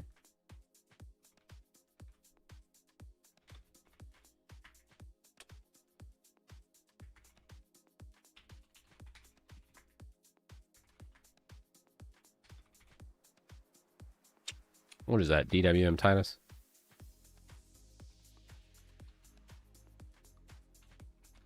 Yeah, there we go.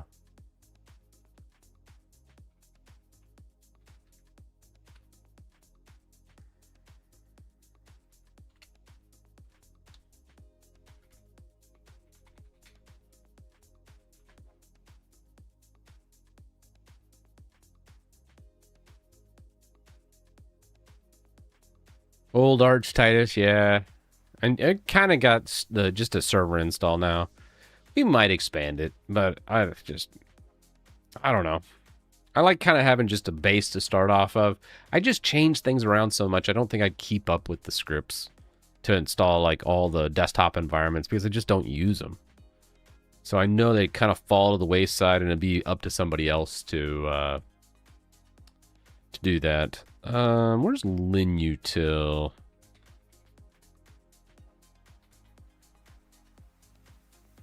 Yeah, there we go. Linutil 406. Yeah, that's us. Oh, let's SCP Linutil. We'll throw it over into projects var www html. I think that should work.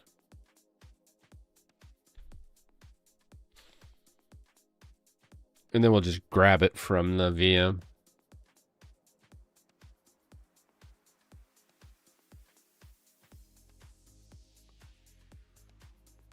Yeah, them removing X11 is like all the browsers decided you don't need SVG and GIFs anymore. Yeah, I mean, the Linux community is weird. I think it's always been kind of weird. How big is this binary? Holy crap, 162. Man. Yeah. Oh, it's a debug, that's why. Oh, well. Do I have wget? Yeah, I do have wget. Let's go. Projects, christitus.com. Linutil.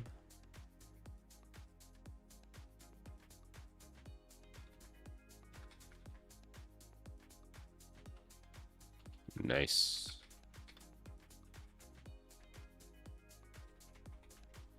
Test this out. All right, so now we're on. Why does that still say March? Oh, it's pulling from the cargo version. All right, well, anyways. Let's install DWM Titus. Let's see how this works. We'll just do a direct commit. I should do a PR here, but it's all good. It's all good. We'll delete that deb branch. We'll just make this the new stable. It's been a while since I did a version.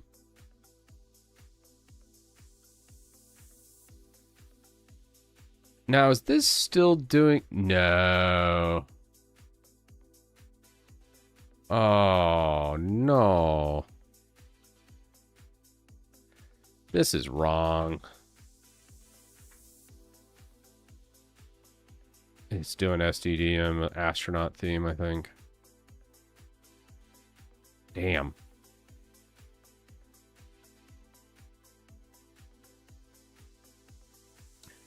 GUM is written in Go. And it's essentially a terminal user interface that adds a lot of really cool features. So it can make things look really cool. Ugh. Yeah, remind me to redo the DWM installation for Linutil. The current one with just the sudo make install directly on the DWM repository uses LightDM now. SDDM got real bloated. I think they did like a full conversion to Wayland and some other stuff. And now it was just pulling in too much stuff. So I ditched the astronaut theme install and did a couple other things too. A TUI instead of a TUI, yeah. Yeah, I don't know why we had gum in here. Oh, I might have been on something when I did this. Go cyberpunk. It is a cool theme, though. It's just really bloated. It's kind of weird to use a giant display manager and theme when you really don't need to.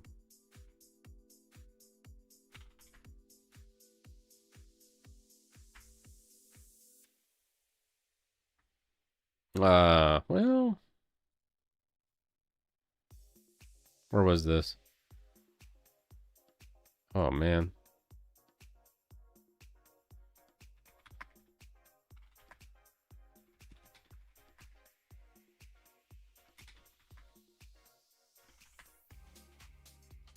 Okay. Can we go to 2? Ah. Did it kill it? It killed it. Dang. Dang, man. That's another thing. I think it installed it just fine, though. We'll reboot. So now we're kicked to the SDDM display manager, and then we should have DWM. I don't see it under the session, though. Blank session. All right, no. That is broken. Well. That means I gotta redo it. Alrighty. That's lame. It didn't even clone it. What?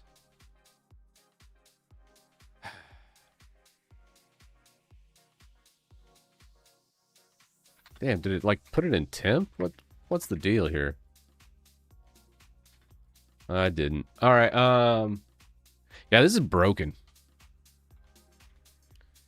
I definitely broke this.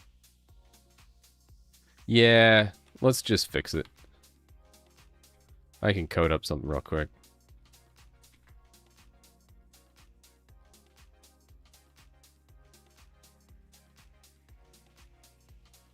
Let's grab. Where it goes, system setup, Arch. Let's see, do we have anything? No, we're up to date. All right, great. We're gonna do that. And then let's go into our Git here. My DWM. I changed this some time ago. But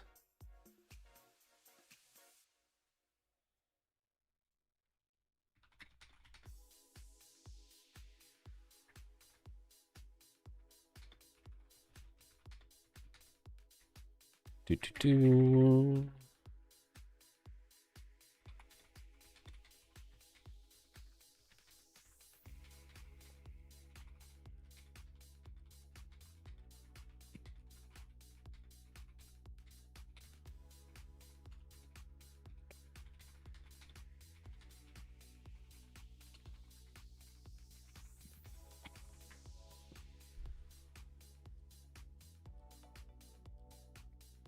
Yeah, the SDDM's solid. It's just big, you know? Light DM's just so much smaller. And it's just a lot better in that respect.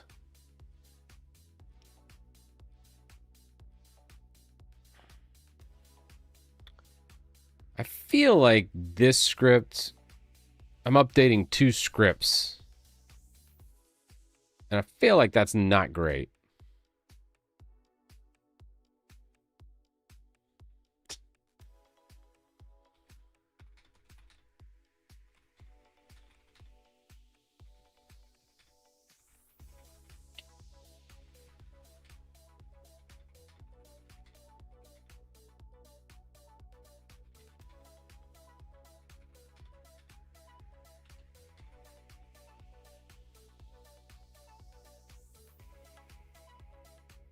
Yeah, I feel like we're duplicating all the logic. This is kind of screwing up, and I really only want to update the install.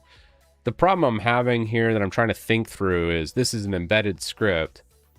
I don't know how well it will take to installing a new script on top of it, or doing a nested bash script in it. So that's where I'm kind of like, maybe. Let's see what this looks like. So we use the clone, go here. It should work. Let's give it a whirl.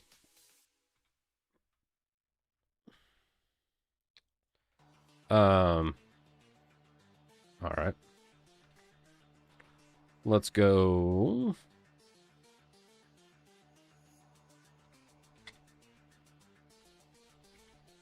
Let's just build the release.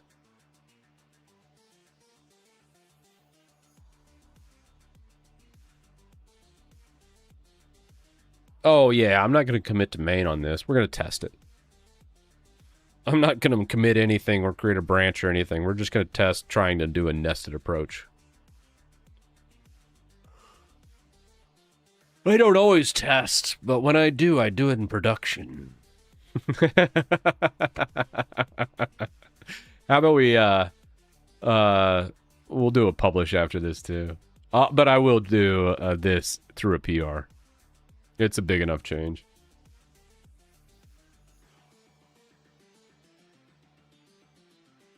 Nice. All right, so then let's go target release. We got the Linutil built right now. Let's SCP Linutil. We'll toss it to the projects server in the old HTML. Bam. Yeah, so the release is nice because if you don't and you run a debug binary, the debug binary is like 160 megs, where the release binary is 5. Which fetch config do you use? I guess it's a custom one. Over the years in 56, we've kind of just made our own. Yeah. All right, let's see. What do we got? Do we got like a wget in here? Yeah, there we go.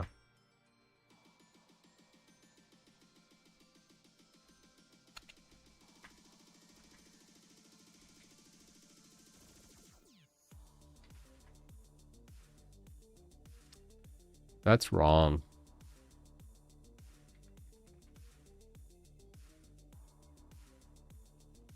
That is wrong.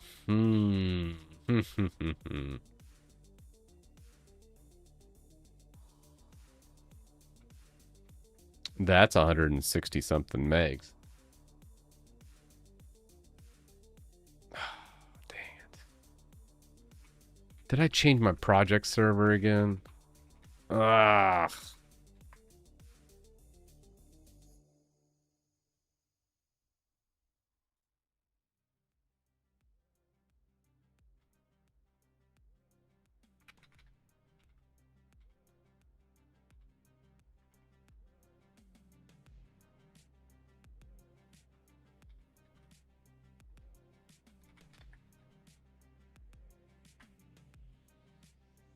Nah, it's 162 megs. Damn it.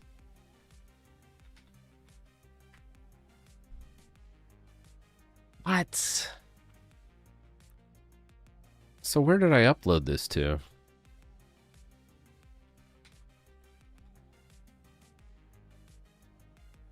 That's the next question.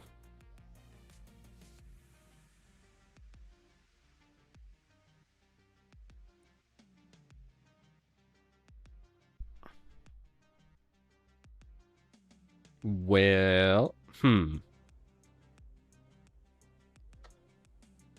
yeah, you think you should just download it.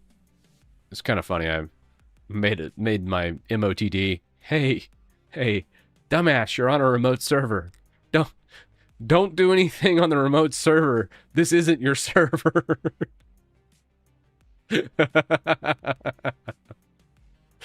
Just to make sure I remember, but then I'll probably still forget, even though I'm logged in as root. What is happening here?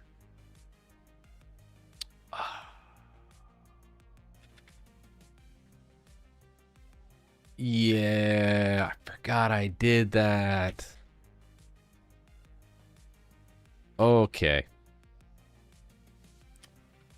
I remember now.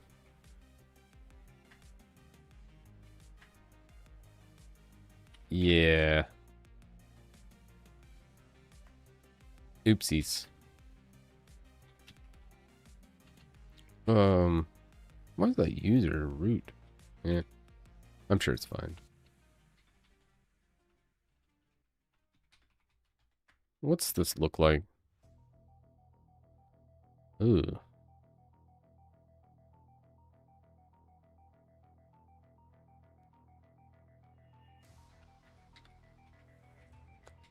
Man, I don't know how I screwed up my perms this bad, but look away.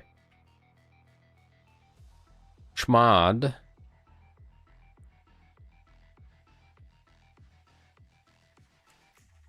Well, that should work. Oh. Chone is what I'm thinking. Sorry, my brain's starting to go, guys. It's getting to that time. Forgot to chone it. Trying to chmod, 755. Gotta chone it. All right. Mystery solved.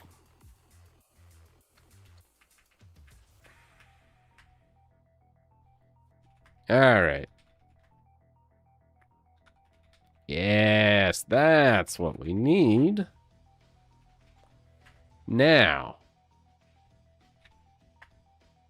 Here we go.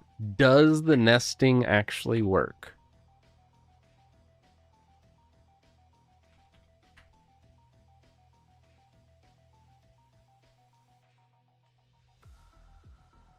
I think it does. I think it does. Ah, diggity dog. All right, cool. No more updating DWM Titus in 2 spots and having 2 different logics for install. This looks fantastic.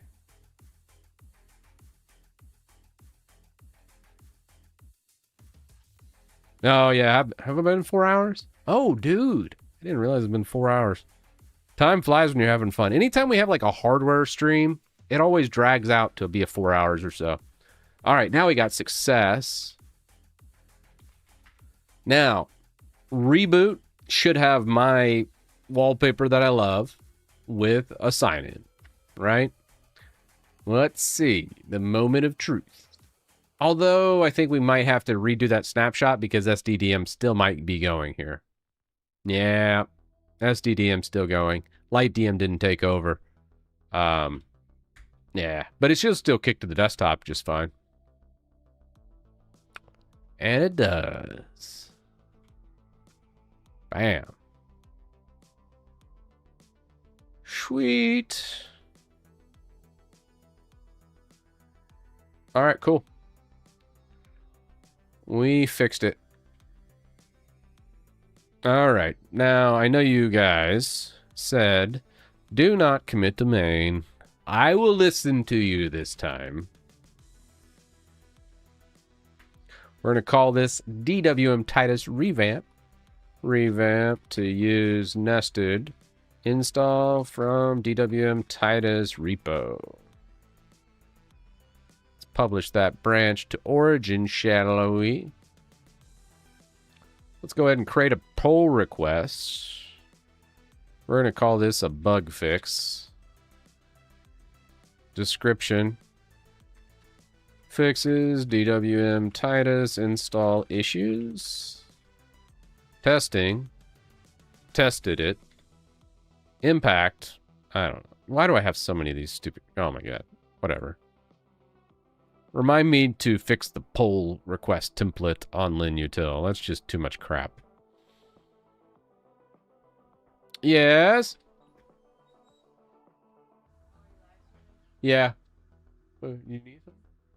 Oh, you got me a plant? Oh. Nice. Did you want to give it to me?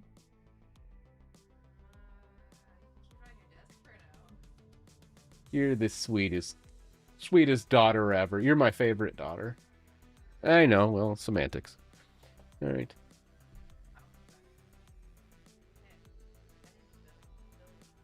All right, thank you. I love you. I'll be here in a minute.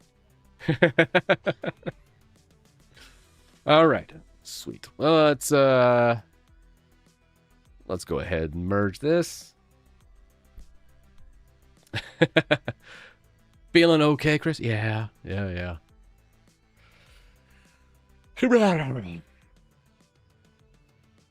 right, cloned, updated, delegate upstream, blah blah blah. What? I don't even know what all that is. What are we at? Oh, we still got time. We still got time to finish this.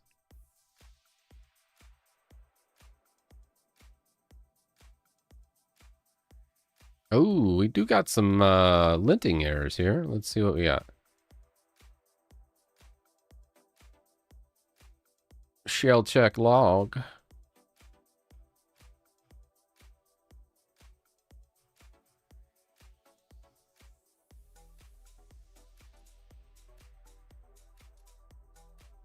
All right. Brain starting to go. AI takes over. Fix, shell check, errors. Fix them. Just take care of it, AI.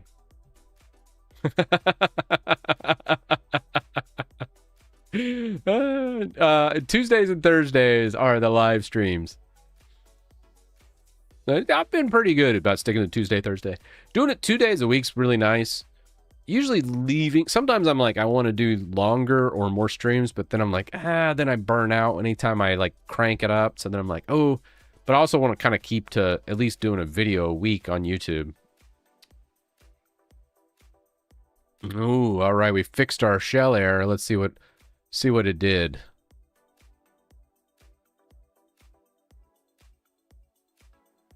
Oh, that's weird.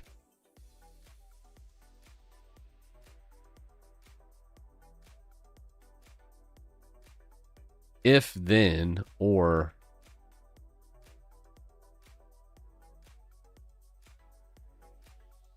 the problematic A and B or C pattern has been replaced with the proper if then else structure.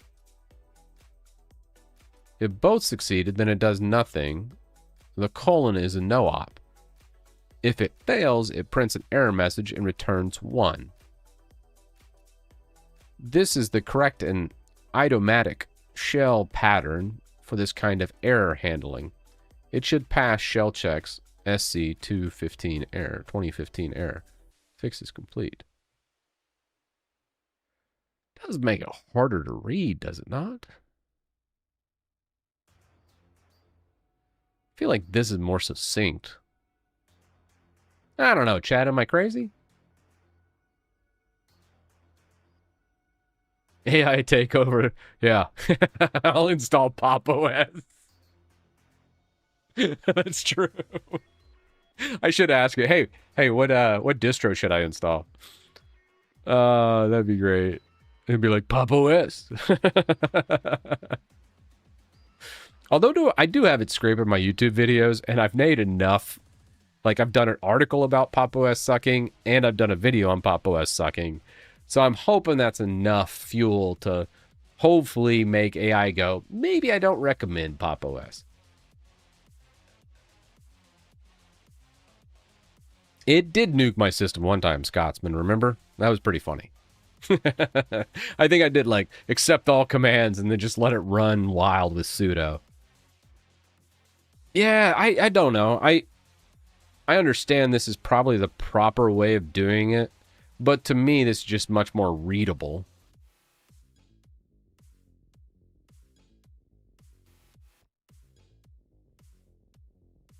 Yeah, but it's fine. We'll go ahead and do it. Sure.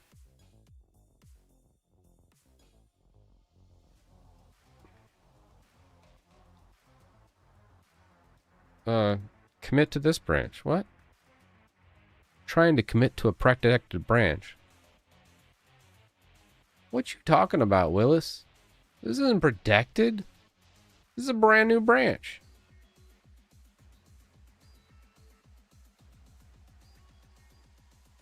No, it's DWM Titus. Shut up. Commit it. I gotta look at my perms again on the stupid repo. Watch GitHub being down and it fails to sync. Oh shit. Is GitHub down again? Ah. Maybe. You're the reason I escaped from Pop OS to Bazite first. Now Cashy OS. All right, Adam. That's a good... I think that's a good sequence of events there. I think everybody at least has to install 2 or 3 distros just to kind of see what Linux has to offer. Because between Pop OS, Bazite, and Cashy, there's so many different configurations with that you get to kind of see a lot. I think it is broken, guys. That's crazy. Dang. All right, let's do it through the CLI, I guess.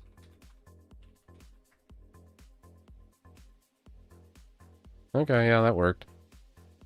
That was crazy.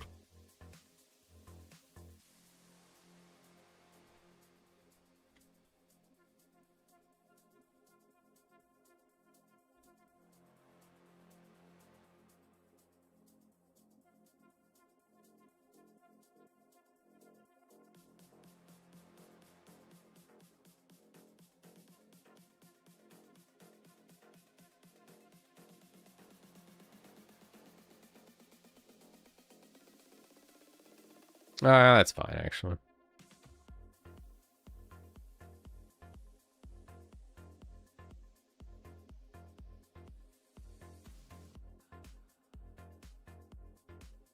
All right.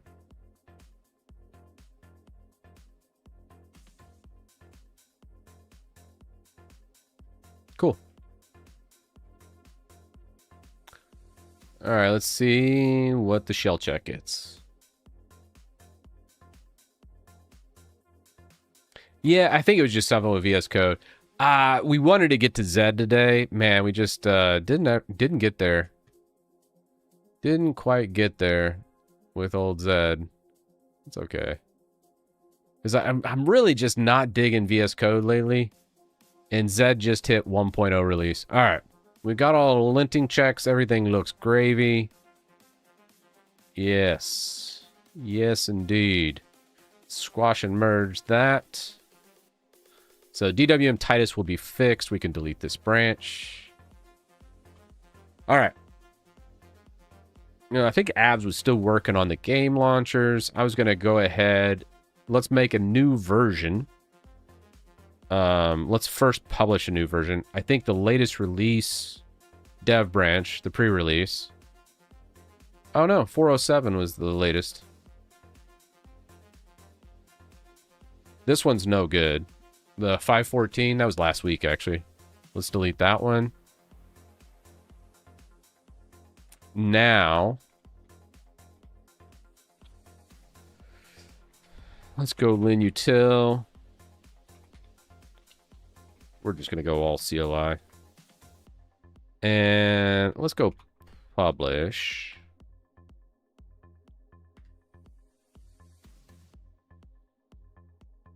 Okay, updating version of target cargo. Got that. Looks good. Let's publish again.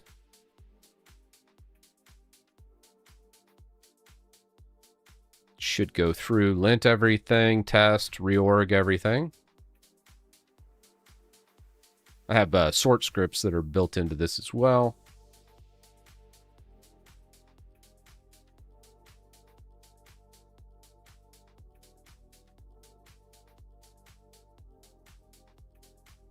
You just go full NeoVim. Yeah, I mean, I really do like NeoVim. I'm almost there. 3 files in the working directory. Oh, all right. We had some changes. Fix sorting.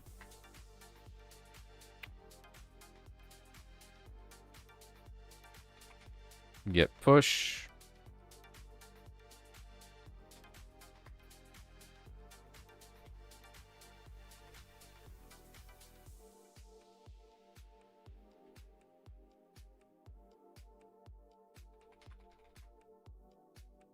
Ooh, I don't think I like that. Let's just double check.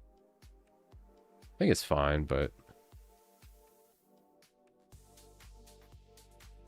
what was that last commit I did?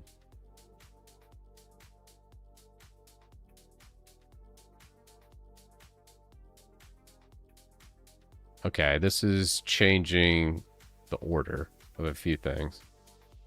That's fine. We're bumping the version. That's fine. Okay, cool. Yeah, I did an order script here, and it's a lot better.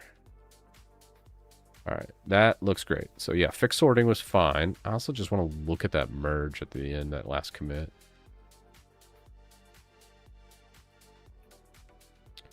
Why is it giving it, okay,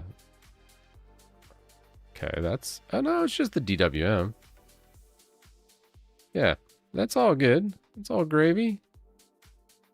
So, why am I getting failures? Oh, stupid docs gen.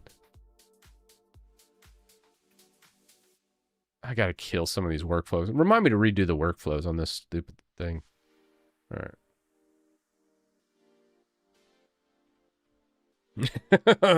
Probably should write some of this down. All right, now let's publish. Before we do that, let's just do a cargo run real fast. Just to make sure. Okay. Okie dokie. Everything's good. Now we can publish.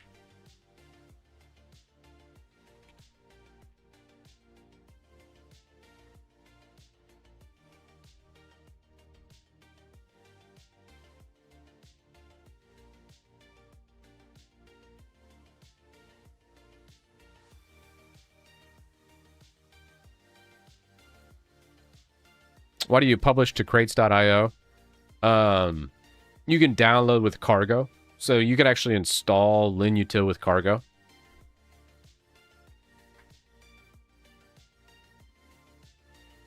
So we're going to do this.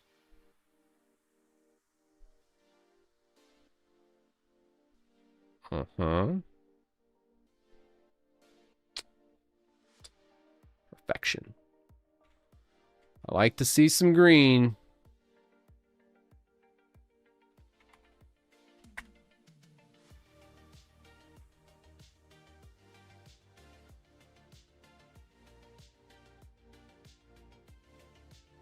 AUR does not get auto-updated. Harsh does the AUR updates, but I am also on the AUR now. I've never actually pushed an AUR update. What? I should look. Oh, it was just the docs. Yeah. God, I can't keep forgetting about the docs.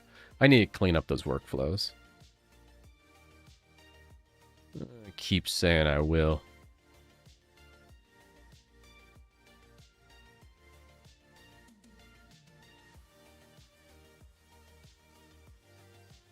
We're going to run this.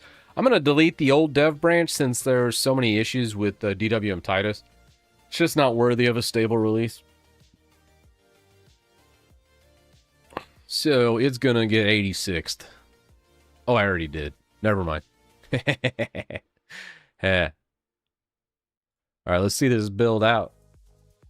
VS Code theme, Cyberpunk. I really dig the Cyberpunk themes. All right, while this builds, let's just dump... Wow, let's go...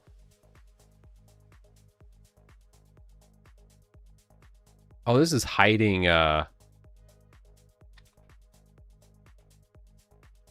GitHub. All right, let's go... Workflows. Was it docs? X task was what it was.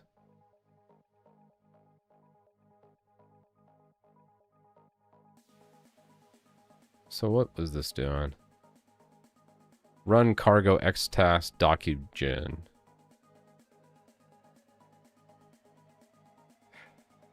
what does cargo x task docgen do exactly?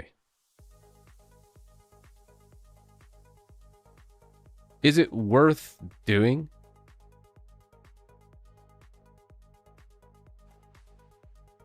As Jippity? I guess we can. What does cargo x task docgen do? Is it needed for a GitHub workflow? Yeah, let's say not. Is it recommended?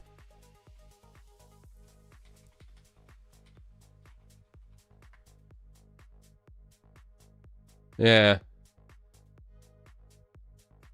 Okay, cargo xtask docgen is not built-in command in cargo. It's usually a project-specific custom task implemented using xtask pattern in Rust.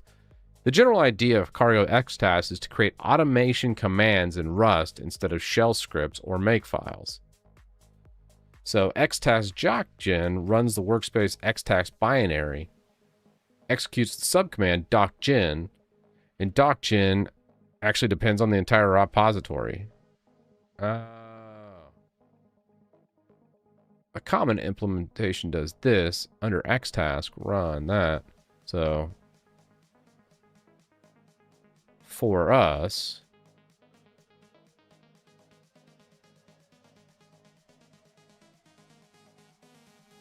okay.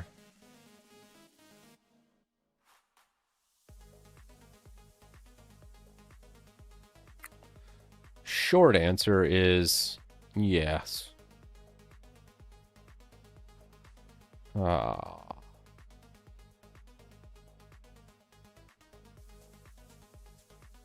I don't know, though.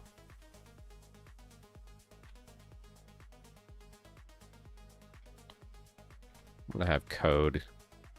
VS Code explain the docgen to me from our implementation of it. Cargo package xtask.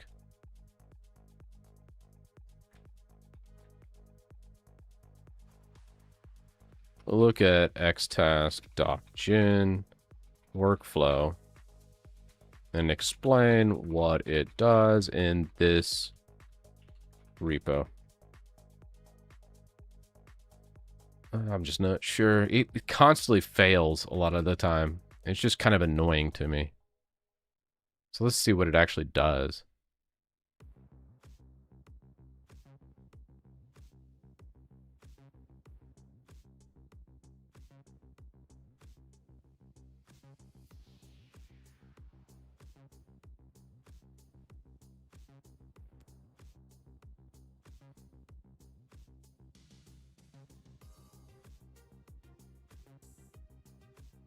Okay.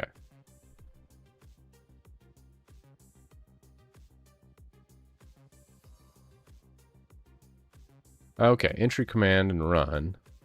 The docgen command is dispatched to main RS, calling main RS 14.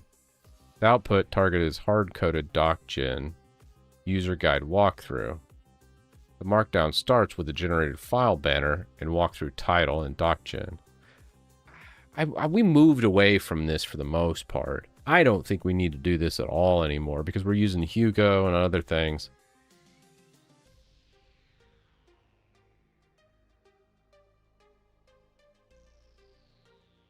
That's weird. There's a cat that just walked out my window.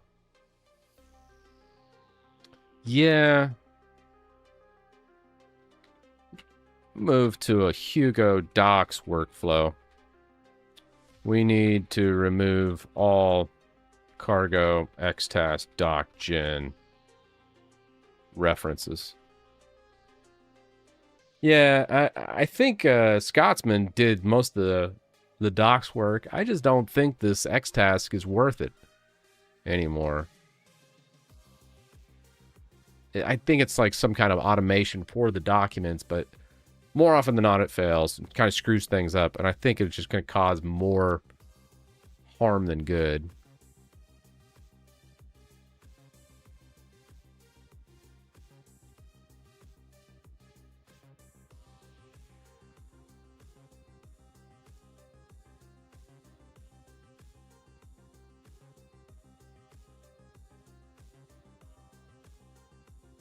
Yeah, it does make the walkthrough page in the docs.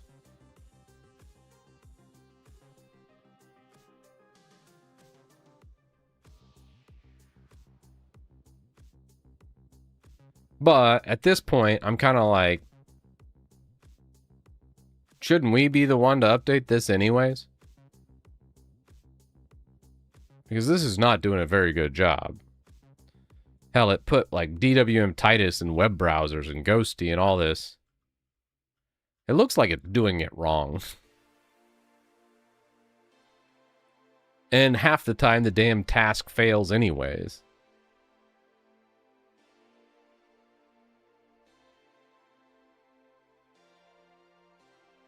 So here's the docgen.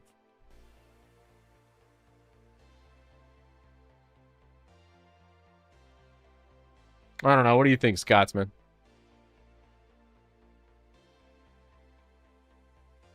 I get that this... So what it does is it runs the function here in the docgen Rust file under source. And then it should go through all the tabs and then autofill the markdown and architecture, all this. That's kind of where I'm like, I get what it's trying to do. I just don't necessarily think it's doing a very good job of it, maybe. Well, hell, let's look at it. Let's just look at the site.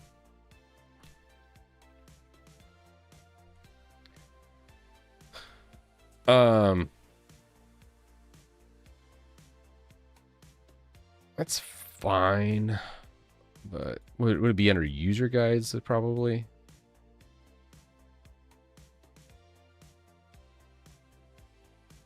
No.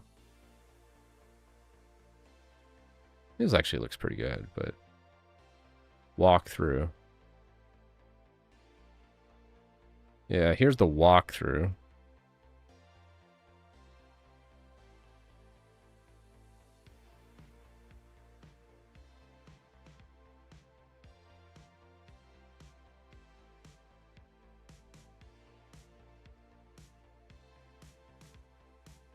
I'm gonna leave it. Disregard.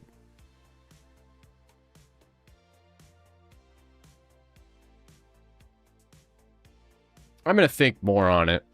We don't need to make a decision today. This should be a pre-push hook, so it generates the new markdown so you commit and push with the updated markdown. Yeah, Duo, there's just a better way of doing it. I don't want to necessarily get rid of the document generation. I just want to redo how it's done. Yeah, that's the way to go. Anyways, we got our new dev build right now. So let's go to Linutil. We're going to push this to stable. I know usually I like to sit on this a little longer. But alas, we're not gonna. Just gonna go release.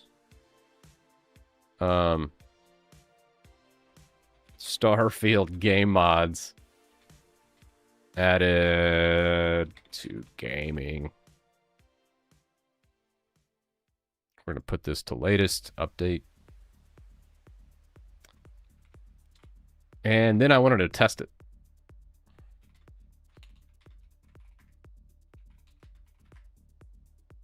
Yeah, we'll wait on it. I'm thinking there's a better way of doing the doc gen. I think I just got to optimize it. So. All right. So what this should do is it should download SFSE, modify Starfield, install like 10, I think it's like a dozen mods. It's just like quality of life stuff, like faster lockpick, some SFCE libraries and addresses, then fix everything, so should be fine. Time to switch to Zed. Yeah, I think we're gonna have to wait till next week on Zed. So close. This stream ran pretty long. You don't accept raids? Oh yeah, Bash Bunny. I'm sorry.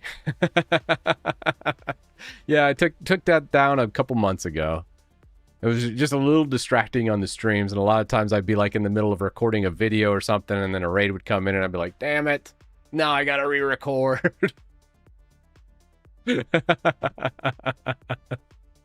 Yeah, I appreciate it though. Thanks so much. All right, let's see if this runs.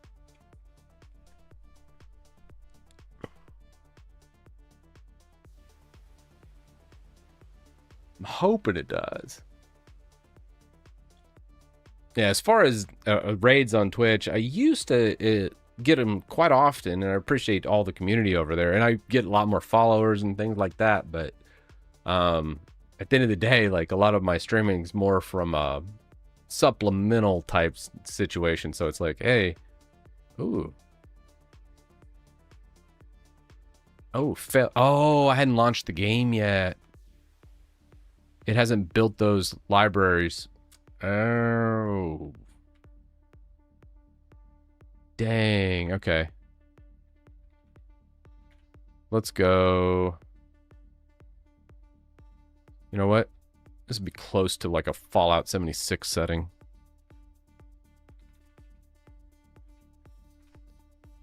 Yeah, let's just go with this.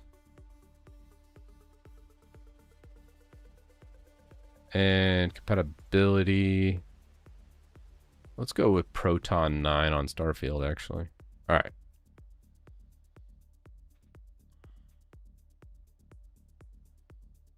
Now we should have it. I know this is just ridiculous, but...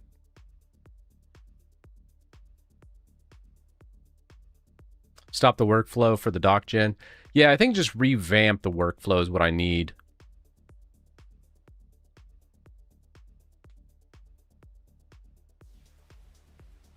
It would be probably the most ideal. But it's going pretty well. So let's see here. Gaming. Dude, I think Diablo 2, I gotta update that one too. Got too many games. Too many games I gotta update the auto installs for.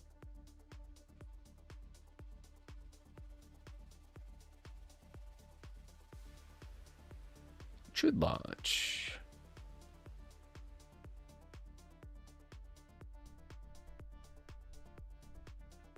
You don't need any start parameters for Starfield? Yeah, I just like GameScope a lot.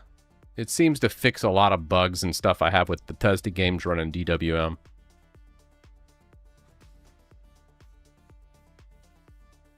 What's the latest Linutil package for Tumbleweed?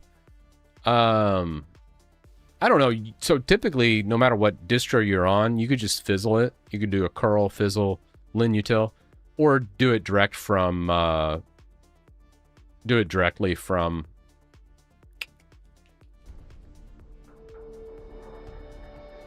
Oh, what you call? Man, my brain is going. My brain is going.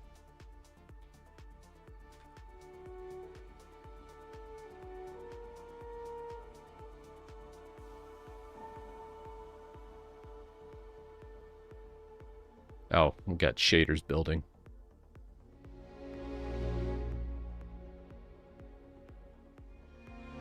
There we go.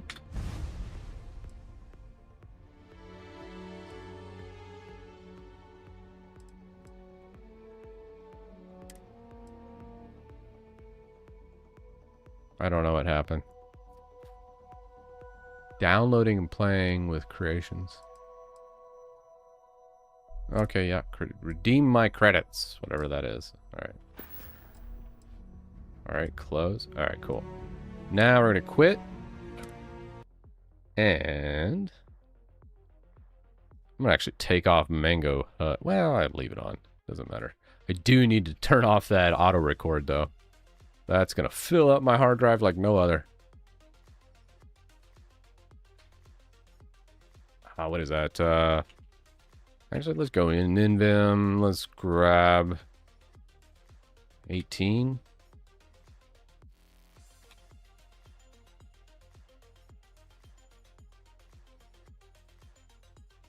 Log.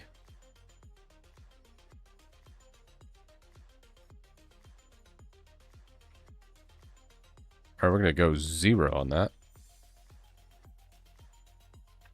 Well, I say that, but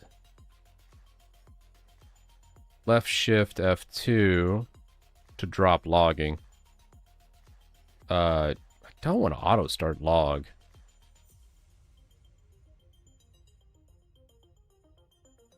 Yeah. All right. That's fine. Now we can actually install. And if I programmed it correctly last night, it'll install just fine. It'll find the directory, clone the repo, find the new star. Doop, boop. All right, so now we have SFC installed, like 10 or 12 mods. We're done. Way better than the Nexus mods.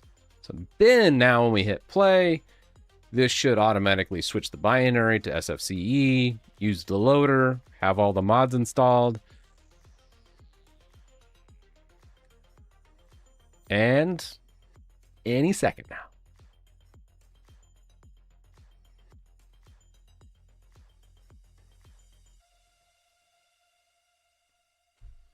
Any second.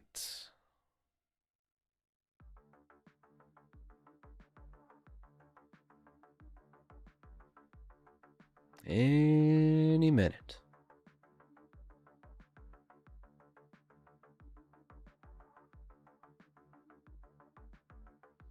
All right, all right. There we go. It's just had to rebuild the shaders. Bam. All right. Gandalf, our space wizard. Let's continue.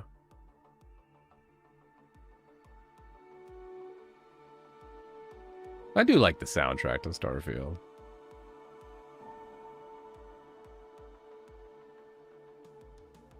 The problem is it was so long. Oh.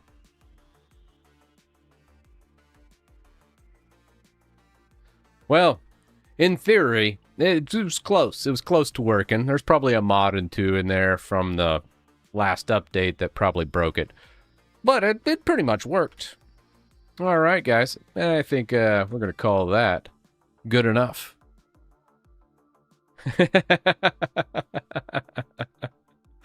Oh, man. Yeah. I love it. Anyways. Yeah, probably Proton GE would probably be better or something, but I'm just like, I got it mostly working. I appreciate everybody stopping by today. It was a long stream today, four and a half hours. We got a new device installed, which I'm about to rip out of the rack because it's ungodly loud, and I didn't realize it when I put it in the rack. So, rip apart that PSU, throw some standard fans in it, call it good. And we're good to go. So thank you guys so much. See y'all on Tuesday. We will be doing some Z work. I'm getting out of VS Code. No more VS Code for me. I'm out of here. All right. Later all. Peace.